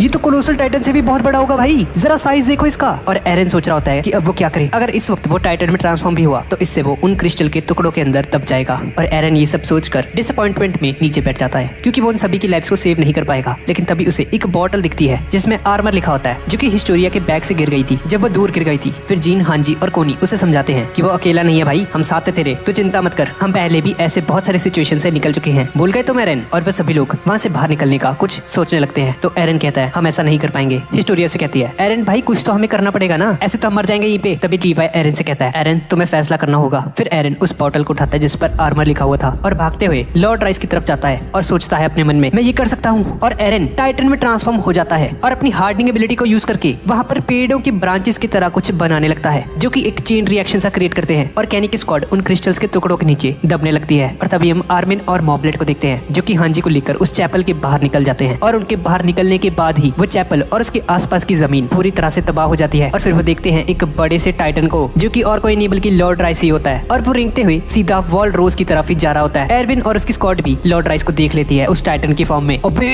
ये तो कोलोसल टाइटन से भी दुगना बड़ा है भाई। कमांडर एरविन हमें अब क्या करना चाहिए? ये तो वॉल को आसानी से तोड़ देगा, हम क्या करें कमांडर? कमांडर एरविन उन सभी को आगे बढ़ने के लिए ऑर्डर देता है और इस तरफ हम देखते हैं कि हार्डनिंग एबिलिटी का यूज करने की वजह से टाइटन बॉडी भी हार्ड हो जाती है क्रिस्टल की तरह। और मिकासा और जीन एरन को उसकी टाइटन फॉर्म से बाहर निकालते हैं और एरन की हार्डनिंग एबिलिटी की वजह से उन सभी लोगों की जान बच जाती है। देखो एरन, इसे यह है तुम्हारी हार्डनिंग एबिलिटी। अपने टाइटन फॉर्म से बाहर निकलने के बाद भी ये एबिलिटी एकदम इंटैक्ट है, इससे हमारा काम बन जाएगा। तो एरन बोलता है कि मैंने टाइटन में ट्रांसफॉर्म होने से पहले एक बॉटल पी थी जिसपे आर्मर लिखा हुआ था। लीवे को शक होता है कि पहले तो इससे हार्डनिंग एबिलिटी का यूज नहीं हो रहा था, पर उस बॉटल में ऐसा क्या था कि ये पलक झपकते ही अपनी हार्डनिंग एबिलिटी को यूज करने लग गया। अब मैं श्योर हूँ कि उन वॉल्स को भी ऐसे बनाया गया होगा उस फाउंडिंग टाइटन के द्वारा और मुझे लगता है कि अब हम वॉल मारिया को भी सील कर सकते हैं तुम्हारी हेल्प की वजह से एरन। तो एरन सोचता है अगर हमने वॉल मारिया को वापस पा लिया तो मैं अपने घर के बेसमेंट में भी जा सकता हूँ, लेकिन मेरे डैड ने जो किया वो बहुत ही गलत था, जिसकी वजह से एरन काफी ज्यादा डिसअपॉइंटेड होता है कि उसके फादर ने पूरी राइस फैमिली को मार दिया और उनकी पावर्स को चुरा लिया। फिर हम देखते हैं कि हांजी और कोनी एक रस्सी की मदद से वहाँ से बाहर निकलने का रास्ता ढूंढ लेते हैं और वह सभी लोग वहाँ से बाहर निकल जाते हैं और लॉर्ड राइस को देखते हैं और उसके अंदर से इतनी ज्यादा हीट निकल रही होती है कि कोई भी सैनिक उसके पास भी नहीं जा पाता। और एरविन को पता चलता है कि लॉर्ड राइस एक एबनॉर्मल टाइटन है। फिर एरविन सभी को पता लगाने के लिए कहता है कि लॉर्ड राइस किस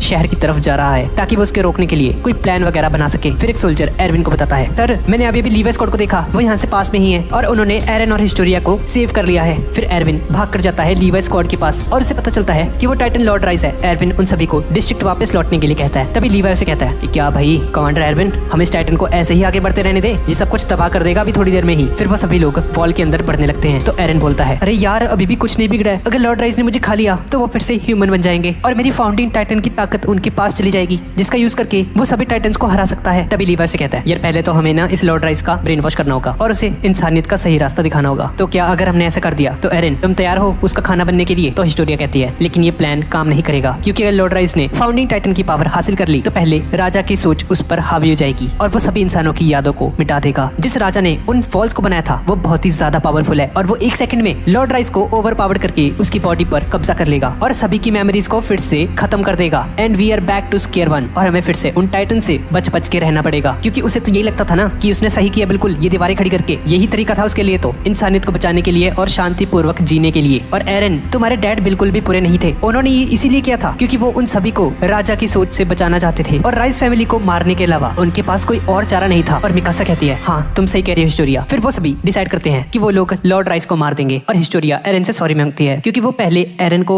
खाने के लिए तैयार हो गई थी। फिर हम देखते हैं कि वो सभी लोग डिस्ट्रिक्ट के रेजिमेंट ब्रांच में पहुंच जाते हैं और लीवी हिस्टोरिया से कहता है कि लॉर्ड राइस के मरने के बाद उसे क्वीन बना दिया जाएगा क्योंकि वही राजगद्दी की असली हायर है। हिस्टोरिया मान जाती है और वो कहती है कि उससे पहले मेरी एक शर्त है कि मैं इस मिशन में लड़ना चाहती हूँ तुम्हारे साथ ही। फिर उन सभी लोगों की एक मीटिंग होती है और एक सोल्जर एरविन को बताता है कि वो लॉर्ड राइस तक कल सुबह तक पहुंच जाएंगे। तो एक ऑफिसर एरविन से पूछता है कि सर इतनी जल्दी हम सभी के सभी सिटीजन्स को कैसे बाहर निकालेंगे उन वॉल से? तो एरविन कहता है नहीं, हम किसी को भी सिटी के बाहर नहीं निकालेंगे। ये सुनकर सभी लोग शॉक हो जाते हैं कि ये क्या बोल रहा है भाई, ये सठिया गया क्या एरविन? बाहर नहीं निकालोगे तो मर जाएंगे सब लोग। आखिर करना क्या चाहता है ये कमांडर एरविन? हाँ जी, उन सभी को बताती है कि वो टाइटन एबनॉर्मल है और अगर हमने वॉल रोज के सिटीजन्स को वॉल सीना में ट्रांसफर करने की कोशिश की तो वो टाइटन अपना रास्ता बदलकर वॉल सीना की तरफ जाने लगेगा और जो भी उसके रास्ते में आएगा सभी को तबाह कर देगा। इसलिए हमें उस टाइटन को डिस्ट्रिक्ट के बाहर ही रोकना पड़ेगा और हम सभी के सभी सिटीजन्स को एक चारे की तरह इस्तेमाल करेंगे और उन सभी को एक जगह पर इकट्ठा करेंगे और अगर हम ये लड़ाई हार भी गए तो हम सभी के सभी सिटीजन्स को जल्दी से डिस्ट्रिक्ट के बाहर निकाल देंगे और उनके पास और कोई चारा नहीं है। फिर हम देखते हैं कि वो सभी सोल्जर्स कैनन्स के साथ तैयार हो जाते हैं उस टाइटन पर हमला करने के लिए और तभी लॉर्ड राइस वहाँ पर आने लगता है और उसे देखते ही वो सभी के सभी सोल्जर्स अपनी कैनन्स को फायर कर देते हैं उस पर। लेकिन लॉर्ड राइस पर उन तोपों का कोई भी असर नहीं हो रहा होता और वो धीरे धीरे आगे बढ़ते रहता है। तो हांजी एरविन को बताती है कि उसे बहुत सारा गन पाउडर और रस्सियों की जाली मिली है एक, लेकिन हमें इस सब को एक साथ करना होगा। और हांजी ने गन पाउडर के डब्बे में ओडियम गेयर लगाकर एक हथियार बनाया होता है लॉर्ड राइस पर यूज करने के लिए। फिर वो सभी लोग बैरल्स को एक जगह पर इकट्ठा करने लगते हैं जिसमें बहुत सारा बारूद होता है और एरविन हिस्टोरिया के पास आकर कहता है तुम क्वीन बनने वाली हो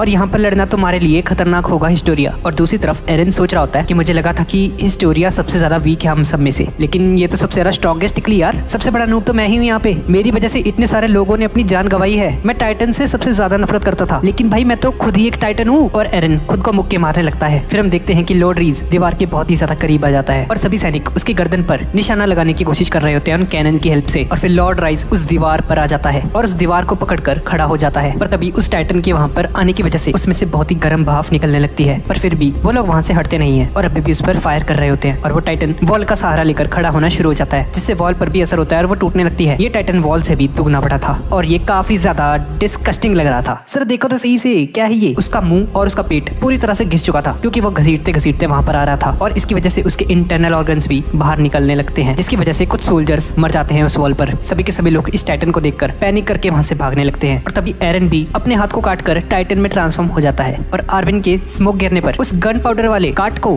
टाइटन के हाथ पर शूट किया जाता है और कार्ट उसके पास जाते ही उसकी स्टीम से ब्लास्ट हो जाते हैं, जिसकी वजह से वो टाइटन अपना बैलेंस खोने लगता है और उसका चेहरा दीवार पर लग जाता है। इसके बाद एरन सारा का सारा गन पाउडर लेकर रोड्स की तरफ भागता है। दरअसल ये उनका प्लान था कि वो ढेर सारा बारूद राइस के गले में डालकर ब्लास्ट कर देंगे, जिससे वो मर जाएगा। एरन ऐसा ही करता है और सारा का सारा बारूद उसके गले में डाल देता है और सारा का सारा गन पाउडर उसकी हीट से ब्लास्ट हो जाता है और उस टाइटन की बॉडी अंदर से फट जाती है और उसके टुकड़े टुकड़े हो जाते हैं। जिसके बाद एरविन उन स्काउट्स को ऑर्डर देता है कि वो अपने ओडियम गियर का यूज करके उन सभी के सभी पार्ट्स को हवा में ही खत्म कर दे ताकि वो रीजनरेट ना हो पाए। हिस्टोरिया की नजर उसके एक हिस्से पर जाती है जिससे अभी भी स्टीम निकल रही थी। वो उस हिस्से को काट देती है और हिस्टोरिया उस पर अटैक करके अपने फादर को मार देती है और तभी हिस्टोरिया नीचे गिरकर उन सभी लोगों को बताती है कि मेरा नाम हिस्टोरिया राइज है और मैं आप लोगों की नई क्वीन हूँ। और यही उसका प्लान था कि वो ही उस टाइटन पर आखिरी अटैक करेंगी ताकि वो लोगों के सामने खुद को साबित कर सके अपने फादर को मारकर। इसके बाद हम शाम को उसी अंडरग्राउंड केव का सीन देखते हैं जहाँ पर कैनी काफी जख्मी हालत में बाहर आता है और वो कुछ लोगों को याद कर रहा होता है जिनसे वो पहली बार मिला था, जिसमें सबसे पहले वो यूरी को देखता है जो उससे माफी मांग रहा था। फिर वो एक छोटे कमजोर बच्चे को देखता है, फिर उसे सैनिस और केविन भी दिखाई देती है जो कि उसकी स्क्वाड के ही मेंबर थे और वो लोग भी उसी गुफा में मर गए थे। कैनी किसी तरह से एक पेड़ का सहारा लेकर बैठ जाता है पर तभी लीवाई वहाँ पर आ जाता है जो उसे बताता है कि तुम्हारी स्क्वाड के सभी लोग मर चुके हैं उस मलबे में दबकर और बस तुम ही जिंदा बचे हो। अब लीवाई कैनी से कहता है बेटा अब नहीं बचेगा तू, अब तो बहुत ही ज्यादा घायल हो चुका है। कैनी पहले तो हंसता है और कहता है अच्छा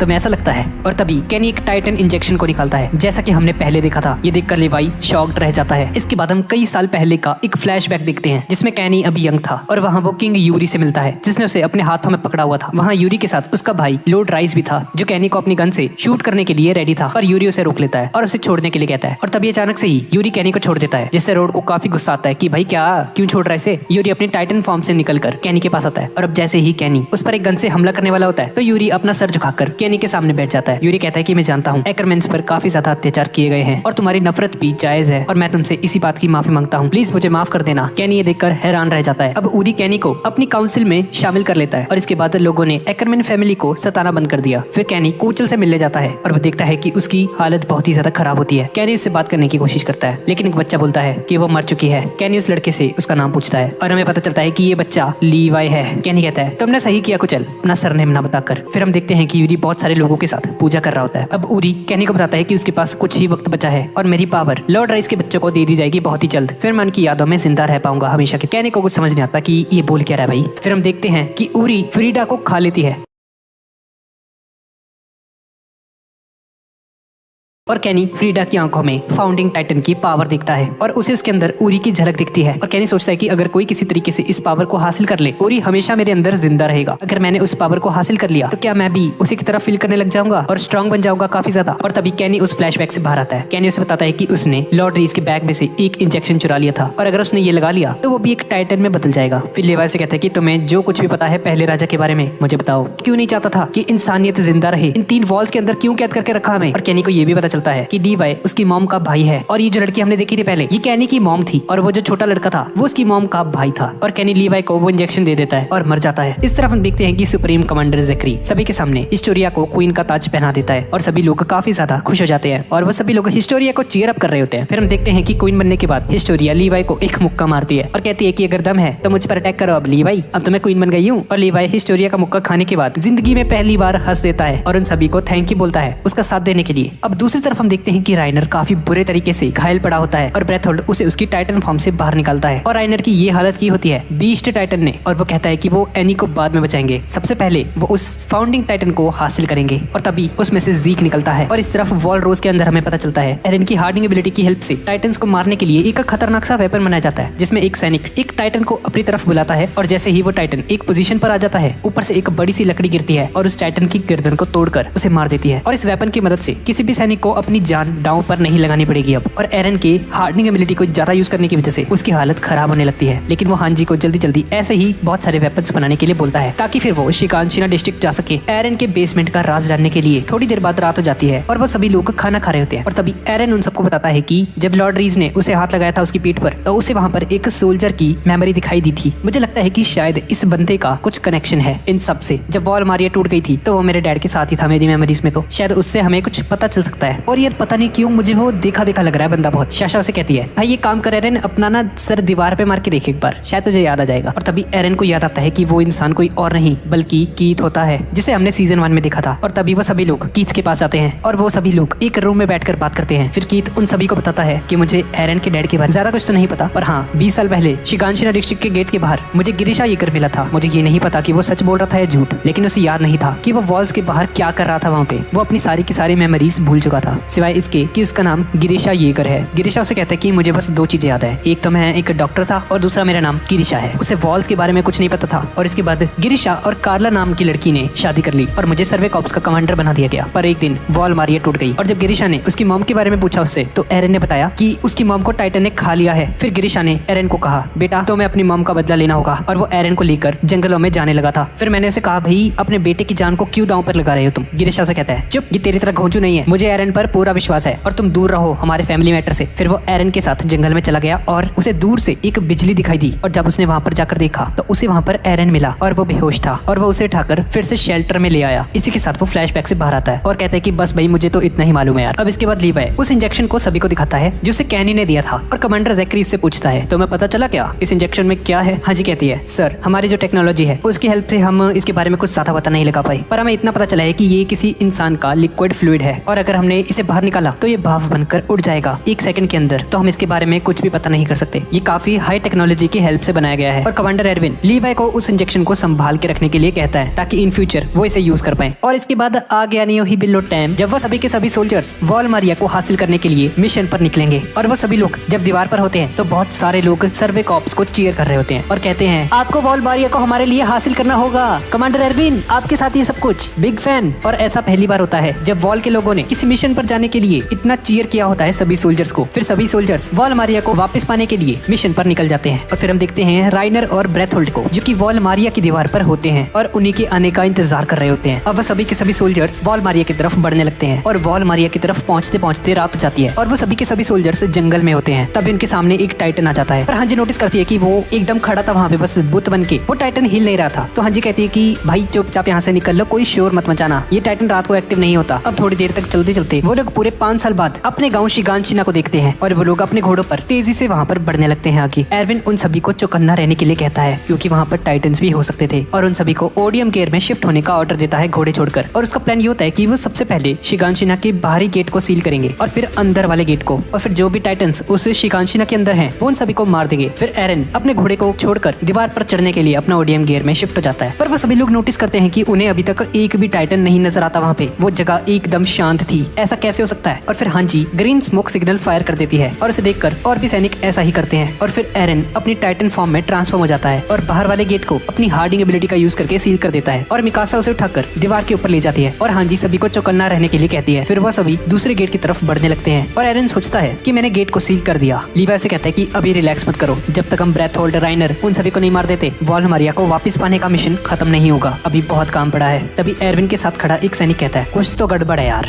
हमने एक गेट को सील भी कर दिया पर अभी तक हमें एक भी टाइटन नजर नहीं आया, ये कैसे हो सकता है यार। तभी आर्मिन को 3 कप मिलते हैं और कमांडर एरविन समझ जाता है कि दुश्मन यहाँ आसपास ही है। उन्हें 5 मिनट पहले से ही पता चल गया था हमारे आने का, और वो आर्मिन से कहता है कि आर्मिन तुम्हें जितने सैनिक चाहिए तुम लेके जाओ, तुम्हें बहुत दिमाग है आर्मिन और अभी हमें तुम्हारी जरूरत है। और कमांडर एरविन आर्मिन को कुछ सोल्जर्स का कमांड दे देता है और आर्मिन उन सैनिकों को 2 ग्रुप्स में डिवाइड करके वॉल के अंदर वाले घरों में दुश्मन को ढूंढने के लिए बोल देता है। आर्मिन को देखते हैं और वो सोचता है कि ये क्या हो रहा है भाई, उन्होंने अभी तक हमें रोकने की कोशिश क्यों नहीं की, हमें पता है कि वो यहीं पर हैं पर हम उन्हें ढूंढ क्यों नहीं पा रहे हैं। तभी आर्मिन के दिमाग में एक आइडिया आता है और वह सभी के सभी सैनिकों को बुलाकर कहता है भाई दीवारों के अंदर ढूंढो कोई ऐसी जगह जहाँ पर कोई छुप सके, हो सकता है कि वो जगह कवर्ड हो। तभी commander Erwin red smoke signal fire कर देता है और सभी सैनिकों को कुछ देर के लिए रोक देता है और वो सभी के सभी सोल्जर्स दीवार की तलाशी लेने लगते हैं। और आर्मिन दीवार की तलाशी लेते हुए सोच रहा होता है कहाँ मिलेगी ये जगह जहाँ से ये सब कुछ देख सके, वो ऐसी जगह वॉल के अंदर ही हो सकती है। और तभी एक सोल्जर को वो जगह मिल जाती है जहाँ पर राइनर और ब्रेथहोल्ड छुपे होते हैं और वो सैनिक सिग्नल छोड़कर सभी सोल्जर्स को बता देता है और तभी राइनर बाहर आता है और उस सैनिक को मार देता है। ये देखकर सभी के सभी लोग शॉक्ड रह जाते हैं और तभी लीवाई ऊपर से आता है और राइनर के गले में अपने ब्लेड को घुसा देता है और दूसरी ब्लेड उसके सीने में घुसा देता है और उसे नीचे फेंक देता है। लेकिन भाई हम देखते हैं कि राइनर फिर भी नहीं मरता और लीवाई सोचता है कि ये क्या मजाक है भाई ऐसे चीटिंग करोगे तो मैं नहीं खेलूंगा। और फिर राइनर टाइटन में ट्रांसफॉर्म हो जाता है और तभी पीछे से बहुत सारे टाइटन्स वहाँ पर आ जाते हैं अचानक से ही बीस्ट टाइटन के साथ। ये देखकर सभी के सभी सोल्जर्स हक्के बक्के रह जाते हैं। फिर बीस्ट टाइटन एक पत्थर उठाता है बड़ा सा और उसे फेंक कर दूसरे गेट का रास्ता बंद कर देता है। कमांडर एडविन समझ जाता है कि उसने ऐसा इसीलिए किया ताकि घोड़े उस गेट से पास ना हो पाए और हम सब यहाँ पर फंस कर रह जाएं। अब इस जंग में या तो ये टाइटन्स बचेंगे या फिर हम। और वो बीस्ट टाइटन धीरे धीरे अपने पूरी फोर्स के साथ उन सोल्जर्स के पास आ रहा होता है। अब वो टाइटन्स और सर्विकॉप्स आमने सामने खड़े होते हैं और फिर राइनर अपने हाथों और पैरों को हार्ड कर लेता है बिल्कुल और वॉल पर चढ़ने लगता है। एरविन सभी को राइनर से लड़ने के लिए मना करता है और उससे दूर रहने के लिए कहता है क्योंकि वो बहुत ही ज्यादा खतरनाक है इस वक्त। एरन उससे पूछता है कि क्या हुआ, हम उस पर अटैक क्यों नहीं कर रहे, आखिर तुम्हारा प्लान क्या है। हाँ जी कहती है एरन, मुझे लगता है कि अभी कमांडर एरविन दुश्मन की स्ट्रेटेजी को समझने की कोशिश कर रहा है। फिर हमें एक काट टाइटन दिखता है और उसकी पीठ पर डब्बे बंधे हुए थे। कमांडर एरविन समझ जाता है उसी ने हमारे आने की खबर दी होगी राइनर को। आर्मिन सोचता है कि इन डब्बों के ऊपर क्या रखा हुआ है वही इन्होंने, क्या होगा इनके अंदर। फिर बीस्ट टाइटन कुछ टाइटन्स को उन पर हमला करने के लिए भेजता है और वह सभी सर्वे कॉप्स की तरफ बढ़ने लगते हैं। कमांडर एडविन को समझ आ जाता है कि ये बीस्ट टाइटन क्या करने की कोशिश कर रहा है। इसका प्लान है कि वो सबसे पहले हमारे घोड़ों को मारेगा और उनका प्राइमरी ऑब्जेक्टिव एरन को कब्जे में लेना है और वह हमें यहाँ से भागने का कोई भी मौका नहीं देना चाहता। हम यहाँ से भाग भी नहीं पाएंगे, इसलिए हमें इन दीवारों के अंदर ही रहना होगा और हम खाना पीना तो अपने साथ लेकर आए नहीं है, तो कुछ ही हफ्तों में हम कमजोर पड़ने लग जाएंगे बहुत ज्यादा। और एक ऐसा टाइम आएगा जब हम में से कोई भी हिलने की हालत में भी नहीं होगा कमजोरी की वजह से, और ये सभी टाइटन्स हमें आसानी से खा जाएंगे। इसीलिए वो सभी के सभी टाइटन्स दीवारों के बाहर खड़े हैं और वेट कर रहे हैं हमारा। फिर हम देखते हैं कि राइनर उस वॉल पर बस चढ़ने ही वाला होता है ऊपर। आर्मिन एरविन को बोलता है सर क्या करें हम,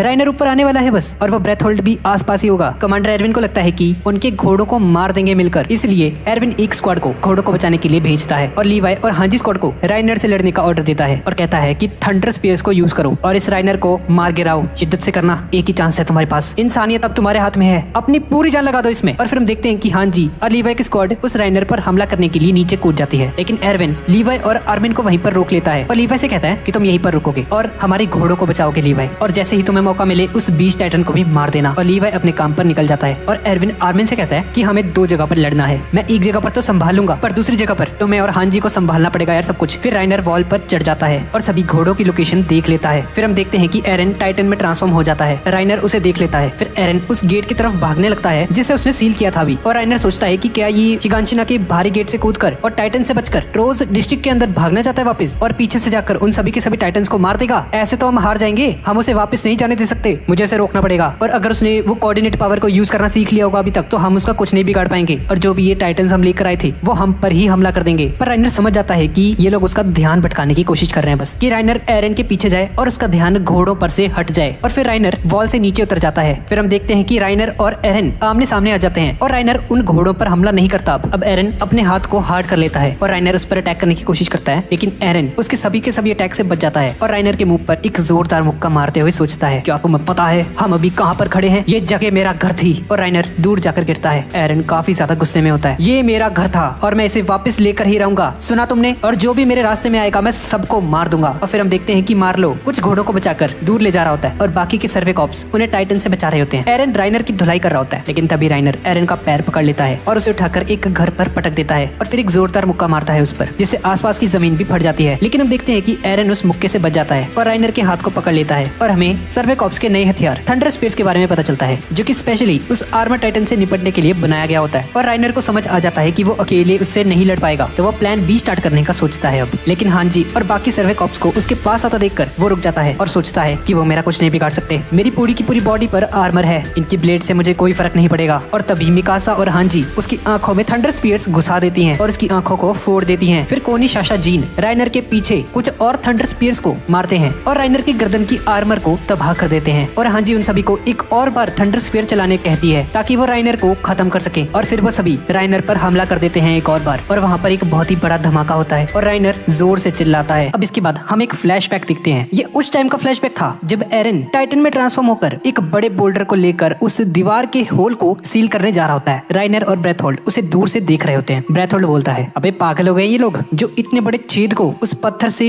ढकने जा रहे हैं, हमारी सारी की सारी मेहनत बर्बाद हो जाएगी। राइनर कहता है तुम सही कह रहे हो भाई, अगर ऐसा कुछ हुआ ना तो मैं भी फिर से टाइटन में बदल जाऊंगा। ब्रेथहोल्ड कहता है मैंने इतनी मेहनत से ये छेद किया था यार, यार कोलोसल टाइटन बनके हम ऐसे कैसे इसे भरने दे सकते हैं इसे। लेकिन तभी मार्को पीछे से इनकी सारी की सारी कन्वर्सेशन को सुन लेता है। मार्को उनसे पूछता है, भाई ये क्या बातें कर रहे हो तुम लोग, और क्या मतलब मैं टाइटन में ट्रांसफॉर्म हो जाऊंगा फिर से, ये बोल क्या रहे हो तुम। मार्को को यहाँ पर देख कर दोनों की हालत खराब हो जाती है और राइनर बोलता है, अरे भाई हमसे मजाक कर रहे थे। मार्को बोलता है, ओ भाई ये मजाक करने का टाइम नहीं है, ठीक है ना, यहाँ पे ये सब मत करो तुम और बैटल पे फोकस करो। और ये सब बोलकर मार्को वहाँ से जाने लगता है। पर रास्ते में वो मन में सोचता है कि एरन टाइटन में ट्रांसफॉर्म हुआ है, तो इसका मतलब अब बहुत सारे लोग भी होंगे ऐसे जो एरन की तरह ट्रांसफॉर्म हो सकते होंगे टाइटन में। और कोलोसल और आर्मर टाइटन ये अचानक से कहाँ से आ गए बीच में और गायब भी हो गए इतनी जल्दी एक होल करके। बस शायद ये दोनों हमारे बीच ही हैं। इसका मतलब है कि ये ब्रेथ होल्डर राइनर वो दोनों टाइटन्स हैं। और तभी राइनर पीछे से आकर मार्को को पकड़ लेता है। राइनर उसे कहता है, बहुत समझदार हो गए तुम मार्को, अब तुम्हें हमें जिंदा नहीं छोड़ सकते भाई। मार्को हेल्प के लिए चलाता है और तभी एनी वहाँ पर आ जाती है और मार्को से कहता है, एनी मेरी मदद करो जल्दी। एनी से पूछती है कि भाई ये क्या चल रहा है यहाँ पे, ये क्या कर रहे हो तुम लोग। राइनर उसे बताता है कि मार्को ने मेरी और ब्रेथ होल्ड की सारी कन्वर्सेशंस सुन ली हैं और अगर हमने इसे जिंदा छोड़ दिया तो ये हमारी पोल खोल देगा। ये सुनकर एनी को बिल्कुल भी अच्छा नहीं लगता और मार्को को पता चलता है कि एनी भी इन दोनों के साथ मिली हुई थी। तब इनकी तरफ एक टाइटन आने लगता है और राइनर एनी से कहता है कि जल्दी से इसका ओडियम गियर निकाल दो। और एनी ना चाहते हुए भी मार्को का ओडियम गियर निकाल देती है और दूर फेंक देती है उसे। और इसके बाद वो तीनों मार्को को वहीं पर छोड़कर भाग जाते हैं और मार्को रोता रह जाता है और वो टाइटन पीछे से आकर मार्को को खा जाता है। तो भाई सीजन 1 में जब हमने देखा था कि मार्को मर चुका है तो ये इन दोनों हरामियों का ही काम था। इसके बाद कहानी उसी रात में आ जाती है जब सर्वे कॉप्स शिगानशिना के लिए निकले थे। राइनर और ब्रेथोल्ड अपने चीफ जीक के साथ शिगानशिना की वॉल पर बैठे स्काउट्स के लौटने का इंतजार कर रहे होते हैं। जीक इनसे कहता है, एनी की चिंता मत करो, वो ठीक ही होगी, उसे वो लोग टॉर्चर नहीं कर सकते। अगर उसे एक भी खरोच आई ना तो वो टाइटन में ट्रांसफॉर्म होकर सभी को मार देगी। जीक कहता है कि अब हमारा सिर्फ एक ही मकसद है, फाउंडिंग टाइटन को हासिल करना और इस पूरे के पूरे बुरे सपने को खत्म करना, और मैं चाहता हूँ कि ये काम हमारे हाथों से ही हो। ब्रेथोल्ड भी इस बात से सहमत होता है। तभी नीचे एक कार्ड टाइटन वहाँ पर आकर उन्हें बताता है कि सर्वे कॉप्स इसी तरफ आ रहे हैं। फिर वो तीनों साथ में कॉफी पीते हैं। जीक बोलता है, तो मेरे बहादुर वॉरियर्स, ये हमारा आखिरी मिशन होगा। और इसके बाद वो सभी के सभी लोग अपनी अपनी पोजीशंस पर जाने लगते हैं और अपनी अपनी जगह पर जाकर छुप जाते हैं। इसके बाद हम वापस प्रेजेंट में आ जाते हैं जहाँ ब्रेथोल्ड सोच रहा होता है कि राइनर को ट्रांसफॉर्म हुए काफी टाइम हो चुका है, लेकिन अभी तक उसने मुझे कोई सिग्नल क्यों नहीं दिया। और इधर हम देखते हैं कि उस धमाके की वजह से राइनर का आधा सिर गायब हो चुका था। कुछ सोल्जर्स काफी ज्यादा खुश होते हैं राइनर की मौत से, पर शाशा और कॉनी रो रहे होते हैं क्योंकि राइनर पहले उनका दोस्त हुआ करता था। हाँ जी, उन सभी से कहती है, ये सब कुछ खत्म नहीं हुआ, अपने थंडर स्पीयर्स को फिर से रेडी कर लो, हम एक और बार राइनर पर अटैक करेंगे ताकि इसके जिंदा बचने का कोई भी चांस ना रहे। और तभी राइनर जोर से चिल्लाता है जो कि एक सिग्नल था ब्रेथोल्ड के लिए। और ये सुनते ही वो कार्ड टाइटन जीक के पास आता है और उसकी पीठ पर जो बक्से रखे हुए थे दरअसल उसमें ब्रेथोल्ड होता है। फिर बीस्ट टाइटन उस बैरल को उठाकर शिगानशिना डिस्ट्रिक्ट की तरफ फेंक देता है। इधर हांजी बोलती है कि जल्दी से जल्दी इस पर अटैक करके इसको मार दो। मुझे लगता है जो अभी ये चिल्लाया था ये एक सिग्नल था। और तभी आर्मिन को आसमान में उड़ता हुआ एक बैरल दिखाई देता है जो इनकी तरफ ही आ रहा था। आर्मिन हांजी से कहता है, वो देखो आसमान में उस बैरल में ब्रेथोल्ड है, अगर वो कोलोसल टाइटन में बदल गया तो उसके धमाके से हम सब मारे जाएंगे। और फिर सभी राइनर से दूर हो जाते हैं और वहाँ से भागने लगते हैं। इधर ब्रेथोल्ड सोच रहा होता है कि वो पूरे के पूरे शहर को जलाकर राख कर देगा। वो ट्रांसफॉर्म होने ही वाला था कि तभी उसकी नजर राइनर पर पड़ती है जो कि काफी ज्यादा बुरी हालत में था। और तभी ब्रेथोल्ड उस बैरल से बाहर निकलकर राइनर के पास जाकर देखता है कि सर्वे कॉप्स ने उसका आधा सिर उड़ा दिया है, लेकिन राइनर अभी तक जिंदा था क्योंकि उसने अपनी कॉन्शियसनेस को अपनी ह्यूमन बॉडी में से ट्रांसफर करके टाइटन बॉडी में ट्रांसफर कर दिया था। इसके बाद हम उन स्काउट्स को देखते हैं जो कि दूर जाकर खड़े थे और वो देखते हैं कि ब्रेथोल्ड उनकी तरफ ही आ रहा होता है। हाँ जी, उन सभी को ऑर्डर्स देती है कि अब हमारे पास 2 दुश्मन है, एक स्क्वाड यहीं पर एरन के पास रुकेगी उसे प्रोटेक्ट करने के लिए और बाकी लोग मेरे साथ चलो। और तभी आर्मिन चिल्लाकर ब्रेथोल्ड को कहता है कि वहीं पर रुक जाओ और कहता है, हमें लड़ने की जरूरत नहीं है ब्रेथोल्ड, बात करने से मामला ठीक हो जाएगा। ब्रेथोल्ड बोलता है कि अगर मैं बात करने के लिए तैयार हो जाऊं तो क्या तुम लोग मरने के लिए तैयार हो जाओगे? मुझे तो बस 2 चीजें चाहिए तुमसे, एक तो ये एरन और दूसरा उस वॉल के अंदर सभी के सभी इंसानों की मौत। आर्मिन उसे कहता है, मुझे बुरा लगा बहुत, मुझे तो लगा था सिर्फ तुम ही बचा सकते हो एनी को, क्योंकि ये मिलिट्री वाले तो उसे कुत्तों को खिलाने के बारे में सोच रहे थे, पर अब मुझे पता चल गया है तुम्हें एनी से कोई मतलब नहीं है। तभी वो आर्मिन के पास आ जाता है और बोलता है, तुम्हें क्या लगता है आर्मिन, तुम एनी का नाम लोगे और मैं मान जाऊंगा? मुझे पता है तुम बस मेरा ध्यान भटकाने की कोशिश कर रहे हो इस वक्त। और तभी मिकासा पीछे से आकर ब्रेथोल्ड को मारने की कोशिश करती है, लेकिन ब्रेथोल्ड इससे बच जाता है और वहाँ से भागने लगता है। मिकासा उसे जाने देती है क्योंकि वो किसी भी कोलोसल टाइटन में ट्रांसफॉर्म हो सकता था। इस तरफ हांजी की स्क्वाड राइनर के पास जाकर देखती है कि वो लेट गया था, जिसकी वजह से राइनर की बॉडी पूरी तरह से कवर हो गई थी और अब वो उसे नुकसान नहीं पहुंचा सकते थे। और हम ब्रेथोल्ड को देखते हैं जो कि राइनर की तरफ ही जा रहा होता है और ब्रेथोल्ड ठीक राइनर के ऊपर जाकर कोलोसल टाइटन में ट्रांसफॉर्म होने लगता है, जिससे शिगानशिना में एक न्यूक्लियर बॉम्ब जितना धमाका होता है और उसके बीच का हिस्सा जलकर राख हो जाता है। पर धमाके से काफी दूर होने की वजह से एरन की स्क्वाड बच जाती है। आर्मिन उन सभी को बताता है कि हांजी की स्क्वाड राइनर के काफी ज्यादा करीब थी, जिसका मतलब है कि वो सभी के सभी लोग मारे गए हैं उस धमाके में। इसके बाद वो सभी लोग उसी कोलोसल टाइटन को देखते हैं जो कि अपने आसपास के घरों को तबाह करना शुरू कर देता है और वहाँ पर तबाही मचाने लगता है। और उसे रियलाइज होता है कि उस कोलोसल टाइटन की वजह से से अब सिर्फ वो 6 लोग ही बचे हैं बस। आर्मिन कहते हैं कि हमें इसी वक्त कमांडर एरविन के पास जाना चाहिए वापस और उनसे नए ऑर्डर्स के बारे में पता करना चाहिए। लेकिन जीन बोलता है कि अगर वो कोलोसल टाइटन वॉल के पास पहुंच गया तो इससे तो बाकी के स्काउट के मेंबर्स भी मारे जाएंगे जो उन घोड़ों के पास हैं अभी। वो उन पर जले हुए घर फेंक देगा जिससे कि वो आग और बीस्ट टाइटन के बीच में फंस कर रह जाएंगे और उन्हें रियलाइज होता है कि उन्हें इसी वक्त कोलोसल टाइटन को मारना होगा। और इस तरफ कमांडर एरविन देख रहा होता है कि सामने की तरफ से कोलोसल टाइटन उसकी तरफ आ रहा है और पीछे बीस्ट टाइटन खड़ा है और वो कोलोसल टाइटन शिगांशिना डिस्ट्रिक्ट को तबाह करना शुरू कर देता है। हर तरफ तबाही होती है। मिकासा बोलती है कि लगता है कोलोसल टाइटन नहीं जानता कि हम कहां पर एक्चुअली, इसलिए वो पूरी शिगांशिना डिस्ट्रिक्ट को ही तबाह करने लगा हुआ है। ये देखकर एरन को काफी ज्यादा गुस्सा आ रहा था। आर्मिन की फट जाती है और वो जीन को कहता है कि क्या वो उसकी जगह लीड कर सकता है ग्रुप को। जीन मान जाता है और वो सभी लोगों को ऑर्डर देता है कि वो सभी लोग एरन के ऊपर बैठ जाएं जिससे कि उनके ओडियम गियर की गैस खत्म नहीं होगी। जीन आर्मिन से कहता है कि अभी तो मैं इसको देख लूंगा, पर आर्मिन तुम्हें जल्दी ही कोई ना कोई प्लान सोचना होगा इस कोलोसल टाइटन को हराने के लिए। इधर वॉल के बाहर हम लेवाई को देखते हैं और एक सोल्जर उसके पास आकर उसे बताता है, सर हमने अंदर वाले सभी के सभी छोटे टाइटन्स को मार दिया है और अब सिर्फ बाहर वाले टाइटन्स बचे हैं, पर सर हम उस बीस्ट टाइटन को कैसे मारेंगे। और तभी लीवाई के सामने से कुछ पत्थर उड़ते हुए जाते हैं और लीवाई देखता है कि उस पर पत्थरों की बारिश हो रही थी जिससे आगे वाले कई घर तबाह हो जाते हैं और जो स्काउट्स आगे थे वो सभी के सभी मारे जाते हैं। और ये सब कुछ उस बीस्ट टाइटन ने किया था। उस बीस्ट टाइटन ने बहुत सारे पत्थर के टुकड़े फेंके उन पर जो कि तोप के गोलों की तरह जाकर उनके लगे और वो बीस्ट टाइटन क्रिकेट खेलने लगता है और उन पर बड़े बड़े पत्थर मारने लगता है। चारों तरफ खून ही खून था और कमांडर आर्विन सभी स्काउट्स को घरों के पीछे छुपने को कहता है। सामने की तरफ के सभी स्काउट्स मर गए थे। अब बस कुछ ही स्काउट्स बचे थे जो कि उन घोड़ों को प्रोटेक्ट कर रहे थे। तभी लीवाई वहां पर आता है और वो सभी को बताता है कि जल्दी से जल्दी यहाँ से निकलो। सभी के सभी लोग इन घोड़ों को लेकर दीवारों के पीछे चले जाओ। और कमांडर एडविन भी नीचे आकर बताता है उसे, लीवाई उस बीस्ट टाइटन ने आगे के सभी घरों को तबाह कर दिया। अगर वो ऐसे ही बोल्डर फेंकता रहा हम पर तो ये पूरी जगह टूट जाएगी 2 मिनट के अंदर अंदर और हमारे पास छुपने के लिए कोई जगह नहीं होगी। फिर लीवाई कहता है कि तो क्या हम दीवार के उस पार नहीं जा सकते यार। कमांडर एडविन उसे बताता है कि नहीं, उस तरफ कोलोसल टाइटन खड़ा है और वो पूरी की पूरी डिस्ट्रिक्ट को इस वक्त तबाह करने में लगा है। हमारे सभी के सभी स्ट्रॉन्ग सोल्जर्स मारे गए हैं। अब वो कोलोसल टाइटन भी धीरे धीरे वॉल के करीब पहुंच रहा था। जीन एरन से बोलता है कि भाई तू चिल्लाकर उस ब्रेथ होल्ड का ध्यान अपनी तरफ कर। एरन जोर से चिल्लाता है। ब्रेथ होल्ड उसे देख भी लेता है पर भाई ये बड़ा चंट होता है और उसे इग्नोर करके वॉल की तरफ ही बढ़ रहा होता है। बस वो सभी के सभी लोग घबरा जाते हैं और कोनी पूछता है कि भाई अब क्या करेंगे हम लोग,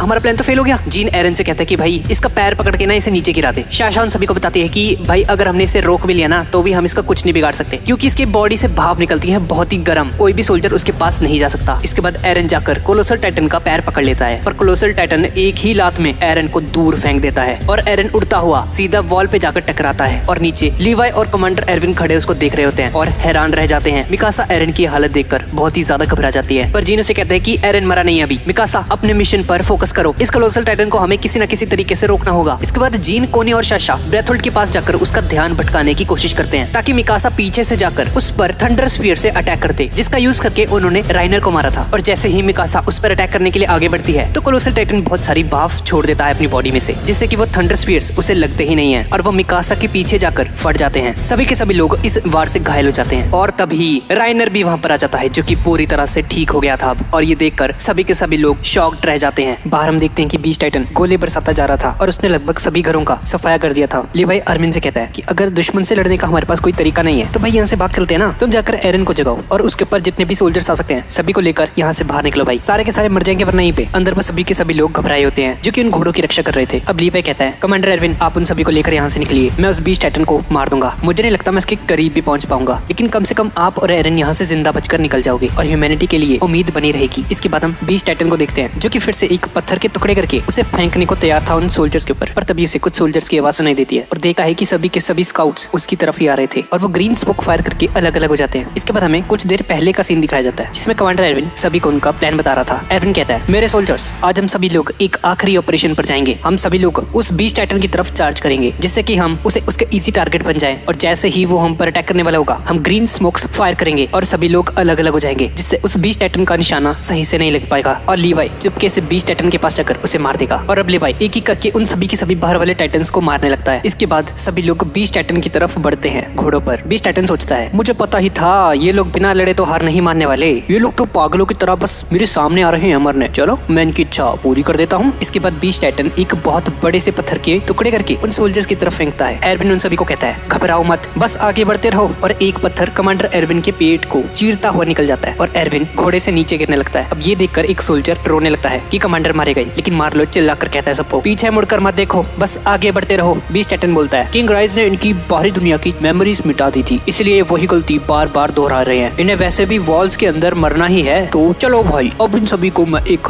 दर्दनाक मौत मारता हूँ। मार्लो देखता है कि बीस्ट टाइटन एक दूसरा अटैक करने वाला था उन पर, तो वो सभी को स्मोक फायर करने के लिए बोलता है और तभी एक पत्थर मार्लो के सिर को फाड़ता हुआ चला जाता है और उसकी मौत हो जाती है। उसके साथ साथ बाकी सोल्जर्स का भी यही हाल होता है। अब बीस्ट टाइटन देखता है कि सिर्फ 4 सैनिक बचे हैं और वो बीस्ट टाइटन के ऊपर स्मोक फायर करते हैं। अब बीस्ट टाइटन गुस्से में बोलता है अबे तुम्हें क्या लगता है तुम इन खिलौनों से मुझे हरा डालोगे, और तुम लोग इतना चिल्ला क्यों रहे हो। इसके बाद बीस्ट टाइटन अपना तीसरा अटैक करता है और बचे हुए सभी सैनिकों को मार देता है। फिर बीस्ट टाइटन अपने लेफ्ट साइड देखता है कि उसके सभी के सभी टाइटन्स मरे हुए थे। वो सोच रहा था कि इन सबको किसने मार दिया भाई, और तभी पीछे से लीवाई वहां पर आ जाता है, हवा को चीरता हुआ बीस्ट टाइटन पर अटैक कर देता है। बीस्ट टाइटन उसे अपने हाथ से पकड़ने की कोशिश करता है, लेकिन लीवाई उसके पूरे के पूरे हाथ को काटता हुआ टुकड़े टुकड़े कर देता है उसके हाथ के। और अब बीस्ट टाइटन को याद आता है कि राइनर ने उसे वार्निंग दी थी कि वो लीवाई से थोड़ा सा बच कर रहे, और बीस्ट टाइटन समझ आता है कि ये जरूर लीवाई है। फिर लीवाई उस पर पीछे से अटैक करता है, तो बीस्ट टाइटन खुद को बचाने के लिए अपना दूसरा हाथ अपनी गर्दन पर रख लेता है, लेकिन लीवाई का निशाना तो कहीं और ही था और लीवाई उसकी दोनों की दोनों आंखें फोड़ देता है और उसे अंधा कर देता है। अब ज़ीक को कुछ समझ आता, वो उससे पहले ही उसके दोनों के दोनों पैर भी काट देता है और वो बीस्ट टाइटन नीचे जमीन पर गिर जाता है। फिर लीवाई कहता है हाँ भी आगे स्वाद हूं ना। इसके बाद लीवाई एक फाइनल अटैक करने के लिए उसकी गर्दन की तरफ बढ़ता है। ज़ीक अपनी गर्दन को हार्ड करने लगता है, लेकिन वो समझ आता है कि लीवाई बहुत ही ज्यादा तेज है और वो समय पे खुद को हार्ड नहीं कर पाएगा। फिर लीवाई बीस्ट टाइटन के दूसरे हाथ को भी काट देता है और उसकी गर्दन पर लगातार हमले करके ज़ीक को उसकी गर्दन से बाहर निकालता है। लीवाई ने ज़ीक के दोनों हाथ पैर भी काट दिए थे और ज़ीक के मुंह में उसकी तलवार घुसा देता है और बोलता है हाँ भी अब फेंक पत्थर तू। नहीं फेंक अब क्या हो गया। अब ज़ीक के मुंह में तलवार घुसी हुई थी, इसलिए वो कुछ नहीं बोल पाता और लीवाई उसकी एक आंख भी फोड़ देता है। लीवाई मन ही मन सोचता है कि मैं इसे अभी नहीं मार सकता, यहाँ पर कोई सोल्जर तो ऐसा होगा जो जिंदा बचा हो, मैं उस पर टाइटन इंजेक्शन लगाकर उसे एक टाइटन में बदलकर इस ज़ीक को खिलवा दूंगा, जिससे कि वो भी जिंदा हो जाएगा और उसके अंदर भी टाइटन पावर्स आ जाएंगी इसकी। लेकिन तभी पीछे से कार टाइटन वहाँ पर आ जाता है और वो लीवाई पर अटैक कर देता है। लीवाई उसके अटैक से बच जाता है, लेकिन वो टाइटन ज़ीक को अपने मुंह में उठाकर वहाँ से भागने लगता है। ज़ीक उन सभी टाइटन्स को ऑर्डर देता है लीवाई को मारने के लिए और सभी टाइटन्स लीवाई की तरफ आने लगते हैं। अब लीवाई उन सभी के सभी टाइटन्स को मारने लगता है और वॉल के अंदर हम लोग देखते हैं कि राइनर और ब्रेथोल्ड दोनों के दोनों एरन के पास जा रहे थे उसे मारने के लिए, लेकिन आर्मिन नोटिस करता है कि कोलोसल टाइटन थोड़ा सा पतला हो चुका है पहले से। मतलब कि हांजी की थ्योरी सही थी। जब हांजी ने एरन के ऊपर एक्सपेरिमेंट्स किए थे पहले, तो एरन सिर्फ 3 बार ही टाइटन बन पा रहा था, उसके बाद उसका टाइटन कमजोर होने लग गया था। जब उसके टाइटन को इतनी एनर्जी लगती है तो सोचो ये कोलोसल टाइटन जो कि इतना ज्यादा बड़ा है उसको कितनी ज्यादा एनर्जी लगती होगी, इसलिए इसकी बॉडी पतली होती जा रही है। अब आर्मिन बोलता है मेरे पास एक प्लान है, तुम लोग राइनर का ध्यान भटकाओ, मैं एरन के साथ मिलकर इस कोलोसल टाइटन को हरा दूंगा। जीन कहता है चलो कुछ तो आया तुम्हें आइडिया,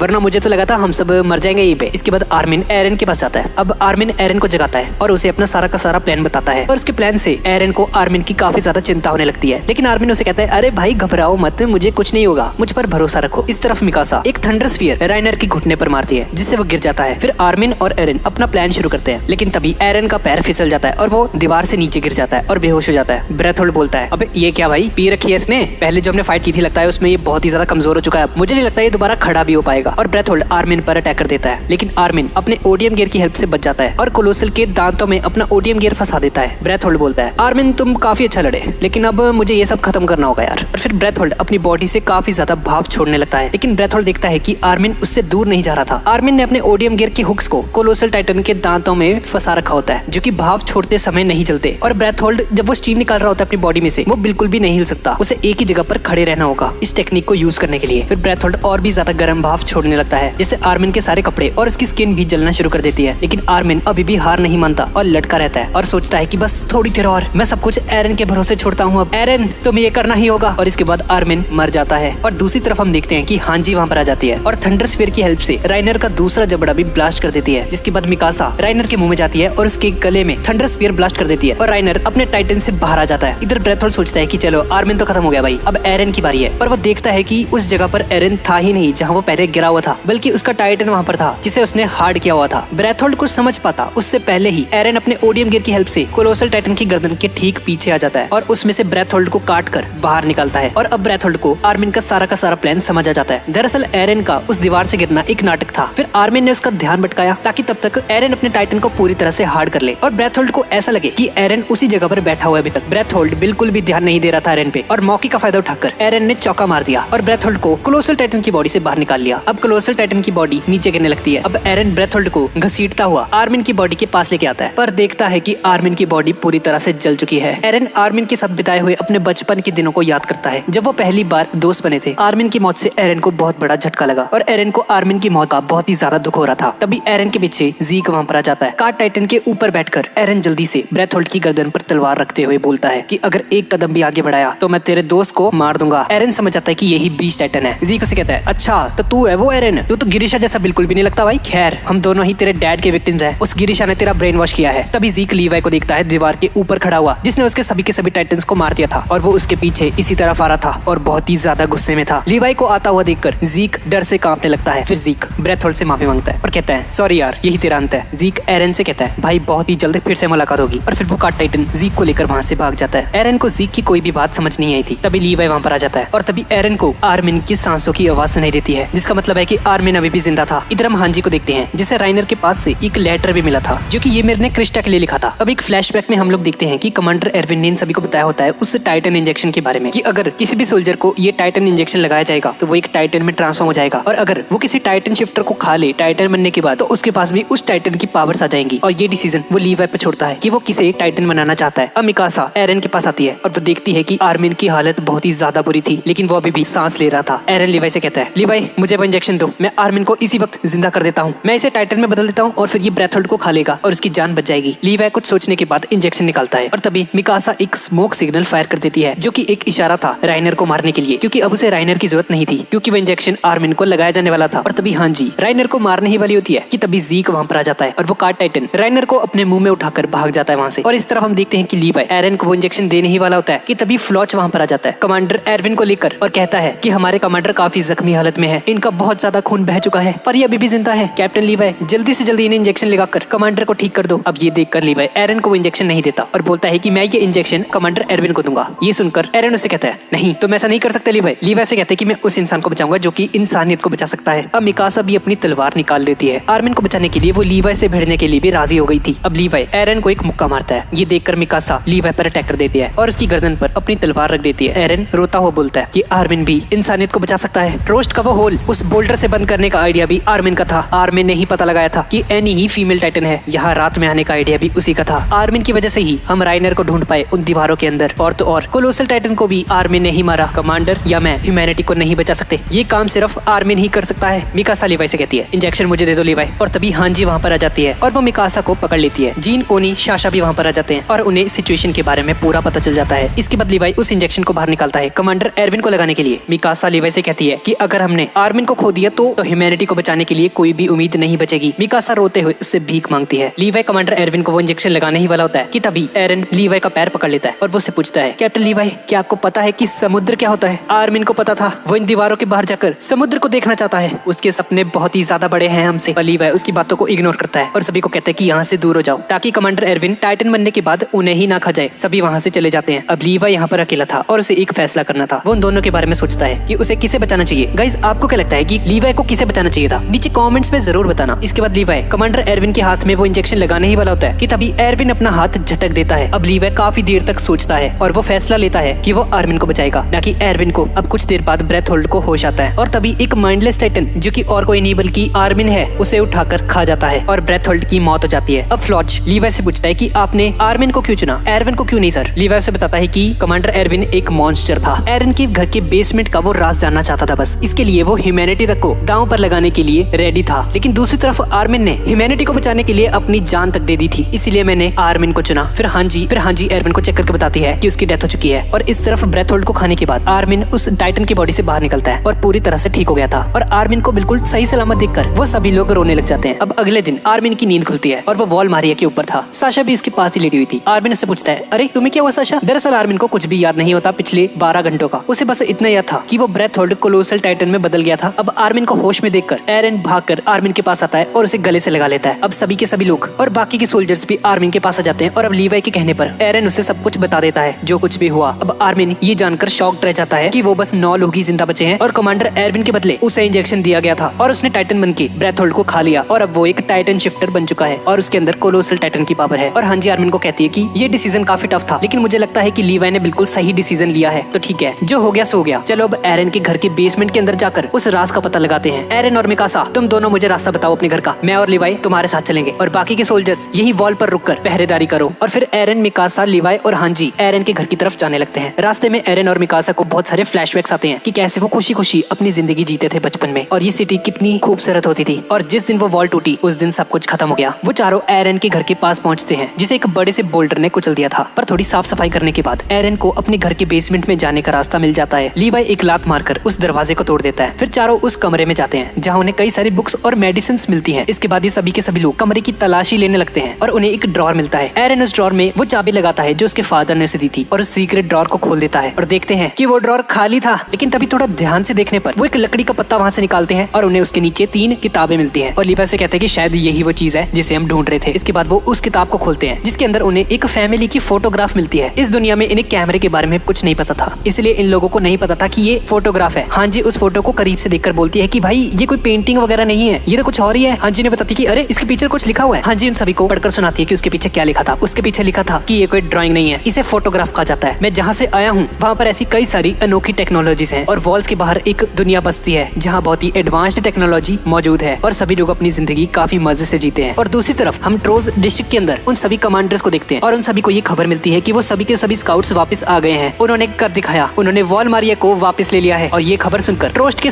सभी लोग बहुत ही ज्यादा खुश हो जाते हैं और वहाँ पर जश्न मनाया जाता है पूरे के पूरे शहर में। ऐसा पहली बार था जब उन्होंने विक्ट्री हासिल की थी। वो सभी लोग वॉल के ऊपर से इस नजारे को देखते हैं। अब इसके बाद हम एक शहर को देखते हैं। ये वही शहर था जहाँ गिरिशा पैदा हुआ था। गिरिशा अपनी छोटी बहन को लेकर घर से बाहर निकलता है और गिरिशा फी को एक नदी के किनारे लेकर जाता है जहाँ वो दोनों एक बहुत ही बड़ी एयरशिप को देखते हैं। पर तभी 2 पुलिस ऑफिसर्स उन्हें देख लेते हैं और क्रूगर नाम का वो ऑफिसर उन्हें कहता है तुम्हें इसके लिए सजा मिलेगी, तो बोलो क्या किया जाए तुम्हारे साथ। गिरिशा कहता है प्लीज मेरी सिस्टर को जाने दो, मैं ही इसे यहाँ पर लेकर आया था, आप मुझे मार लो। फिर क्रूगर गिरिशा को बुरी तरह से पीटने लगता है और दूसरा ऑफिसर ग्रॉस उसे बोलता है तुम इसे देखो, तब तक मैं इस लड़की को इसके घर छोड़ के आता हूँ। पर अगली सुबह गिरिशा की बहन की लाश मिलती है एक नदी के किनारे। वो दूसरा ऑफिसर ग्रॉस जो कि गिरिशा की बहन को छोड़ने गया था, वो गिरिशा के पेरेंट्स को बताता है कि मैंने उसे लिबेरियो गेट तक छोड़ दिया था और फिर मैं वहाँ से वापस चला गया था और उसकी मौत के जिम्मेदार तुम लोग ही हो। तुमने उसे इस सिटी में आने ही क्यों दिया। गिरिशा जानता था कि ये आदमी झूठ बोल रहा है, लेकिन फिर भी वो उस ऑफिसर से ही माफी मांगता है और कहता है सॉरी ऑफिसर, हमसे गलती हो गई, प्लीज मेरे लड़के को माफ कर दो। और इस मोमेंट से गिरिशा अपने फादर से नफरत करने लगा था। इसके बाद उसके फादर उसे एक कहानी सुनाते हैं। करीब 1900 साल पहले यूमिर फिट्स नाम की एक लड़की ने धरती के सबसे बड़े शैतान से एक डील की जिससे उसे टाइटन्स की पावर मिली और उसके मरने के बाद उसकी सोल 9 पार्ट्स में बट गई और उसने मार्ली और कई सारे देशों को हराकर वहाँ पर राज किया और इसे उन्होंने एल्डियन एम्पायर्स का नाम दिया। लेकिन फिर डार्क एज की शुरुआत हुई और एल्डियंस ने दूसरे जाति के लोगों को छोटा समझना और उन्हें मारना शुरू कर दिया और एल्डियंस ऐसे ही करीब 1700 सालों तक राज करते रहे। पर फिर मार्ले ने एक पलटवार किया और 9 में से 7 टाइटन्स को अपने काबू में कर लिया और करीब 80 साल पहले मार्ले ने एल्डियंस को हराकर ग्रेट टाइटन वॉर को जीतकर एल्डियंस को हरा दिया। उस वक्त एल्डियन का जो राजा था वो एक पैराडाइज नाम के आइलैंड पर भाग गया था और वहाँ पर उसने अपनी टाइटन पावर की हेल्प से 3 दीवारें बनाई और वो एल्डियंस के साथ वहीं पर रहने लगा। पर हमारे कई एल्डियन इंसेस्टर्स को मार्ले में ही मरने के लिए छोड़ दिया गया था, लेकिन मार्ले के लोगों ने हमें कुछ नहीं किया और बल्कि हमें इस देश में रहने के लिए जगह भी दी, जिससे हमें पता चलता है कि एरन, मिकासा ये सभी के सभी लोग पैराडाइज नाम के आइलैंड पर रहते हैं और सभी के सभी एलियंस हैं। कुछ एलियंस मार्ले में ही रहते हैं और गिरिशा की फैमिली उनमें से एक है। पर गिरिशा को ये देखकर काफी ज्यादा गुस्सा आता है कि उसके फादर को उनकी बेटी की कुछ नहीं पड़ी है, बस ये फालतू का ज्ञान दे रहे हैं उसे। और वो चिल्लाकर कहता है उस ऑफिसर ने ही मेरी बहन को मारा है। लेकिन गिरिशा का फादर उससे चिल्लाकर कहता है उसे चुप रहो, मैंने तुम्हें बताया ना हमारे पूर्वज कितने ज्यादा जालिम थे, उन्होंने कितने ज्यादा पाप किए हैं। लेकिन गिरिशा कहता है मैंने और फे ने तो कुछ भी गलत नहीं किया, हम तो बस घूम रहे थे ना। उसके फादर उसे कहते हैं हाँ मुझे पता है, लेकिन बस हम अपने पूर्वजों की गलती की सजा भुगत रहे हैं यहाँ पर। हम किस्मत वाले हैं कि इन मार्ले के लोगों ने हमें अभी तक मारा नहीं। बेटा मैं तुमसे रिक्वेस्ट करता हूँ प्लीज अपना मुंह बंद रखना, वरना हमें भी पैराडाइज पर भेज दिया जाएगा। अब ये सारी बातें सुनकर गिरिशा बहुत ही ज्यादा दुखी हो जाता है और अब जैसे जैसे गिरिशा बड़ा हुआ उसके मन में मार्ले के लिए नफरत भी बढ़ती रही, क्योंकि मार्ले के लोग एलियंस को काफी नीचा समझते थे और काफी बुरा व्यवहार करते थे उनके साथ। अब जब गिरिशा 18 साल का होता है तो एक सोल्जर उसे बताता है कि उसकी बहन को उस ऑफिसर ने ही मारा था। वो सोल्जर उसे एक सीक्रेट जगह पर लेकर जाता है जहाँ उसकी बहन के बारे में उसको सब कुछ पता चलता है। असल में उस ऑफिसर ने उसकी बहन को कुत्तों के सामने फेंक दिया था जो कि उसे खा गए।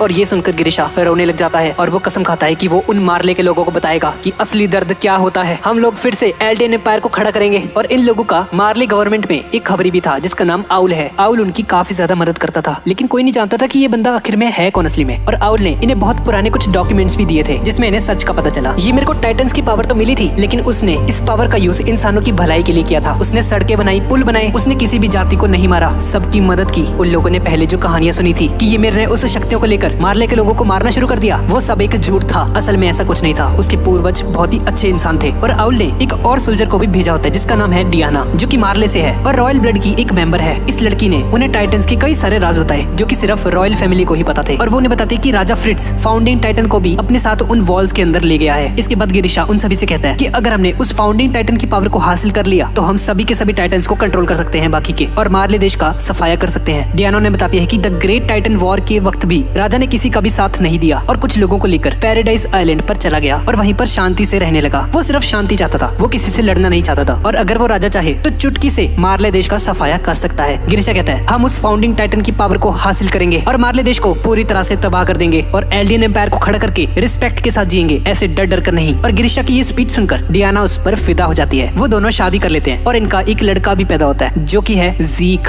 जो कि वही बीस्ट टाइटन था जो कि प्रेजेंट मोमेंट में इतनी ज्यादा तबाही मचा रहा है। और ज़ीक एक रॉयल ब्लड था। और अब हमें पता चलता है कि जो फोटो बेसमेंट के अंदर थी वो गिरिशा और उसकी पहली पत्नी डियाना के साथ थी और उनके बेटे का नाम था ज़ीक। अब गिरिशा को पता चलता है कि ये मार्ले वाले पैराडाइज आइलैंड पर अटैक करके वहाँ के सारे रिसोर्सेज को हासिल करना चाहते हैं ताकि उनकी कंट्री बाकी के कंट्रियों से आगे बढ़ सके। लेकिन 80 साल पहले राजा फ्रिट्ज ने सभी लोगों को धमकी दी थी कि अगर किसी बाहर वाले ने उसके आइलैंड पर घुसपैठ करने की कोशिश की तो वॉल्स के अंदर जो लाखों कोलोसल टाइटन्स हैं वो सभी के सभी पूरी की पूरी दुनिया को तबाह कर देंगे। और इसी वजह से मार्ले देश उस पैराडाइज आइलैंड पर डायरेक्ट हमला नहीं कर सकता। अब सभी को चिंता होने लगती है कि इस तरह से तो ये मार्ले कुछ न कुछ करके उस फाउंडिंग टाइटन की पावर को चुरा लेंगे। गिरिशा बोलता है नहीं, मैं अपने बेटे ज़ीक को ट्रेन करूंगा। इसके बाद गिरिशा अपने बेटे ज़ीक को पूरी की पूरी हिस्ट्री बताता है, असली वाली, कि मार्ले ने उसे आज तक जो भी बताया था झूठ था और तुम्हें हमारे पूर्वजों का बदला लेना होगा। अब गिरिशा एक बहुत ही गंदा पेरेंट था और उसने ज़ीक से कभी नहीं पूछा कि एक्चुअल में उसे क्या बनना है। उसे अपना बेटा नहीं बस एक रॉयल ब्लड वाला एल्डियन दिखाई देता था जो कि उन सभी को फाउंडिंग टाइटन की पावर को हासिल करके दिखाएगा एक दिन। लेकिन एक दिन ज़ीक ने अपने पेरेंट्स की पोल खोल दी कि ये सभी लोग एक सीक्रेट ग्रुप को चला रहे हैं और मार्ले देश को खत्म करना चाहते हैं। मार्ले देश ने गिरिशा को बहुत ज्यादा टॉर्चर किया। बताओ वो आउल कौन है जो तुम्हारी हेल्प करता है? और तो और उन लोगों ने उसकी सारी की सारी उंगलियां भी काट दी थी। और कुछ टाइम बाद गिरिशा और उसके बाकी के लोगों को पैराडाइज आइलैंड पर ले जाया जाता है और गिरिशा देखता है कि उसके पीछे वही ऑफिसर क्रूगर खड़ा है जिसे वो फे की मौत वाले दिन मिला था। बताता है कि उन सभी को अब टाइटन बनाकर उस पैराडाइज आइलैंड पर छोड़ दिया जाएगा। वहाँ पर ऑफिसर ग्रॉस भी था जिसने फे को मारा था और वो एक लात मारकर एक बंदे को नीचे गिर देता है और उसे बोलता है नॉर्थ की तरफ बढ़ो, तुम्हारी किस्मत अच्छी रही तो वॉल्स तक पहुंच जाओगे। अब ग्रॉस के इशारे पर सभी सोल्जर्स उनमें टाइटन इंजेक्शन भरते हैं और उन सभी लोगों को वो टाइटन का इंजेक्शन लगाकर नीचे भेज दिया जाता है। वो सभी के सभी टाइटन्स में ट्रांसफॉर्म हो जाते हैं और फिर वो सभी के सभी टाइटन्स उस बंदे को खाने के लिए उसके पीछे भागते हैं। अब डियाना को भी वहाँ पर लाया जाता है। गिरिशा उन सभी को कहता है भाई इसे क्यों लेके आए हो तुम लोग, प्लीज इसे जाने दो, मैंने तुम्हें सब कुछ बता दिया है ना, प्लीज मेरी पत्नी को कुछ मत करना। और फिर डियाना को भी वो इंजेक्शन लगा दिया जाता है। डियाना गिरिशा से कहती है कि मैं तुमसे वादा करती हूँ टाइटन बनने के बाद भी मैं तुम्हारे पास आ जाऊंगी गिरिशा। जिसके बाद ग्रॉस डियाना को भी लात मार के नीचे गिरा देता है और वो भी एक टाइटन बन जाती है। तभी एरन उस फ्लैशबैक से बाहर आता है और हमें पता चलता है कि ये सब कुछ एरन के माइंड में चल रहा था जो कि उसने उन बुक्स में पढ़ा था जो कि उन्हें उस बेसमेंट में मिली थी। और अब एरन को रियलाइज होता है कि डियाना ही वो टाइटन थी जिसने एरन की मॉम को खाया था। और उसी फ्लैशबैक में हम वापस देखते हैं कि गिरिशा को पता चल जाता है कि ये वही सोल्जर है जिसने उसकी बहन को मारा था। अब वहाँ पे सिर्फ 2 आदमी बचे थे और ग्रॉस कहता है कि मैं इस बंदे को एक छोटा टाइटन बनाता हूँ और इस गिरिशा और इस छोटे टाइटन में फिर लड़ाई होगी, देखते हैं कौन जीतता है। और हाँ गिरिशा, तुम्हारी बहन को मैंने ही मारा था, मैंने उसे कुत्तों को खिला दिया, बोलो क्या करोगे तुम? इसके बाद ग्रॉस उस आदमी को टाइटन का इंजेक्शन लगाकर नीचे फेंक देता है और वो एक प्योर टाइटन में बदल जाता है। ग्रॉस कहता है हाँ यही है तुम्हारा असली रूप, मेरा बस चलता ना तुम सभी के सभी एल्डियंस को मार देता इसी वक्त। इसके बाद ग्रॉस भी गिरिशा को नीचे फेंकने लगता है लेकिन तभी हम देखते हैं कि क्रूगर ग्रॉस को ही नीचे फेंक देता है और नीचे खड़ा वो टाइटन ग्रॉस को खाने लगता है। भाई साहब, गिरिशा क्रूगर से पूछता है कि उसने ऐसा क्यों किया और क्रूगर उसे कहता है मैं ही आउल हूँ। अब ध्यान से देखो गिरिशा, इस तरीके से हम अपनी टाइटन्स का पावर का यूज करते हैं। फिर क्रूगर अपना एक हाथ काट लेता है और टाइटन में ट्रांसफॉर्म होने लगता है और हमें पता चलता है कि क्रूगर एक अटैक टाइटन था और क्रूगर मार्लिन की शिप्स को बीच में से तोड़ देता है जिसमें ये सभी लोग पैराडाइज आइलैंड पर आए थे। अब क्रूगर मार्ली के सभी ऑफिसर्स को मारकर समुद्र में फेंक देता है और वापस से इंसान बनकर गिरिशा के हाथ खोल देता है और खुद की इंट्रोडक्शन देते हुए बताता है कि मेरा नाम एरन क्रूगर है और मेरे पास 9 में से 1 टाइटन की पावर है और मैं भी तुम्हारी तरह एक एल्डियन हूँ। लेकिन मार्ले पुलिस में भर्ती होने के लिए मैंने एक डॉक्टर की हेल्प ली थी और सभी को यही लगा कि मैं एक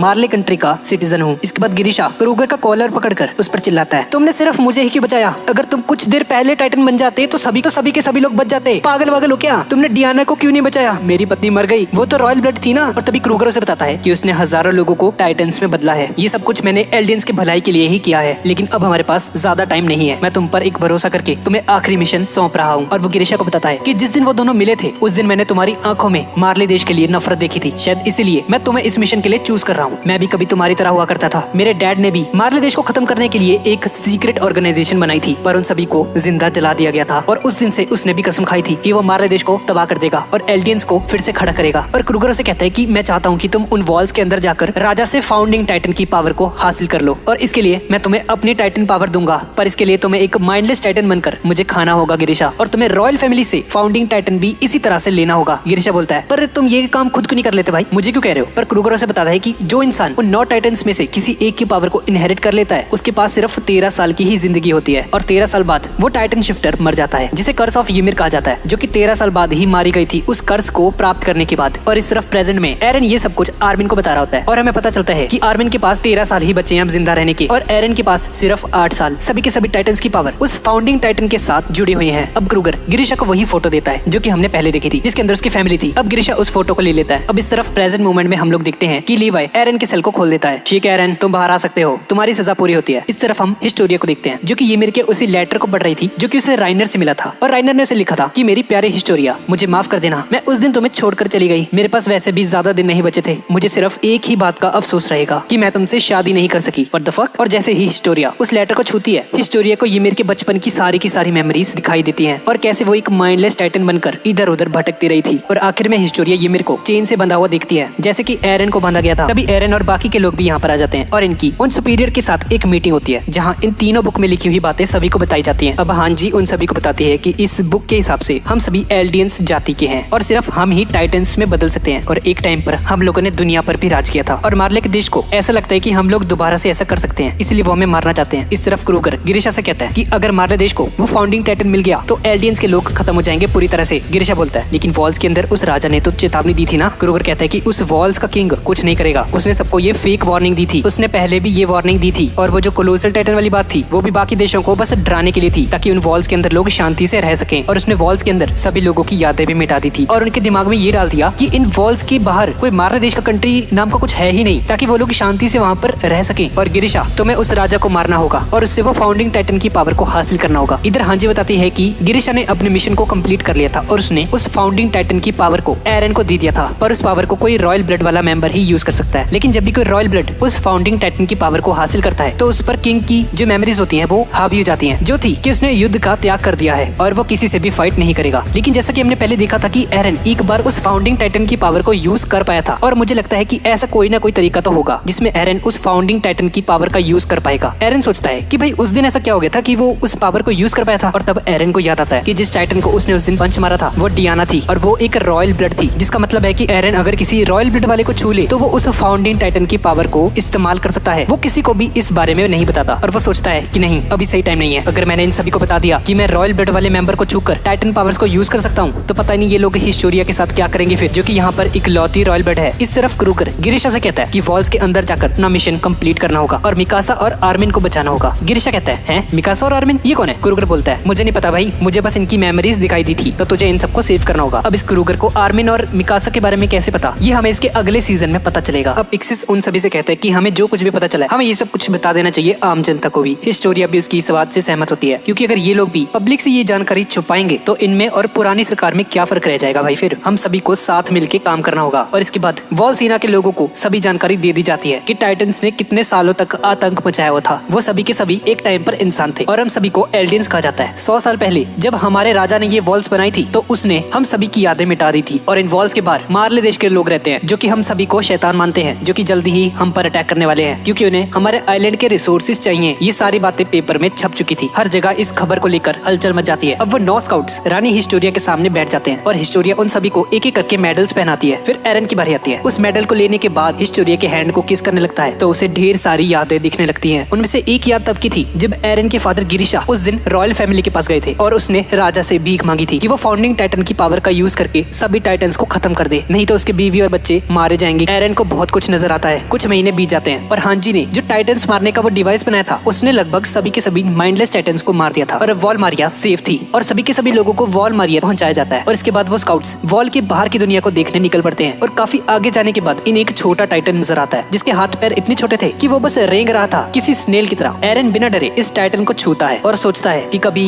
ये भी हम में से एक हुआ करता था, बेचारा मारने वाले से यहाँ पर फेंक गए। और इसके बाद सभी के सभी सोल्जर्स उस टाइटन को मारे बिना ही वहाँ से आगे बढ़ जाते हैं और थोड़ा और आगे जाने पर ये उसी जगह पर पहुंच जाते हैं जहाँ पर वो मारने देश के लोग एलियंस को टाइटन में ट्रांसफॉर्म करके नीचे फेंक दिया करते थे। और ये देखकर इन लोगों को यकीन हो जाता है कि बुक में जो कुछ भी लिखा था वो सब कुछ सच था। और थोड़ा और आगे जाने पर ये अपनी लाइफ में पहली बार ग्रेट ओशन को देखते हैं और सभी के सभी लोग समुद्र के किनारे जाते हैं। पानी के अंदर उन्हें एक शेल मिलता है जिन समुद्र का पानी पीता है क्यूरियोसिटी में और इसे पीकर कहता है अबे ये क्या, ये तो बहुत ही ज्यादा खारा है। हांजी को भी पानी के अंदर कुछ मिलता है। लेकिन लीवर से कहता है, अरे ध्यान से भाई, जहरीली भी हो सकती है चीजें, ध्यान से छूना किसी भी चीज को। वो सभी के सभी लोग बहुत ही ज्यादा खुश होते हैं क्योंकि उन्होंने पहली बार इतना विशाल समुद्र देखा होता है। लेकिन एरन उस समुद्र को बस देखता ही जा रहा था। आर्मिन बोलता है, एरन मैंने कहा था ना तुमसे, इस दीवारों के बाहर एक समुद्र है। और एरन बोलता है, तुम सही थे आर्मिन, ये काफी बड़ा है। मुझे लगा था इस समुद्र के बाहर आजादी है, लेकिन मैं गलत था। इसके बाहर आजादी नहीं, हमारे दुश्मन बैठे हुए हैं। इसके बाद समुद्र की तरफ इशारा करते हुए एरन पूछता है, अगर हम उस पार वाले सभी दुश्मनों को मार दें तो हम आजाद हो जाएंगे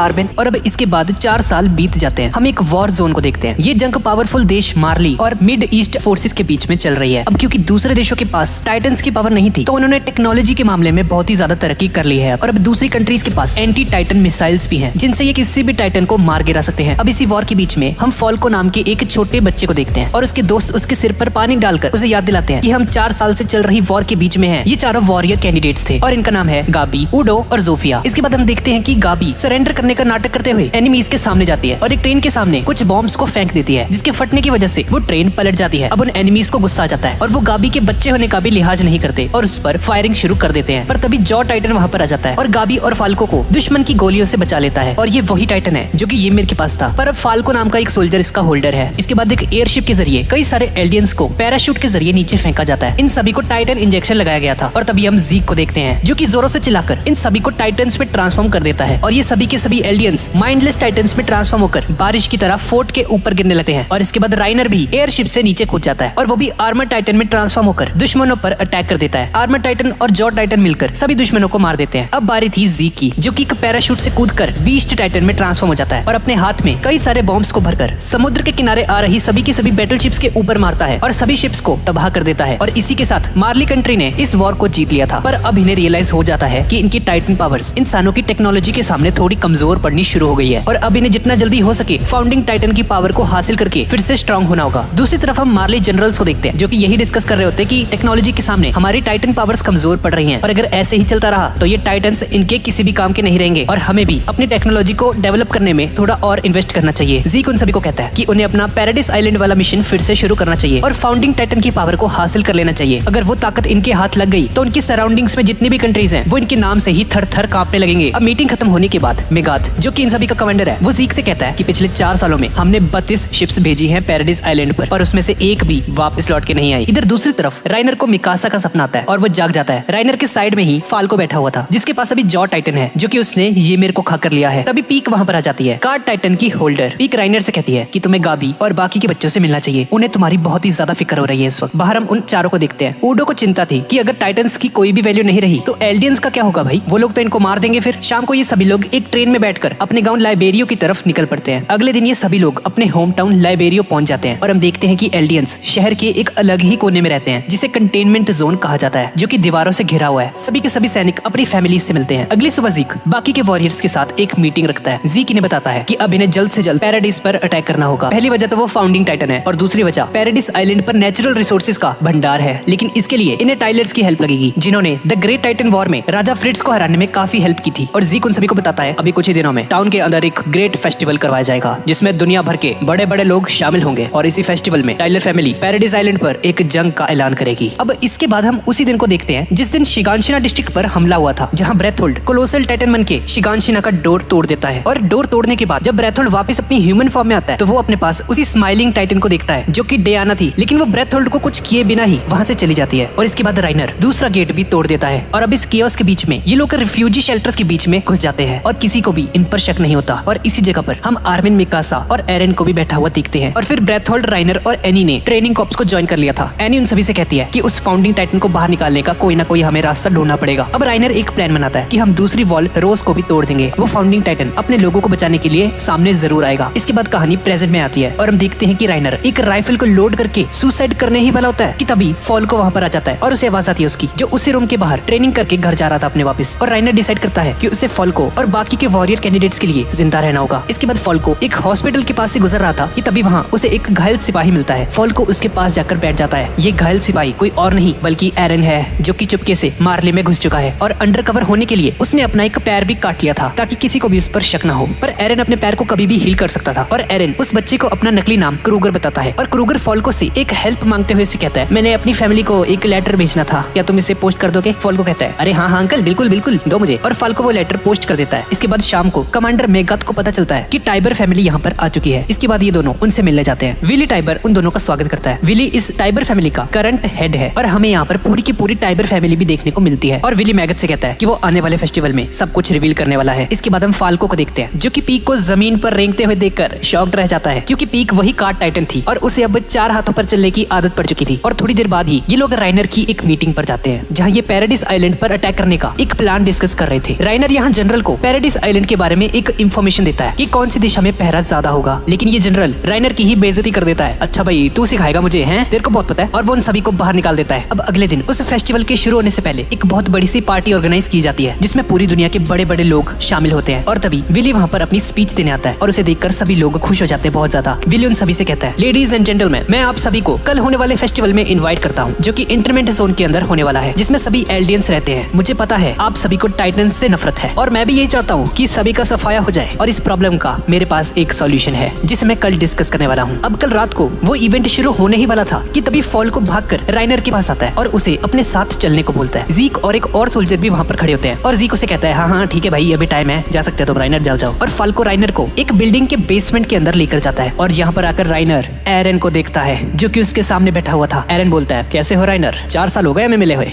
और राइनर भी पहली बार में ही एरन को देखकर पहचान जाता है। एरन कहता है, हमें बहुत सारी बातें करनी है राइनर, मुझे तो ये समझ नहीं आ रहा कि कहाँ से शुरू करूँ। राइनर को एरन को अपने सामने बैठा हुआ देखकर यकीन नहीं आ रहा था अपनी आंखों पर। फिर राइनर एरन को चेयर पर बैठने के लिए बोलता है। राइनर उसकी बात मानकर बैठ जाता है और फाल्को कहता है, ठीक है तो मैं जाता हूँ बाकियों के पास। लेकिन एरन फाल्को को यहीं पर रहने के लिए कहता है। इधर दूसरी तरफ कैप्टन मेगाथ सिक्योरिटी का बंदोबस्त कर रहा था और अपने सोल्जर से कहता है कि अगर कोई बंदा हल्का सा भी सस्पिशियस लग रहा है उन्हें तो जल्दी से जल्दी मुझे रिपोर्ट करना, क्योंकि इस फेस्टिवल में मार्ली कंट्री के सभी खास जनरल्स आ रखे थे। वापस बेसमेंट के अंदर राइनर एरन से पूछता है, हाँ तो एरन क्या करने आए तुम यहाँ पे? और एरन उसे बोलता है, मैं वही करने आया यहाँ पर जो तुमने पैराडाइज आइलैंड पर किया था। अब ये सुनकर राइनर की हालत खराब हो जाती है और वह समझ जाता है कि एरन उन पर अटैक करने वाला है। अब तभी एरन को आवाज आती है विली की और वह समझ जाता है कि शो शुरू हो चुका है। और इस तरफ विली स्टेज पर आकर अपनी स्पीच देना शुरू कर देता है कि अगर किसी दिन मार्ली पावरफुल होकर फाउंडिंग टाइटन की पावर को हासिल करने के लिए पैराडाइज आइलैंड पर अटैक करेगा तो वो इसे भी एक्सेप्ट कर लेगा, क्योंकि उसके हिसाब से एल्डियंस ने बहुत ज्यादा पाप किए हैं और इन पापों की सजा उन्हें मिलनी ही चाहिए। और इधर कैप्टन मेगाथ को खबर मिलती है कि सभी के सभी टाइटन वॉरियर्स गायब हैं और वो तुरंत उन्हें खोजने के लिए बैकअप भेज देता है। इस तरफ विलिस अपनी स्पीच को जारी रखते हुए कहता है कि इस वक्त वो फाउंडिंग टाइटन की पावर एरन येगर नाम के एक लड़के ने चुरा ली है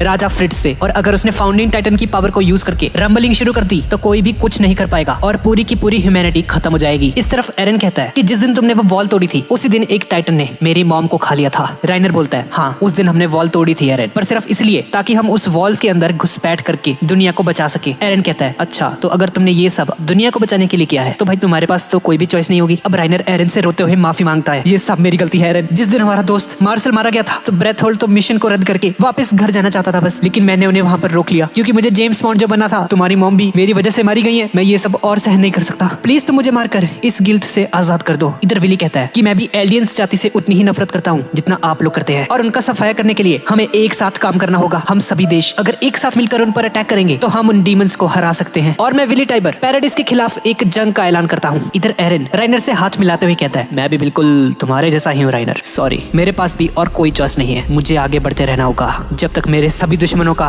सफाया ना हो जाए। और इतना कहकर एरन अटैक टाइटन में ट्रांसफॉर्म होने लगता है। राइनर फॉल्को को बचाने के लिए उसके पास जाता है। एरन अटैक टाइटन में ट्रांसफॉर्म हो जाता है और वो उस बिल्डिंग को डिस्ट्रॉय करते हुए बाहर निकलता है और किसी डीमन की तरह दहाड़ते हुए विलीस के शरीर के 2 टुकड़े करके उसे मार देता है। अब एरन को लगता है कि विली ही वॉर हैमर टाइटन का होल्डर है, इसलिए इसे खाया। और एरन को देखकर सभी के सभी लोग डर जाते हैं बुरी तरह से और वहाँ पर भगदड़ मच जाती है। सभी लोग अपनी जान बचाकर भागने लगते हैं। एरन सभी के सभी मिलिट्री जनरल्स जो कि एक साथ बैठे हुए थे उन पर कूद जाता है और अपने हाथों से उन सभी को कुचलकर मार देता है। इन सभी के बीच में हम विली टाइबर की मेड को देखते हैं जो कि असल में उनकी मेड नहीं बल्कि विली की छोटी बहन लारा टाइबर होती है और इसी के पास वॉर हैमर टाइटन की पावर है और इसे मेड बनाकर रखा गया था ताकि इस पर बिल्कुल भी शक ना जाए किसी का भी कि इसी के पास वॉर हैमर टाइटन है। अब लारा वॉर हैमर टाइटन में ट्रांसफॉर्म हो जाती है पर तभी एरन उस पर अटैक कर देता है और इसके बाद एरन अपने हाथों को हार्ड करके उसे बुरी तरह से मारने लगता है। और तभी लारा अब अपनी वॉर हैमर टाइटन की पावर का यूज करते हुए जमीन में से एक नुकीली सी नीडल निकालती है बहुत बड़ी, जिसमें एरन फंस जाता है और अब वो अपनी पावर से एक बहुत ही बड़ा सा हथौड़ा बनाती है और एरन पर अटैक करती है, लेकिन एरन उस अटैक से बच जाता है। और फिर लारा जमीन में बहुत नुकीले से स्पाइक्स बनाने लग जाती है जिससे एरन मूव न कर सके और पीछे से वो सोल्जर्स भी एरन पर एंटी टाइटन मिसाइल से हमला कर देते हैं और एरन अपनी गर्दन को बचाने की कोशिश करता है। इधर कॉजलो कहता है, सर हमारे पास बढ़िया मौका है, हम एरन येगर को यहीं पर मार सकते हैं। लारा अपने नुकीले हथौड़े से एरन पर अटैक करती है। एरन उससे बचने की कोशिश करता है लेकिन लेकिन ये वार इतना ज्यादा स्ट्रॉन्ग था कि एरन के हाथ और सिर ही अलग हो जाते हैं और एरन अपनी टाइटन से बाहर आ जाता है। पर तभी मिकासा वहाँ पर आ जाती है और उस वॉर हैमर टाइटन की गर्दन पर 6 थंडर स्फीयर से हमला करती है और वो वॉर हैमर वहीं पर गिर जाती है। और तभी बाकी के सर्वे कॉप्स भी वहाँ पर आ जाते हैं और उन पर अटैक करके उन्हें मारने लगते हैं और उनकी एंटी टाइटन मिसाइल्स को भी डिस्ट्रॉय कर देते हैं। मिकासा ने नए और एडवांस्ड ओडियम गेट्स पहने हुए थे। मिकासा एरन के पास जाकर उसे कहती है, एरन चलो यहाँ से चलें। और इस तरफ मिकात अपने सभी 30,000 सोल्जर्स के साथ मिलकर पूरा इंटरमेंट जोन सील कर देता है और सर्वे कॉप्स मार्ली कंट्री के सभी सोल्जर्स को चुन चुन कर मार रहे थे। जीन अपने साथियों से कहता है, गाइस हमें सिटीजन्स को कम से कम खतरे में डालना है। लेकिन फ्लॉच कहता है, क्या भाई यहाँ पे सभी के सभी लोग हमारे दुश्मन हैं। एरन को देख कैसे लड़ रहा है, वो किसी पे रहम नहीं खा रहा, हमें भी उसी की तरह लड़ना चाहिए। इस तरफ मिकासा भी एरन से कहती है, एरन तुम जानते हो ना तुमने क्या किया है इस वक्त, तुमने यहाँ के हजारों मासूम लोगों को मार दिया, इसमें छोटे छोटे बच्चे भी थे यार। लेकिन एरन उसका कोई भी जवाब नहीं देता। पता नहीं भाई क्या हो गया इस एरन को, ये एरन इतना निर्दयी कैसे बन गया यार। एरन उसका कोई भी जवाब नहीं देता और वो वॉर हैमर टाइटन फिर से खड़ी होने लगती है। दरअसल ये लारा उस वॉर हैमर टाइटन के अंदर है ही नहीं, वो उसे मलबे के अंदर से कंट्रोल कर रही है। एरन मिकासा को उसे डिस्ट्रैक्ट करने के लिए कहता है और अगर सब कुछ सही रहा तो मौका मिलते ही वो उस वॉर हैमर टाइटन को खा लेगा, जिससे उसे भी वॉर हैमर टाइटन की पावर्स मिल जाएंगी। एरन नोटिस करता है कि उस वॉर हैमर टाइटन के पैर से एक डोर जमीन के अंदर जा रही है। वो कहता है कि मुझे पता है कि इस टाइटन के साथ कुछ अलग है, क्योंकि इस टाइटन का ट्रांसफॉर्मेशन भी इसके पैरों से शुरू हुआ था, ना कि उसकी गर्दन से, जिसका मतलब है कि वो अंडरग्राउंड होकर इस टाइटन को कंट्रोल कर रही है और वो इसी रोप से उस टाइटन से कनेक्टेड है। अब एरन फिर से टाइटन में ट्रांसफॉर्म होकर लारा को जमीन में से बाहर खींच लेता है और देखता है कि उसने अपने आप को एक क्रिस्टल के अंदर कैद किया हुआ था, जैसा कि एनी ने किया था। अब एरन उसकी डोर को तोड़ देता है और ऐसा करते ही लारा का उसकी टाइटन बॉडी से कनेक्शन टूट जाता है और वॉर हैमर टाइटन नीचे गिर जाती है। अब एरन लारा को खाने ही वाला होता है कि तभी फाल्को जॉ टाइटन बनकर एरन पर अटैक कर देता है और सीधा एरन की गर्दन पर निशाना लगाता है। वो एरन को खाकर फाउंडिंग टाइटन की पावर को हासिल करना चाहता था, लेकिन तभी एंट्री होती है लीवाई की और लीवाई फाल्को की जबड़े को काट देता है। पूरा सर्वे कॉप्स जॉ टाइटन पर अटैक कर देता है, लेकिन तभी इन पर मशीन गन से हमला हो जाता है, जिसमें कुछ स्काउट्स की मौत हो जाती है। और ये अटैक किया है काट टाइटन की पेंजर स्क्वाड ने, जिसके अंदर पीक है। इधर लारा भी अपनी हार्डनिंग पावर की हेल्प से एक स्ट्रक्चर बनाती है जिसमें एरन का टाइटन फंस जाता है और तभी इन्हें किसी के हैवी फुटस्टेप्स की आवाज आती है और हम देखते हैं कि कमांडर जीक भी यहाँ पर आ चुका है बीस्ट टाइटन की फॉर्म में। लीवाई अपने सभी के सभी सोल्जर से कहता है, मरना मत, ये मेरा ऑर्डर है। और कैप्टन लीवाई बीस्ट टाइटन पर अटैक कर देता है। और दूसरी तरफ स्टेज की जमीन में से हम एक हाथ को देखते हैं और उसमें से फाल्को बाहर आकर देखता है कि जीक की फाइट चल रही है सर्वे कॉप्स के साथ। फाल्को वापस आर्मर के अंदर जाता है और देखता है कि राइनर अधमरी हालत में था और फाल्को राइनर की हेल्प करने के लिए कोई मदद मांगने दौड़ता है। दूसरी तरफ इधर मिकासा एक थंडर स्पीयर से लारा का क्रिस्टल तोड़ने की कोशिश करती है, लेकिन लारा को खरोंच तक नहीं आती। और इधर बीस्ट टाइटन सभी के सभी स्काउट्स पर पत्थर बरसा रहा था। 2 स्काउट्स जीक को मारने जाते हैं, लेकिन कार्ट टाइटन की मशीन गन से खुद ही मर जाते हैं। फिर एरन लारा को खाने की कोशिश करता है, लेकिन एरन के सारे दांत ही टूट कर गिर जाते हैं। वो क्रिस्टल बहुत ही ज्यादा हार्ड होता है। फाल्को कहता है, एरन ये अगर हमारे सामने है, हमें जल्दी से उस पर अटैक करके फाउंडिंग टाइटन की पावर को हासिल कर लेना चाहिए। फाल्को शांत हो जाओ, 30,000 सोल्जर्स ने हमारे दुश्मनों को चारों तरफ से घेर रखा है, तो इनका यहाँ से जिंदा बच के जाने का कोई चांस नहीं है। इस तरफ हम लीवाई को देखते हैं जो कि अपनी घड़ी पर नजर रखे हुए था और दूसरी तरफ एक सोल्जर को एक छोटी सी नाव दिखती है जिसमें बैठा होता है आर्मिन। और आर्मिन बिना टाइम वेस्ट किए कोलोसल टाइटन में ट्रांसफॉर्म हो जाता है और सभी मार्ले शिप्स और आसपास के एरिया को अपने न्यूक्लियर ब्लास्ट से उड़ा देता है।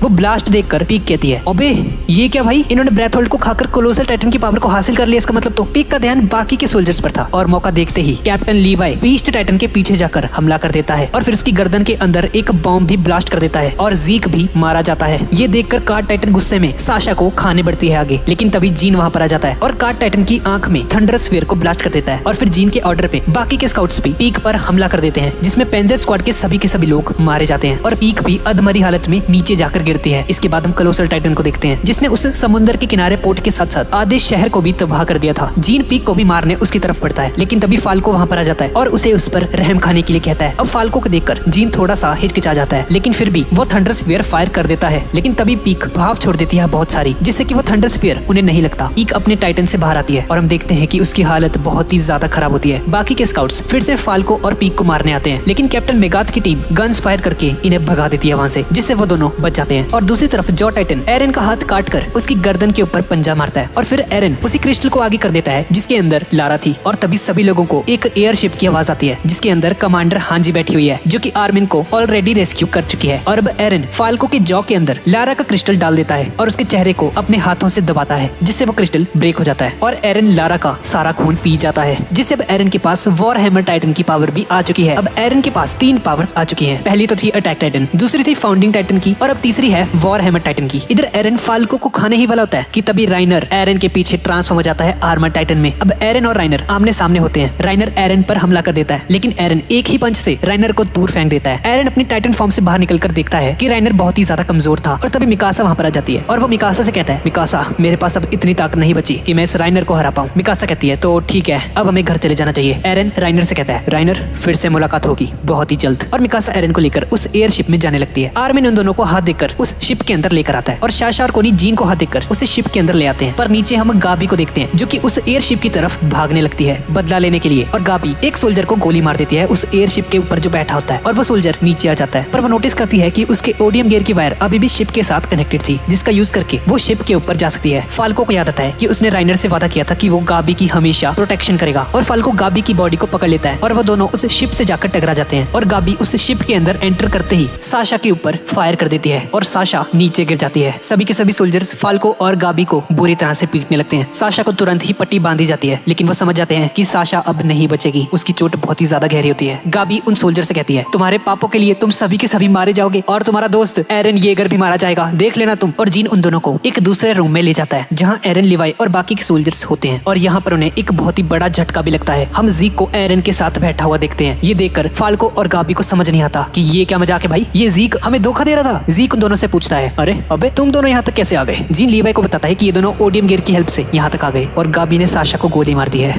और अब वो बच नहीं पाएगी। ये सुनकर आर्मिन और मिकासा रोते हुए साशा की तरफ बढ़ते हैं। हांजी रूम में आकर कहती है, तो सब कुछ प्लान के अकॉर्डिंग ही रहा ना जीक? और तभी उन दोनों को पता चलता है कि ये जीक गद्दारी कर है और ये इन सभी सोल्जर्स के साथ मिला हुआ है और सारा का सारा प्लान भी उसी का ही था और जीक के कारण ही एरन और बाकी के सोल्जर्स इतनी आसानी से मार्ले के अंदर घुस पाए थे। एरन कहता है, तो हमने मार्ले के सभी जो उनके मेन लीडर से सबको तो मार दिया है, इससे हमें काफी टाइम मिल जाएगा। और तभी कोनी रोते हुए उन्हें खबर देता है कि साशा की मौत हो चुकी है। बाहर मिकासा और अरमिन साशा की मौत पर रो रहे होते हैं। एरन और बाकी सभी सोल्जर्स साशा की मौत से बहुत ही ज्यादा दुखी हो जाते हैं और एरन को पता होता है कि साशा की मौत उसकी वजह से ही हुई है। अब इसके बाद कहानी 3 साल पीछे जाती है जब मार्ली देश ने अपनी कुछ बैटल शिप्स को पैराडाइज पर भेजा था, पैराडाइज आइलैंड पर घुसपैठ करने के लिए। लेकिन तभी नीचे से अटैक टाइटन उन पर अटैक कर देता है और उनकी पूरी शिप को उठा लेता है और एरन उस शिप को जमीन पर लाकर रख देता है जहां हांजी उन सभी का स्वागत करती है। इन सभी सोल्जर्स को पता चल गया था कि उस समुद्र के पार इनके एनिमीज बैठे हैं और वो कभी ना कभी इन पर हमला जरूर करेंगे, इसलिए वो पूरी की पूरी सर्वे कॉप्स रेडी थी कि जैसे ही इनकी कोई शिप यहाँ पर आएगी तो वो उन पर अटैक करके इन्हें बंदी बना लेंगे। और ये चाहते थे कि मार्ले के सोल्जर्स इनके साथ कोऑपरेट करके इन्हें टेक्नोलॉजी के बारे में इंटेलिजेंस थे। और इस शिप के अंदर हम येलेना नाम की एक लड़की को भी देखते हैं जो कि हांजी के इन्विटेशन को एक्सेप्ट कर लेती है और कहती है, तो क्या तुम ही एरन हो? मैं तुमसे मिलना चाहती थी। इसके बाद हम देखते हैं कि सर्वे कॉप्स ने समुद्र के किनारे ही बहुत सारे कैंप्स लगाए होते हैं जहाँ पर सभी मार्ले कंट्री के सोल्जर्स को रखा जाता है जो कि उन पर हमला करने के लिए आए हुए थे। इसके बाद हांजी और लिवाई येलेना और एक और सोल्जर से पूछताछ करते हैं और येलेना उन्हें बताती है कि वो टेक्नोलॉजी में धीरे धीरे बहुत ही ज्यादा प्रोग्रेस कर रहे हैं और वो लोग एक एयरशिप भी बनाने वाले हैं जिससे कि वो आसमान से ही इन पर अटैक कर सकते हैं। हांजी पूछती है कि अगर तुम लोग इतने ही पावरफुल हो तो उसने अब तक इन पर हमला क्यों नहीं कर दिया? हजारों की शिप लेके आओ और पैराडाइज आइलैंड को तबाह कर दो, ऐसा करते क्यों नहीं तुम लोग? येलेना बताती है कि इसके 2 कारण है भाई। पहला तो ये कि यहाँ पर बहुत सारे प्योर टाइटन्स हैं और दूसरा कारण ये कि जब पैराडाइज ने कोलोसल टाइटन और आर्मर टाइटन को हमसे छीन लिया तो हमारा देश बहुत ही ज्यादा कमजोर पड़ने लग गया था और आसपास की कंट्रीज ने हमारे खिलाफ जंग छेड़ दी और मार्ले अभी उन्हीं से निपटने में बिजी है। जैसा कि हमने इस पार्ट की स्टार्टिंग में देखा था, वो जो वॉर चल रही थी वो इसी वजह से हुई थी और ये लड़की येलेना जीक की ही फॉलोअर होती है और उसी ने उन्हें यहाँ पर भेजा होता है। अगली सुबह उन सभी सुपीरियर कमांडर्स में एक मीटिंग होती है और हांजी उन सभी के सामने जीक की शर्तें पड़ती है जिसे अगर उन्होंने एक्सेप्ट कर लिया तो जीक उनकी हेल्प करेगा। लेकिन कुछ ऑफिसर्स जीक की कोई भी बात सुनना नहीं चाहते थे क्योंकि वो 1 नंबर का गद्दारी कर है। लेकिन पिक्सिस कहता है कि चलो हमें एक बार तो इसकी बात सुन लेनी चाहिए कि वो आखिर उसका प्रपोजल है क्या। हांजी लेटर पढ़ते हुए कहती है कि जीक के पास एक सीक्रेट प्लान है जिनसे उनकी सारी की सारी प्रॉब्लम्स का सॉल्यूशन निकल जाएगा, लेकिन इसके लिए उसे एक फाउंडिंग टाइटन और एक रॉयल ब्लड वाला ह्यूमन चाहिए और वो उसका प्लान तभी उन्हें बताएगा जब पैराडाइज उसकी सभी की सभी शर्तों को मान लेगा। अब इसके बाद हम देखते हैं कि येलेना और बाकी के सोल्जर्स की हेल्प से सर्वे कॉर्प्स से बाकी के शिप्स को भी बहुत ही आसानी से कैप्चर कर लेता है और इस पर आर्मिन कोलोसल टाइटन बनकर सभी सोल्जर्स को डरा देता है। इसके कुछ महीनों बाद पैराडाइज आइलैंड भी टेक्नोलॉजी में काफी ज्यादा डेवलपमेंट करने लग गया था। मार्ले कंट्री से जो भी लोग आ रहे थे वो सभी के सभी कोऑपरेट करके इन्हें टेक्नोलॉजीज के बारे में इंफॉर्मेशन दे रहे थे और इधर दूसरी तरफ एरन मिकासा और आर्मिन को कहता है कि हम टेक्नोलॉजी में काफी ज्यादा डेवलपमेंट कर रहे हैं, इसलिए हमें और ज्यादा वक्त चाहिए रहेगा ताकि कोई भी हम पर अटैक करके हमारी इकोनॉमी को नीचे न गिरा पाए। इसलिए उन्हें मार्ले को डराना होगा ताकि वो लोग डर कर उन पर हमला ही ना कर पाए। 3-4 साल तो निकल जाएंगे इसमें और एरन ने ठीक ऐसा ही किया और उन सभी ने मार्ले कंट्री पर एक अटैक कर दिया और वो जीक को भी अपने साथ लेकर आ गए। लेकिन इस पूरे के पूरे इंसिडेंट में बेचारी साशा मर गई। इसके बाद हम पिक्सिस के ऑफिस में देखते हैं कि येलेना सभी ऑफिसर्स को टाइटन सीरम दिखाती है जो कि वो मार्ले से चुरा कर लेकर आए थे। पिछले 3 सालों से येलेना और उसके बाकी के साथियों ने पैराडाइज के सोल्जर्स की बहुत ही ज्यादा हेल्प की होती है, ये साबित करने के लिए कि वो लोग उनके दोस्त हैं। लेकिन फिर भी कमांडर पिक्सिस इनके झांसे में नहीं आता और उन सभी को बंदी बना लेता है क्योंकि अब जीक भी इस आइलैंड पर आ चुका था। तो अगर इन लोगों का कोई धोखा वगैरह देने का प्लान हुआ तो ये पूरा आइलैंड तबाह हो जाएगा। अब इसके बाद लीवाई जीक को उसका होटल रूम दिखाता है जो कि है एक फॉरेस्ट, ताकि जीक को चालाकी करके बीस्ट टाइटन बनकर उन पर अटैक करने की कोशिश भी करेगा तो सभी सर्वे कॉप्स अपने ओडियम गियर की हेल्प से इन पेड़ों पर आसानी से मूवमेंट करके इसको मार देंगे। लीवाई को जीक पर बिल्कुल भी भरोसा नहीं होता। इधर हम गाबी और फॉल्को को देखते हैं जो कि एक जेल में होते हैं और गाबी सिर्फ एक ही बात बोले जा रही थी, मैं एरन को मार दूंगी,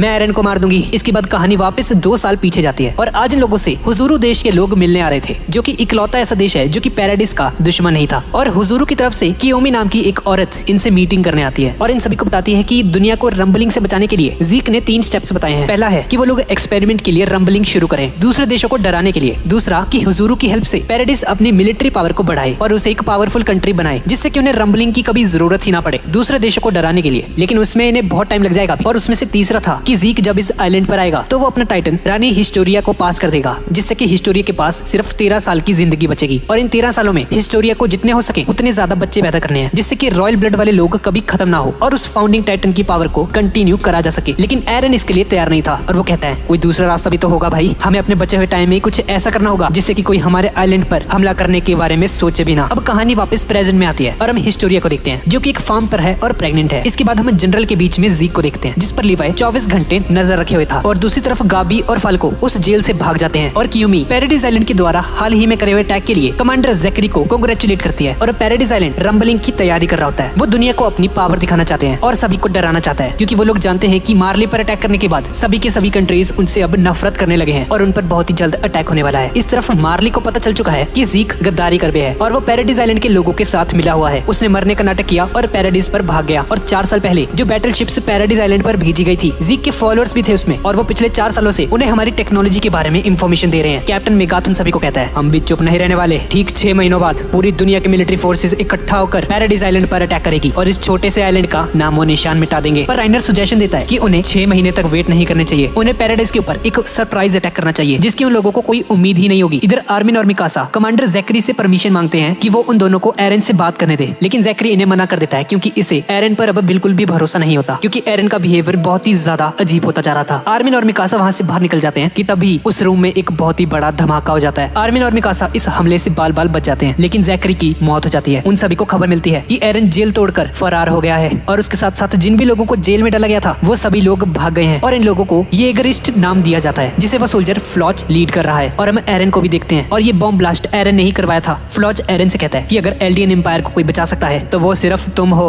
एरन। अब स्काउट्स को समझ आ जाता है कि एरन अब सीधा जीक से मिलने जाएगा और वो जीक के साथ ही मिला हुआ है और उन्हें एरन को रास्ते में ही रोकना होगा। लेकिन कमांडर पिक्सिस कहता है भाई नहीं नहीं नहीं, हम ऐसा नहीं कर सकते। एरन से लड़ने में दोनों तरफ से ही हमारे ही सोल्जर्स मारे जाएंगे, इससे हमारा ही नुकसान है। और दूसरी तरफ जीक लीवाई को बताता है कि उसने पहले कॉर्नी के विलेज के लोगों को टाइटन्स में कैसे बदला था। असल में जीक ने इस गांव में एक गैस लीक की थी जिसमें जीक का स्पाइनल फ्लूइड मिला हुआ था और अब क्योंकि जीक एक रॉयल ब्लड का मेंबर है तो उसके पास एक स्पेशल एबिलिटी है कि अगर कोई एल्डियन जीक के स्पाइनल फ्लूइड का कोई एक बूंद भी पी ले या उसके बॉडी में किसी न किसी तरीके से एंटर कर जाए तो वो जीक के चिल्लाने भर से ही वो इंसान एक प्योर टाइटन में बदल जाता है और इन्हें कंट्रोल कर सकता है जैसे मर्जी वैसे। और इसी वक्त एक स्काउट लीवाई को बताता है कि एरन येगर भाग चुका है और एरन के साथ साथ कुछ और सोल्जर्स ने उनके साथ गद्दारी कर ली है और लीवाई समझ जाता है कि ये प्लान पक्का जीक और येलेना का है और अब एरन जीक को मिलने यहाँ पर आने वाला है। और वो सोल्जर लीवाई से बताता है कि पिक्सिस ने आदेश दिए हैं कि उन्हें इसी वक्त एरन को मारना है। अब ये सुनकर लीवाई बहुत ही ज्यादा परेशान हो जाता है क्योंकि उन्होंने ना जाने कितनी ही बार एरन को बचाया है। हजारों सोल्जर्स मारे गए हैं एरन के पीछे। लीवाई को पूरी उम्मीद थी कि एरन ही उन्हें आजादी देगा, लेकिन अब ये एरन ही साला गद्दारी कर हो रखा है। और हमें पता चलता है कि मार्ले कंट्री को जिस भी कंट्री पर अटैक करना होता था तो उस कंट्री के खाने में जीक का स्पाइनल फ्लूइड मिला देते थे और फिर जीक की एक आवाज से ही वो सभी लोग टाइटन में ट्रांसफॉर्म होकर अपने ही शहरों को तबाह करना शुरू कर देते थे। दूसरी तरफ हम गाबी को देखते हैं जिसे आर्मिन और मिकासा ने ढूंढ लिया था। गाबी उन्हें कहती है आप लोग मुझे प्रोटेक्ट क्यों करके रख रहे हो, आप लोगों ने मुझे अभी तक मारा क्यों नहीं, मैं तो जेल छोड़कर भाग गई थी ना। तभी आर्मिन बोलता भला हम तुम्हें क्यों मारेंगे यार, तुम तो एक छोटी सी बच्ची हो, तुम्हें पता है मैं किसी को जानता हूँ जो बिल्कुल तुम्हारी ही तरह है। और तभी एरन वहाँ पर आ जाता है जिसने अपना हाथ काटा हुआ था जिसका मतलब है वो किसी भी वक्त टाइटन में ट्रांसफॉर्म हो सकता है। अभी अब एरन के साथी सोल्जर्स हांजी को पकड़ लेते हैं और फ्लॉच हांजी स्क्वाड को बंदी बनाकर ले जाता है वहाँ से। और दूसरी तरफ एरन उन सभी के पास आकर बैठ जाता है। आर्मिन एरन से पूछता है क्या हो गया तुम्हें। एरन सच सच बताना, क्या ये सब तुम येलेना के कहने पर कर रहे हो। और एरन उसे कहता है नहीं आर्मिन, मैं अपनी मर्जी का मालिक हूँ, मैं किसी के कहने पर कुछ नहीं करता। और मिकासा भी एरन से कहती है अबे एरन तुझे पता है कि नहीं वो जीक और येलेना मिलके तुझे भड़का रहे हैं, वो बस तुझे क्या हो गया तुम्हें, तुम कभी भी किसी भी मासूम बंदे को नहीं मारते थे, तुमने छोटे छोटे बच्चों की जान ली है, तुम्हें पता भी है तुम क्या बनते जा रहे हो और तुमने मुझे भी कितनी बार बचाया बचपन में। पर एरन उसे कहता है मिकासा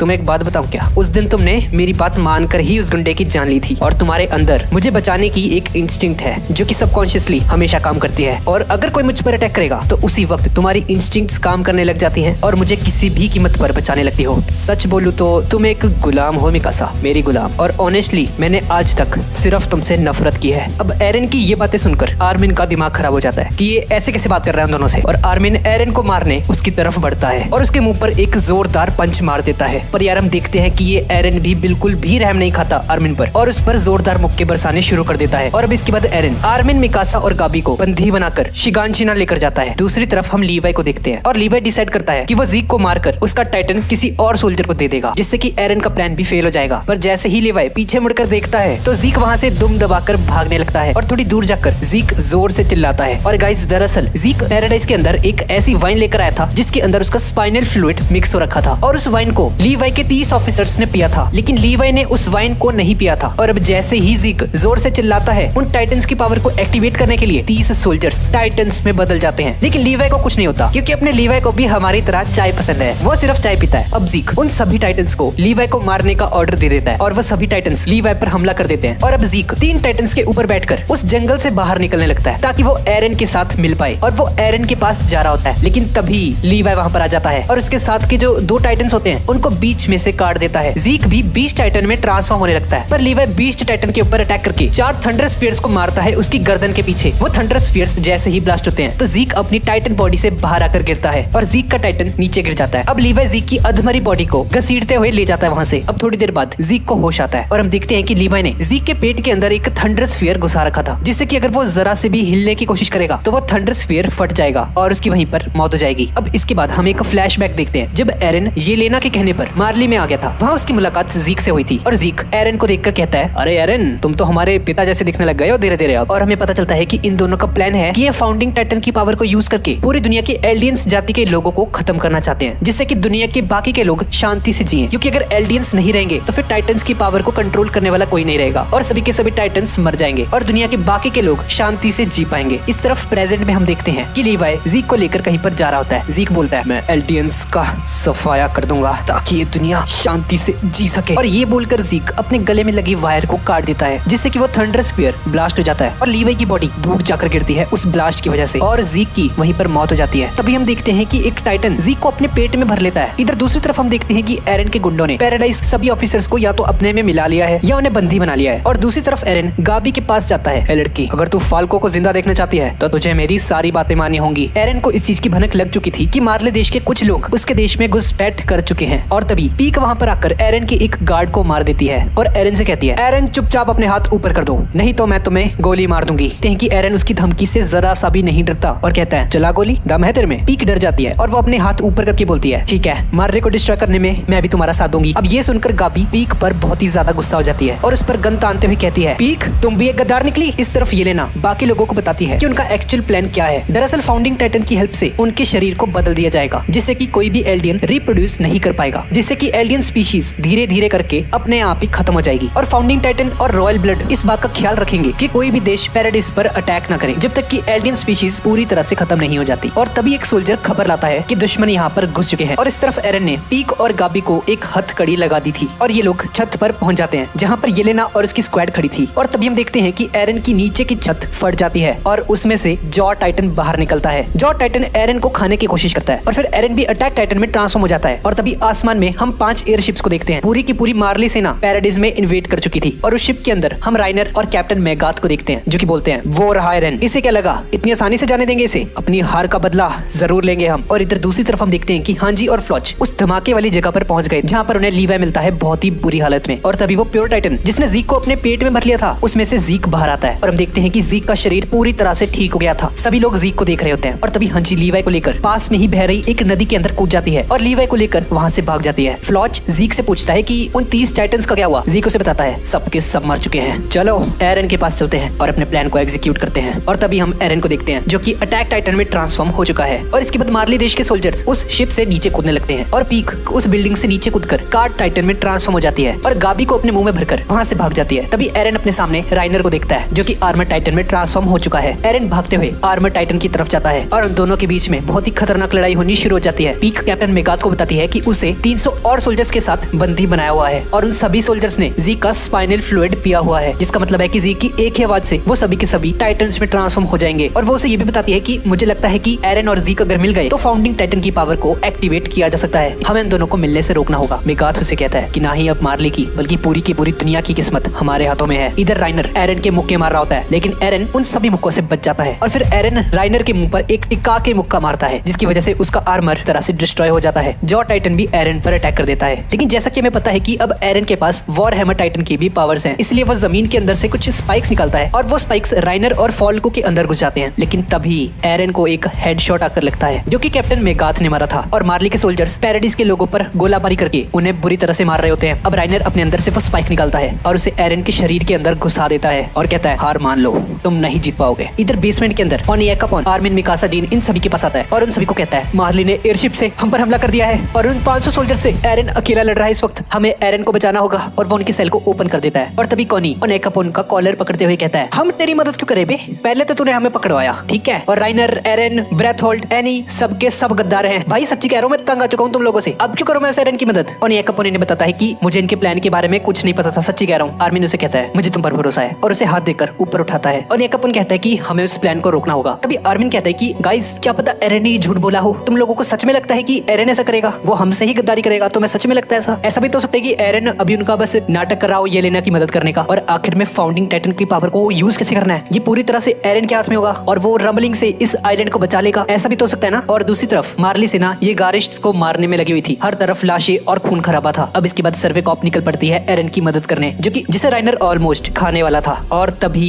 कमांडर ज़ीक भी वहां पर आ जाता है बीस्ट टाइटन के फॉर्म में, और तभी पीक मरने का नाटक करती है, जिसकी वजह से ज़ीक डिस्ट्रैक्ट हो जाता है और उसका ध्यान एरन से हट जाता है। और तभी कैप्टन मेगाथ एक शॉट गन फायर कर देता है ज़ीक के ऊपर और तभी ज़ीक को गुस्सा जाता है और वो जितना जोर से हो सके उतनी जोर से चिल्लाता है और सभी के सभी मिलिट्री वाले टाइटन्स में ट्रांसफॉर्म हो जाते हैं, जिसमें कमांडर पिक्सिस भी था। इसके बाद सर्वे कॉप्स भी मार्ली के सोल्जर से लड़ने लगती है और एरन राइनर को हार्डनिंग पावर की यूज करके उसे फंसा देता है और उस हार्डनिंग के स्ट्रक्चर से बाहर निकलकर वहां से भाग जाता है। एरन अपनी जान बचाकर भाग रहा होता है कि तभी गाबी एरन को एक हेड शॉट देती है, जिसकी वजह से एरन की गर्दन कट जाती है और तभी ज़ीक एरन की गर्दन को पकड़ लेता है और उन दोनों के मिलने की वजह से वो दोनों पाथ्स में चले जाते हैं। ये जगह एक तरह से फाउंडिंग टाइटन की पावर को यूज करने का सेंटर है और सभी के सभी टाइटन्स पाथ्स से कनेक्टेड है। अब यहाँ पर आने के बाद ज़ीक एरन से कहता है कि चलो भाई एरन यूथनाइजेशन प्लान को एग्जीक्यूट करते हैं, लेकिन एरन उसे कहता है ना भाई मैं चला रंबलिंग कराने। ज़ीक उसे कहता है मुझे पता था तुम एंड मोमेंट पे आकर ऐसे ही करोगे, जैसे कि मेरा दोस्त हमेशा हमारे ट्रिप का प्लान कैंसिल करता है। इसीलिए ज़ीक पाथ्स की शक्ति को यूज करके एरन को हथकड़ी पहना देता है और उसे पास्ट में लेके जाता है। वो एरन को उसी दिन में लेके जाता है जिस दिन गिरिशा लॉर्ड रीस से फाउंडिंग टाइटन की पावर को लेकर रॉयल ब्लड लाइन को खत्म करने आया था, लेकिन उस रात एक्चुअल में गिरिशा वैसा नहीं कर पाया था क्योंकि गिरिशा छोटे छोटे बच्चों को नहीं मार पाता, उसमें इतनी हिम्मत नहीं थी। पर तभी वहां पर एंट्री होती है एरन की, जो कि अपनी टाइटन पावर को यूज करके गिरिशा को मैनिपुलेट करने लगता है और उसे कहता है आपको ये करना ही होगा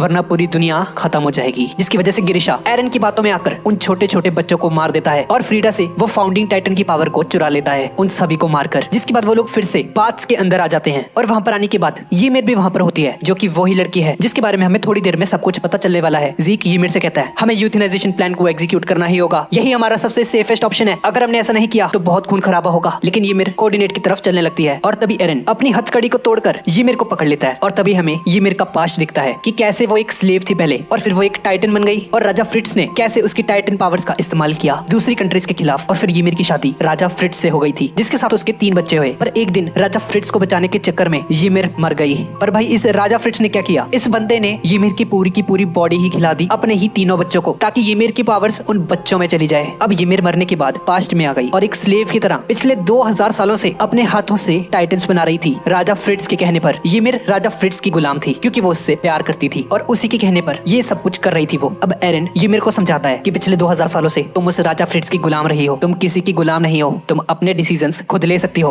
और ईमिर एरन की बातों से एग्री करके ज़ीक की बातों को ना मानते हुए एरन की बात मान जाती है और फिर वही होता है जिसका सबको डर था। बहुत सारी वॉल्स टूटती हैं और उसमें से लाखों कोलोसल टाइटन्स निकलते हैं बाहर और रंबलिंग शुरू हो जाती है। अब एरन अपनी पावर्स को यूज करके सभी सब्जेक्ट्स ऑफ ईमिर को ये इंफॉर्मेशन देता है कि वो सभी के सभी लोग मारे जाने वाले हैं। रंबलिंग शुरू हो चुकी है। अब रंबलिंग शुरू हो जाती है और एरन फाउंडिंग टाइटन बनकर दुनिया को तबाह करने निकल पड़ता है और मिकासा और आर्मिन फाइनली रियलाइज करते हैं कि एरन सच में पागल हो चुका है, इसका दिमाग खराब हो गया है। और इधर शिगांशिना में जितने भी टाइटन्स बन चुके थे वो सोल्जर्स, उन सभी को मार दिया जाता है, जिसके अंदर कमांडर पिक्सिस भी होता है। और अब रंबलिंग शुरू होने की वजह से ये सभी के सभी दुश्मन और दोस्त एक साथ हो जाते हैं और सभी के सभी एक साथ जंगल में रात गुजार रहे होते हैं। सभी दुश्मन एक हो जाते हैं रंबलिंग को रोकने के लिए, क्योंकि इन सभी का मोटिव एक ही था, एरन को रोकना। अब उनको एक आइडिया आता होता है। एक फ्लाइंग बोट चुराकर वो एरन के पास जाना चाहते हैं और इस तरफ मार्ले देश में रंबलिंग चल रही होती है और मार्लियंस पोर्ट पर गन लेकर पहुंचे होते हैं कोलोसल टाइटन्स को मारने के लिए। लेकिन हम देखते हैं कि उन सभी के सभी टाइटन्स को स्विमिंग आती है और हम देखते हैं एरन को उसके फाउंडिंग टाइटन की पावर में, जो कि भाई बहुत ही ज्यादा खतरनाक लग रहा होता है। थोड़ी देर बाद शाम हो जाती है और हम दो लड़कों को देखते हैं, हलील और रामजी, और तभी इन्हें लोगों के भागने की आवाज आती है। अचानक ही धरती कांपना शुरू हो जाती है जैसे कोई अर्थक्वेक आ गया होता है और ये देखते हैं कि लाखों कोलोसल टाइटन्स इनके शहर की तरफ बढ़ रहे हैं। इसके बाद हम एक फ्लैशबैक देखते हैं जब एरन मार्ली के अंदर था और वो मार्ली के लोगों को समझने की कोशिश कर रहा था। दरअसल एरन को सब कुछ पता था कि वो फ्यूचर में इन सभी लोगों को मारने वाला है, क्योंकि जिस किसी के पास भी अटैक टाइटन की पावर होती है वो बंदा फ्यूचर देख सकता है। और एरन को पता होता है कि वो मार्ली देश के सभी लोगों को मारने वाला है। यहाँ पर सब कुछ तबाह हो जाएगा। एल्डियंस के मरने से टाइटन्स की प्रॉब्लम ही खत्म हो जाएगी, क्योंकि अगर कोई एल्डियन ही नहीं रहेगा तो टाइटन्स की पावर को कंट्रोल करने वाला भी कोई नहीं रहेगा। इसलिए अब एरन सोचता है कि उसे सभी लोगों को मारना होगा, यही एक रास्ता है। और इस तरफ हम देखते हैं कि वो कोलोसल टाइटन्स सभी को कुचलते हुए आगे बढ़ रहे थे। हलील और रामजी भी भाग रहे होते हैं उन टाइटन से बचकर, लेकिन तभी उन पर बिल्डिंग का मलबा आकर गिरता है जिसमें रैमजी की टांग फंस जाती है और हलील की सिर फटने से वहीं पर मौत हो जाती है। और इसके बाद रैमजी भी एक टाइटन के कदमों के नीचे कुचला जाता है। ऐसा लग रहा था कि एपोकलिप्स आ चुका है और अब कुछ नहीं बचने वाला। कई बच्चे अपने माँ बाप से बिछड़ गए, कुछ लोगों ने सुसाइड कर लिया। हर तरफ दहशत का माहौल था और वो टाइटन्स अपने पीछे कुछ नहीं छोड़ रहे थे, अपने रास्ते में आने वाली हर एक चीज को तबाह करते जा रहे थे। और इन सब के बीच था एरन का फाउंडिंग टाइटन। अब दूसरी तरफ हम एरन को देखते हैं जो कि एनी के पास बैठा होता है। इन लोगों ने एनी को उसके क्रिस्टल से आजाद कर लिया होता है और अब एनी सुधर चुकी है। अब आर्मिन एनी के पास आकर बैठ जाता है। वो दोनों आपस में बातें करते हैं। थोड़ी देर बाद रात हो जाती है और वो सभी लोग मार्ले के शहर ओडिया पहुंच जाते हैं। रंबलिंग से बचने के लिए इस शहर के लोग पहले ही सब भाग चुके थे यहाँ से। उस शिप के अंदर फाल्को को होश आता है और उसे पता चलता है कि कैप्टन मेगाथ और उसकी फैमिली के बाकी के लोग भी मर चुके हैं। और लीवाई भी उठ खड़ा होता है, पर हम देखते हैं कि लीवाई की हालत बहुत ही ज्यादा खराब होती है। और अब कुछ लोग येलेना से पूछताछ करने जाते हैं और वो से पूछते हैं कि बताओ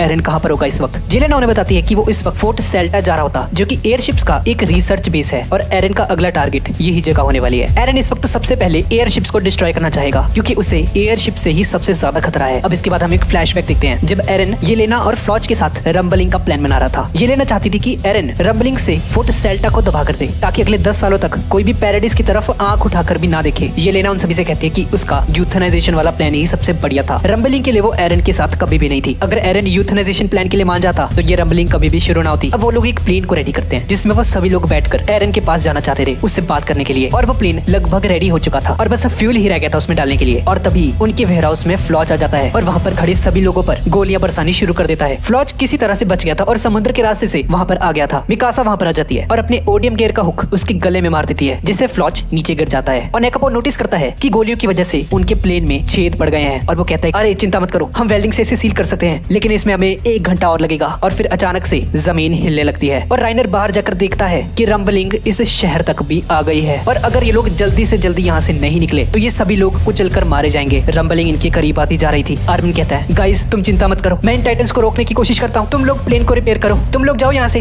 मैं देख लूंगा इन सबको। तभी हाँ जी आर्मिन के पास आकर बोलती है आर्मिन मैं तुम्हें स्काउट्स रेजिमेंट का अगला कमांडर बनाती हूँ और कहती है तुम सभी लोग यहाँ से जाओ, मैं इन सभी टाइटन्स को मारूंगी, मैं देखती हूँ इन टाइटन्स को, तब तक तुम लोग प्लेन को रिपेयर करो। अब हाँ जी उन टाइटन्स की सीना के पास जाती है और एक टाइटन की गर्दन में थंडर स्फीयर ब्लास्ट कर देती है, जिससे वो टाइटन नीचे गिर जाता है। इस तरफ वो लोग फ्यूल टैंक को सील कर देते हैं और उसमें फ्यूल भरने लगते हैं। पर भाई इतने सारे टाइटन्स थे यहाँ पे और बेचारी अकेली हाँ जी यहाँ पे क्या ही कर लेगी। वो लोग देखते हैं कि टाइटन्स काफी करीब आ गए थे और ये लोग आधा फ्यूल भर के ही प्लेन को स्टार्ट कर देते हैं। सभी लोग उस प्लेन में बैठ जाते हैं और इस तरफ उन टाइटन से निकल रही गर्मी की वजह से हांजी के कपड़े जलने लगते हैं और देखते ही देखते हांजी के पूरे शरीर में आग लग जाती है। पर वो सभी लोग टाइम पर वहाँ से निकल गए थे प्लेन में बैठकर और वो सभी लोग शीशे से हांजी को देख रहे होते हैं जिसकी पूरी बॉडी आग से घिरी हुई थी और हांजी की बॉडी अब नीचे गिरने लगती है और हांजी की मौत हो जाती है। सभी लोग बहुत ज्यादा रोते हैं हांजी की मौत पर। अब थोड़ी देर बाद हांजी को होश आता है और वो दिखती है कि उसके सामने वो सभी लोग हैं जो कि मर चुके हैं और वो सभी लोग हांजी का स्वागत करते हैं हेवन में। और दूसरी तरफ प्लेन के अंदर वो सभी लोग हांजी की मौत से बहुत ही ज्यादा दुखी थे और नेकापन कहता है बस 1 घंटा और लगेगा हमें फोर्ट सेल्टा तक पहुंचने के लिए ताकि तुम लोग रंबलिंग को रोक सको। इसके बाद आर्मिन उन सभी के पास जाता है और आगे का प्लान बनाता है। आर्मिन एक चौक से उस फाउंडिंग टाइटन की एक ड्राइंग बनाता है और आर्मिन कहता है गाइस वैसे तो मुझे लगता है कि एरन का शरीर उस फाउंडिंग टाइटन के हेड में ही होना चाहिए, लेकिन गाइस जैसा कि हमें पता है कि अब उसके पास वॉर हैमर टाइटन की भी पावर है, पूरी तरह से श्योर नहीं हूँ कि उसका शरीर कहाँ पर है। अगर मैं उसके करीब जाकर कोलोसल टाइटन में ट्रांसफॉर्म होकर एक धमाका कर दूं तो हमारा काम बन सकता है, जैसा कि उसने लिबेरियो के पोर्ट पर किया था। और गाइस हमारा फाइनल प्लान यही होगा। फिर लीवाई से कहता है कि भाई ये जो रंबलिंग करा रहा है ये जीक की वजह से हो रहा है, क्योंकि उसके पास रॉयल ब्लड है और बिना रॉयल ब्लड के वो रंबलिंग नहीं करवा सकता। तो अगर मैं जीक को मार दूं तो रंबलिंग वहीं पर खत्म हो जाएगी। और लीवाई कहता है जैसे ही मुझे जीक मिल जाएगा मैं उसे मार डालूंगा। अब आर्मिन कहता है गाइस मुझे एक बात समझ नहीं आई, एरन के पास फाउंडिंग टाइटन की पावर है और वो किसी किसी की भी पावर्स को कंट्रोल कर सकता है किसी भी वक्त, लेकिन इसके बावजूद हम लोग अपनी अपनी पावर्स को यूज कर पा रहे हैं यार, जिसका सिर्फ एक ही मतलब है कि एरन हमें खुली छूट दे रहा है। राइनर कहता है तुम सही कह रहे हो, शायद लगता है एरन भी अपने पापों के बोझ के नीचे दबा दबा महसूस करता है, बिल्कुल मेरी तरह, और शायद वो चाहता है कि हम लोग उसे खत्म कर दें। अब इसके बाद कुछ होता है और ये लोग अचानक से ही पाथ्स के अंदर चले जाते हैं, वही जगह जिसे हमने भी पहले देखा। आर्मिन चिल्लाते हुए एरन से कहता है एरन अगर तुम मुझे सुन रहे हो तो प्लीज रंबलिंग को रोक दो, हम बातचीत करके मामले को हल कर सकते हैं, प्लीज एरन। लेकिन एरन का कोई भी जवाब नहीं आता। इसके बाद जीन, कोनी और मिकासा भी उसे समझाने की कोशिश करते हैं और फिर अचानक से उन सभी को एरन की आवाज सुनाई देती है और वो कहता है मैं रंबलिंग को नहीं रोक सकता। इसके बाद लीवाई देखता है कि एरन कोऑर्डिनेट के पास खड़ा है जहाँ पर सभी के सभी टाइटन्स आकर कनेक्ट होते हैं। वो सभी लोग एरन की तरफ भागने लगते हैं और तभी एरन कहता है पैराडाइज को आजाद करने के लिए मुझे पैराडाइज को खत्म करना होगा, लेकिन चिंता मत करो, मैं तुम लोगों से कुछ नहीं छीनूंगा, तुम सभी लोग आजाद हो। दरअसल एरन ने ही इन सबको यहाँ पर बुलाया होता है और वो उन्हें ये दिखाना चाहता था कि बातचीत करने से कोई फायदा नहीं है और अब इन सबको इसे मारना ही होगा अगर इन्हें रंबलिंग को रोकना है तो। इसके बाद ये सभी लोग प्लेन के अंदर वापस आ जाते हैं और मिकासा को बहुत ही ज्यादा बुरा लग रहा होता है क्योंकि वो एरन को नहीं समझा पा रही होती। इसके बाद मार्ली के फोर्ट सेल्टा को देखते हैं जिसकी तरफ एक ट्रेन चली जा रही थी और वो सभी लोग फोर्ट सेल्टा इसीलिए जा रहे थे ताकि वो लोग किसी प्लेन वगैरह में बैठकर रंबलिंग से बच सके और वहां से भाग जाएं। फिर एक आदमी देखता है कि फोर्ट सेल्टा के ऊपर से बहुत सारी एयरशिप्स जा रही थी और उस ट्रेन में बैठे सभी लोग देखते हैं कि रंबलिंग उनकी तरफ ही आ रही है। एरन का फाउंडिंग टाइटन भी आ रहा होता है उनकी तरफ, पर तभी एक बंदा नोटिस करता है कि वो जो एयरशिप्स हमने जो देखी थी जो भी फोर्ट सेल्टा के ऊपर से जा रही थी, दरअसल वो लोग वहां से भाग नहीं रहे थे बल्कि वो रंबलिंग के ऊपर बमबारी करने के लिए वापस आ रहे थे और अब सभी के सभी एयरशिप्स उन टाइटन्स के ऊपर आकर बॉम्ब्स फेंक देते हैं और तभी एरन के ऊपर कुछ बॉम्ब वगैरह से चमकने लग जाता है। ऐसा लग रहा था कि वहाँ पे कोई टाइटन में ट्रांसफॉर्म हो रहा है और ये देखकर कमांडर दोबारा से उन पर बमबारी करने के लिए ऑर्डर दे देता है और सभी एयरशिप्स में से बॉम्ब्स नीचे गिरने लगते हैं जिससे कुछ टाइटन्स मारे जाते हैं, लेकिन एरन के फाउंडिंग टाइटन को कुछ नुकसान नहीं होता। और फिर अचानक से हम फाउंडिंग टाइटन की पीठ के ऊपर बीस्ट टाइटन को देखते हैं जो कि एरन के टाइटन से जुड़ा हुआ था। ऐसा लग रहा था कि एरन उसे किसी कठपुतली की तरह कंट्रोल कर रहा है। अब बीस्ट टाइटन अपने हाथ में कुछ क्रिस्टल्स को भरता है और उन एयरशिप के ऊपर मारता है और धीरे धीरे उन पर हमला करके वो बीस्ट टाइटन सभी एयरशिप्स को तबाह कर देता है और सभी एयरशिप्स नीचे गिर जाती हैं और ये देखकर वो कमांडर पूरी तरह से निराश हो जाता है। और तभी हम देखते हैं कि स्काउट्स भी वहां पर पहुंच गए थे और इन सभी को एरन की पीठ पर खड़ा हुआ बीस्ट टाइटन भी दिख जाता है। वो बीस्ट टाइटन इन पर पत्थर फेंककर हमला करता है और वो सभी के सभी सोल्जर्स प्लेन से कूदकर फाउंडिंग टाइटन के ऊपर आ जाते हैं और राइनर बीस्ट टाइटन के पास पहुंचते ही आर्मर टाइटन में ट्रांसफॉर्म हो जाता है और बीस्ट टाइटन को धक्का देकर फाउंडिंग टाइटन से अलग कर देता है। और तभी वो कमांडर देखता है कि पैराडाइज के लोग रंबलिंग को रोकने आए यहाँ पर और ये देखकर वो सभी के सभी लोगों में एक उम्मीद की किरण जग जाती है। अब वो सभी के सभी सोल्जर्स फाउंडिंग टाइटन के ऊपर आ गए थे और आर्मिन कहता है बस एक बार, किसी तरह से एक बार एरन की बॉडी को उस फाउंडिंग टाइटन से अलग करना है हमें, इसके बाद रंबलिंग रुक जाएगी। उन सभी से कहता है कि मिकासा अब मैं कोलोसल टाइटन में ट्रांसफॉर्म होकर यहाँ पे एक बहुत बड़ा धमाका करने वाला हूँ जिसकी वजह से एरन की टाइटन बॉडी भी पूरी तरह से डिस्ट्रॉय हो जाएगी और उसके बाद हमें एरन और ज़ीक दोनों की बॉडीज मिल जाएंगी। उन सभी को वहाँ से जाने के लिए कहता है और वो सभी लोग वहाँ से चले जाते हैं। अब सिर्फ आर्मिन वहाँ पर बचा था और इससे पहले कि आर्मिन कोलोसल टाइटन में ट्रांसफॉर्म होता, फाउंडर ymir उस पर एक टाइटन से हमला करवा देती है और वो टाइटन आर्मिन को अपने मुंह में रख लेता है और वहाँ से भागने लगता है। ये देखकर सभी के सभी लोग शॉक्ड रह जाते हैं, पर ये तो कुछ भी नहीं था। इसके बाद वो सभी लोग देखते हैं कि एरन की बॉडी के ऊपर अब बहुत सारे टाइटन्स आ चुके हैं। ये सभी के सभी टाइटन्स कभी ना कभी टाइटन शिफ्टर्स रह चुके थे और इन सभी के अंदर हमें लारा टाइबर की वॉर हैमर टाइटन भी नजर आती है, फॉल्को का जॉ टाइटन भी दिखता है, ब्रेथहोल्ड का कोलोसल टाइटन भी दिखता है और भी बहुत सारे टाइटन्स दिखते हैं। पूरी की पूरी टीम मिलकर आर्मिन को बचाने की कोशिश करती है, लेकिन फाउंडर ymir के द्वारा बनाए गए वो सभी के सभी टाइटन्स एक साथ मिलकर पूरी टीम पर अटैक कर देते हैं और उन सभी में बहुत ही खतरनाक लड़ाई होनी शुरू हो जाती है। लेकिन तभी पीक को आइडिया आता है कि इस सब को रोकने के लिए उसे इसी वक्त एरन की नेब को उड़ा देना चाहिए, यानी कि गर्दन के पीछे वाले हिस्से को। लेकिन वो ऐसा कर पाती इससे पहले ही एक वॉर हैमर टाइटन उस पर हमला कर देता है और एक वेपन को उस कार टाइटन की बॉडी के आर पार कर देता है। इस तरफ हम लीवाई को देखते हैं जो कि एक के बाद एक खतरनाक टाइटन्स को मार रहा होता है और लीवाई के साथ साथ एकासा, जीन, कोनी ये सभी के सभी लोग बहुत ही खतरनाक तरीके से फाइट कर रहे होते हैं सबके साथ। और तभी हम देखते हैं कि ब्रेथहोल्ड का कोलोसल टाइटन भी राइनर पर हमला कर देता है और उसे अपने हाथों से पकड़कर उठा लेता है और एक ही झटके में उसकी टाइटन बॉडी को क्रश कर देता है। और इससे पहले कि राइनर नीचे गिर जाता, जीन वहां पर आ जाता है और वो राइनर को बचा लेता है। और तभी कॉनी पर भी एक टाइटन हमला कर देता है, लेकिन सही टाइम पर कैप्टन लीवाई वहां पर आ जाता है, पर वो टाइटन कैप्टन लीवाई के एक पैर को खा लेता है। पर तभी हम देखते हैं कि एनी और गाबी फाल्को के ऊपर बैठकर वहां पर आते हैं और फिर वो तीनों मिलकर उन सभी की हेल्प करते हैं। इसके बाद मिकासा और कोनी उसे बताते हैं कि इनमें से एक टाइटन ने आर्मिन को कैप्चर कर लिया है और इसे बचाने के लिए कैप्टन लीवाई एक प्लान बनाता है और वो अपना प्लान सभी को समझाते हुए उनसे कहता है कि अब हम सब दो ग्रुप्स में बढ़ जाएंगे, जिनमें से पहला ग्रुप एरन के ऊपर अटैक करेगा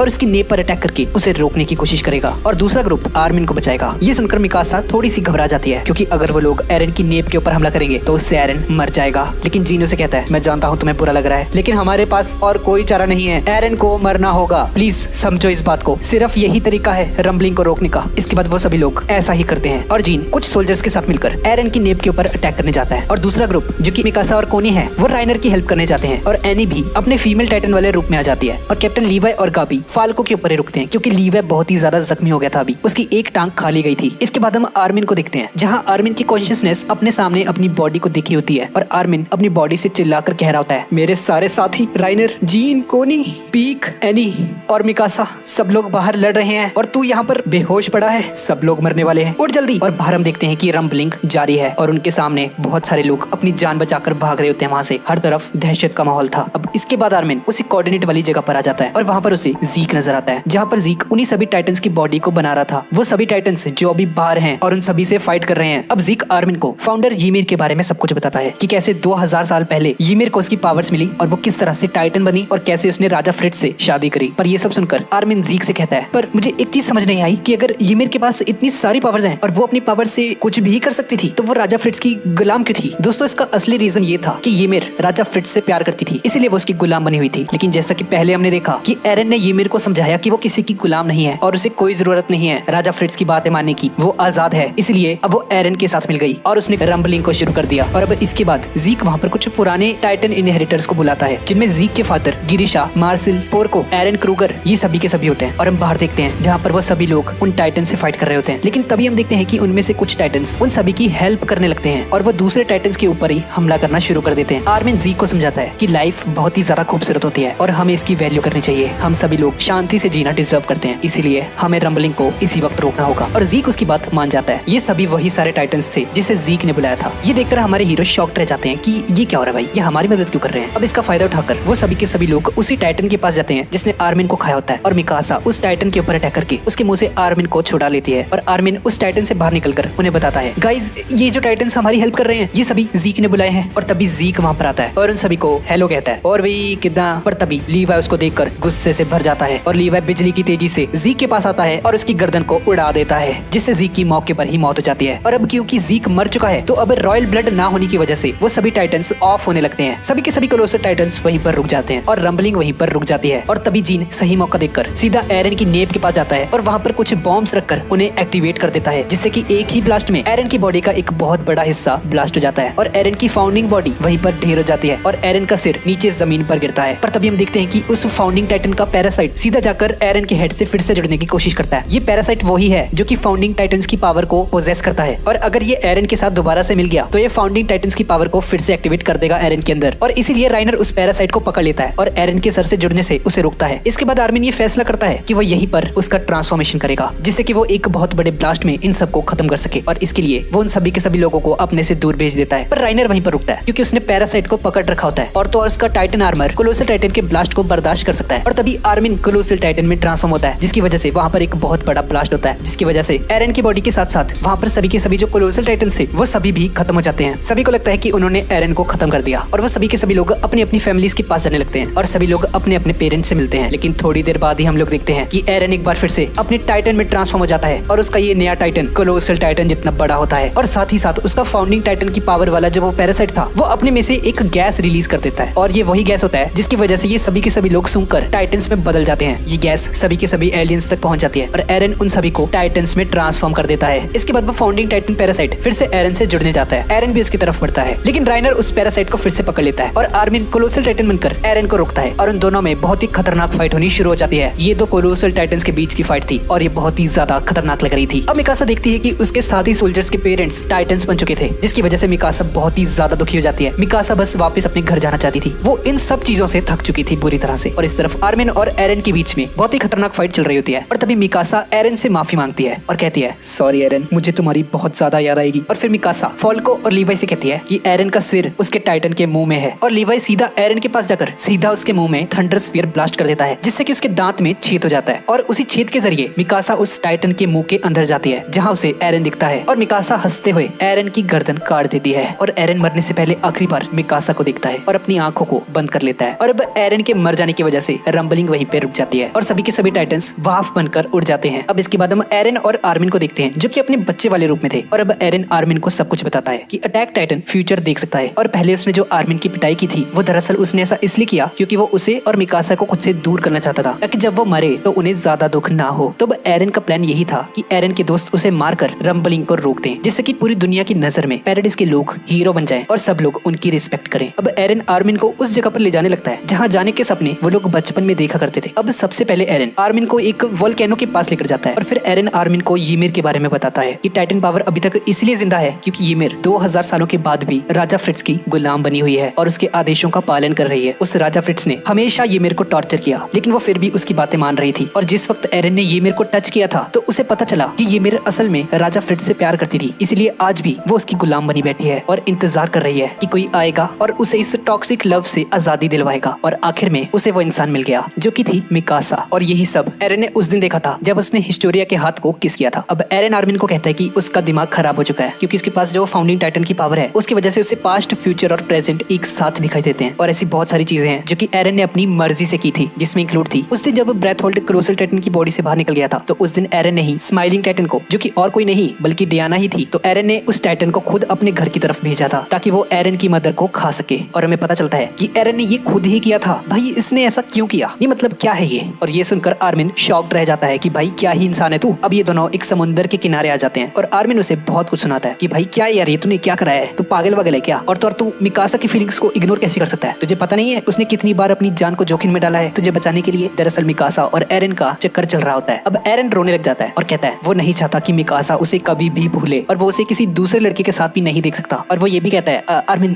प्लीज मिकासा को ये सब मत बताना वरना वो मुझे सिंप समझेगी। मैं बस ये चाहता हूँ कि मिकासा खुश रहे और सच बोलूं तो मैं तुम्हें यहाँ मिकासा को छोड़कर नहीं जाना चाहता। अब ये सुनकर आर्मिन एरन से कहता है एरन मेरी तरफ देखो, अब भी देर नहीं हुई है यार, हम कोई दूसरा रास्ता खोज लेंगे। तभी एरन कहता है नहीं आर्मिन अब कुछ नहीं हो सकता। और तभी वो समुद्र का पानी खून में बदल जाता है और आर्मिन देखता है कि उसके चारों तरफ लाशों के ढेर लगे हुए हैं। और एरन आर्मिन को बताता है मैंने रंबलिंग से दुनिया के 80% लोगों को मार दिया। अब ये सुनकर आर्मिन बहुत ही ज्यादा परेशान हो जाता है और उसका कॉलर पकड़कर कहता है अबे ओ तू पागल वागल है क्या, ये क्या कर रहा है तू? एरन कहता है हाँ आर्मिन यही मेरा प्लान था, मैं पूरी दुनिया को तबाह करने निकलूंगा और तुम लोग मुझे मारकर रंबलिंग को रोक दोगे, यही था मेरा प्लान। लेकिन तब तक 80% ह्यूमैनिटी खत्म हो चुकी होगी, चाहे वो कुछ भी कर ले रिजल्ट हमेशा यही होगा। ये सब उसने अपनी फ्यूचर मेमोरीज में देखा हुआ है, सब कुछ प्रीडेस्टिन्ड है, मैं अपनी फेट को चेंज नहीं कर सकता। आर्मिन अब रोते हुए एरन से कहता है तुमने क्यों किया ऐसे एरन? एरन कहता है मैं सब कुछ बराबर करना चाहता था, मुझे लगा मैं ये सब तुम लोगों को बचाने के लिए कर रहा हूँ, लेकिन मेरी वजह से शाशा और हांची मारी गई और ये सब इसीलिए हुआ क्योंकि मैं एक नंबर का गधा हूँ जिसके हाथों में इतनी बड़ी ताकत लग गई। आर्मिन कहता है नहीं नहीं एरन गलती मेरी है, तुम्हारे मन में आजादी का जो कीड़ा था वो तुम्हें मैंने ही दिया था, तुम्हें समुद्र के बारे में मैंने ही बताया, मैंने ही तुम्हें बताया कि इन वॉल्स के बाहर एक दुनिया बसती है। लेकिन इतना सब कुछ होने के बाद भी आर्मिन ने एरन के साथ अपनी दोस्ती नहीं तोड़ी और इसके बाद ये दोनों एक दूसरे के गले लग जाते हैं और दोनों रोने लग जाते हैं। एरन कहता है ठीक है आर्मिन अब मैं तुम्हारी ये वाली मेमोरीज मिटाने जा रहा हूँ, जब रंबलिंग रुक जाएगी तब तुम्हें ये वाली मेमोरीज वापस से याद आ जाएंगी,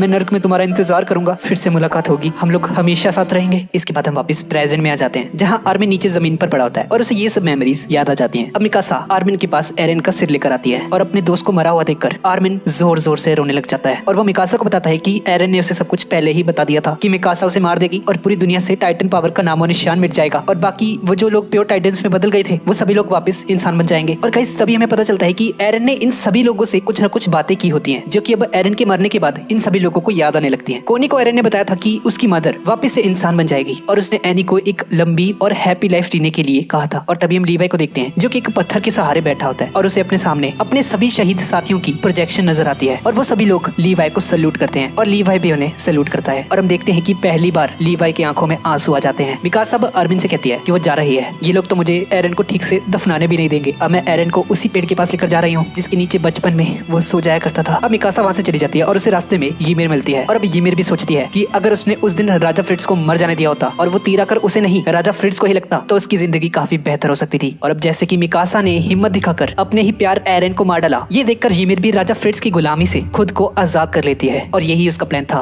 और उसकी आत्मा को फाइनली मुक्ति मिल जाती है। और दोस्तों क्योंकि अब ymir को मुक्ति मिल चुकी है तो अब टाइटन पावर भी दुनिया से खत्म हो चुकी है पूरे तरीके से। और अब वो सभी के सभी जो भी टाइटन शिफ्टर्स थे वो अब सिर्फ 13 साल नहीं पूरी उम्र जिएंगे अपनी, पर उनसे वो टाइटन पावर्स भी हट चुकी हैं। और अब जो भी प्योर टाइटन्स बचे थे जिसमें कोनी की मॉम भी इंक्लूडेड थी अब वो भी वापस इंसान बन चुकी है। इसके बाद 3 साल बाद हम हिस्टोरिया की बेटी को देखते हैं और आज उसका जन्मदिन था और हम देखते हैं कि लोग अब भी उस दिन से उभर नहीं पाए हैं। पैराडाइस को डर है कि बाकी की कंट्रीज उन पर अब भी हमला कर सकती हैं, इसलिए उन लोगों ने अपनी एक मिलिट्री बना ली जिसे ये गारिस्ट्स लीड करते हैं। एरन ने फ्यूचर के बारे में हिस्टोरिया को भी बताया था और इस तरफ हम देखते हैं कि लीवाई बच्चों में कैंडीज बांट रहा होता है और मिकासा पैराडाइस आइलैंड पर थी और उसने एरन के सिर को शिगांशिना में उसी पेड़ के नीचे दफनाया था जहाँ पर बचपन में एरन सोने आया करता था। और अब बचपन के दिनों को याद करके मिकासा रोने लग जाती है और वो एरन को बहुत ज्यादा मिस कर रही होती है। और गाइस जिस पेड़ के साथ हमने हमने इस कहानी को शुरू किया था, ये कहानी वहीं पर आकर खत्म होती है। दिन बीतते जाते हैं, महीनों बीत जाते हैं, सालों बीत जाते हैं और आखिर में मिकासा भी बूढ़ी होकर मर जाती है और मिकासा को भी एरन के बगल में ही दफनाया जाता है। और हमें पता चलता है कि मिकासा ने जीन के साथ शादी कर ली थी और मिकासा कभी भी एरन को नहीं भुला पाई। इसके बाद टाइम और भी तेजी से बीतने लगता है और हमारे सभी के सभी फेवरेट कैरेक्टर्स बूढ़े होकर मर जाते हैं और पैराडाइज आइलैंड टेक्नोलॉजी के मामले में बहुत ही ज्यादा डेवलपमेंट करने लगता है। वहाँ पर बहुत बड़ी बड़ी बिल्डिंग्स बनने लगती हैं और कुछ सालों बाद पैराडाइज की किसी कंट्री के साथ जंग छिड़ जाती है और पैराडाइज आइलैंड पर एक न्यूक्लियर बम से हमला होता है और सब कुछ खत्म हो जाता है। और इसके काफी सालों बाद हम एक बच्चे को देखते हैं जो कि उस डिस्ट्रॉयड आइलैंड पर अपने डॉग के साथ घूम रहा था वहाँ पर, और तभी उसे एक पेड़ नजर आता है और वो बच्चा उस पेड़ के अंदर जाने लगता है और ये सीरीज यहीं पर खत्म हो जाती है। तो गाइज यही थी आज की वीडियो। और गाइज आपको ये सीरीज कैसी लगी प्लीज नीचे कमेंट में मुझे जरूर बताना। भाई सच बोलूं तो मुझे तो मजा ही आ गया था यार सीरीज देखकर। और गाइज आपको अगली सीरीज कौन से नाम पर चाहिए प्लीज नीचे कमेंट में वो भी जरूर बताना और मिलते हैं अगली वीडियो में।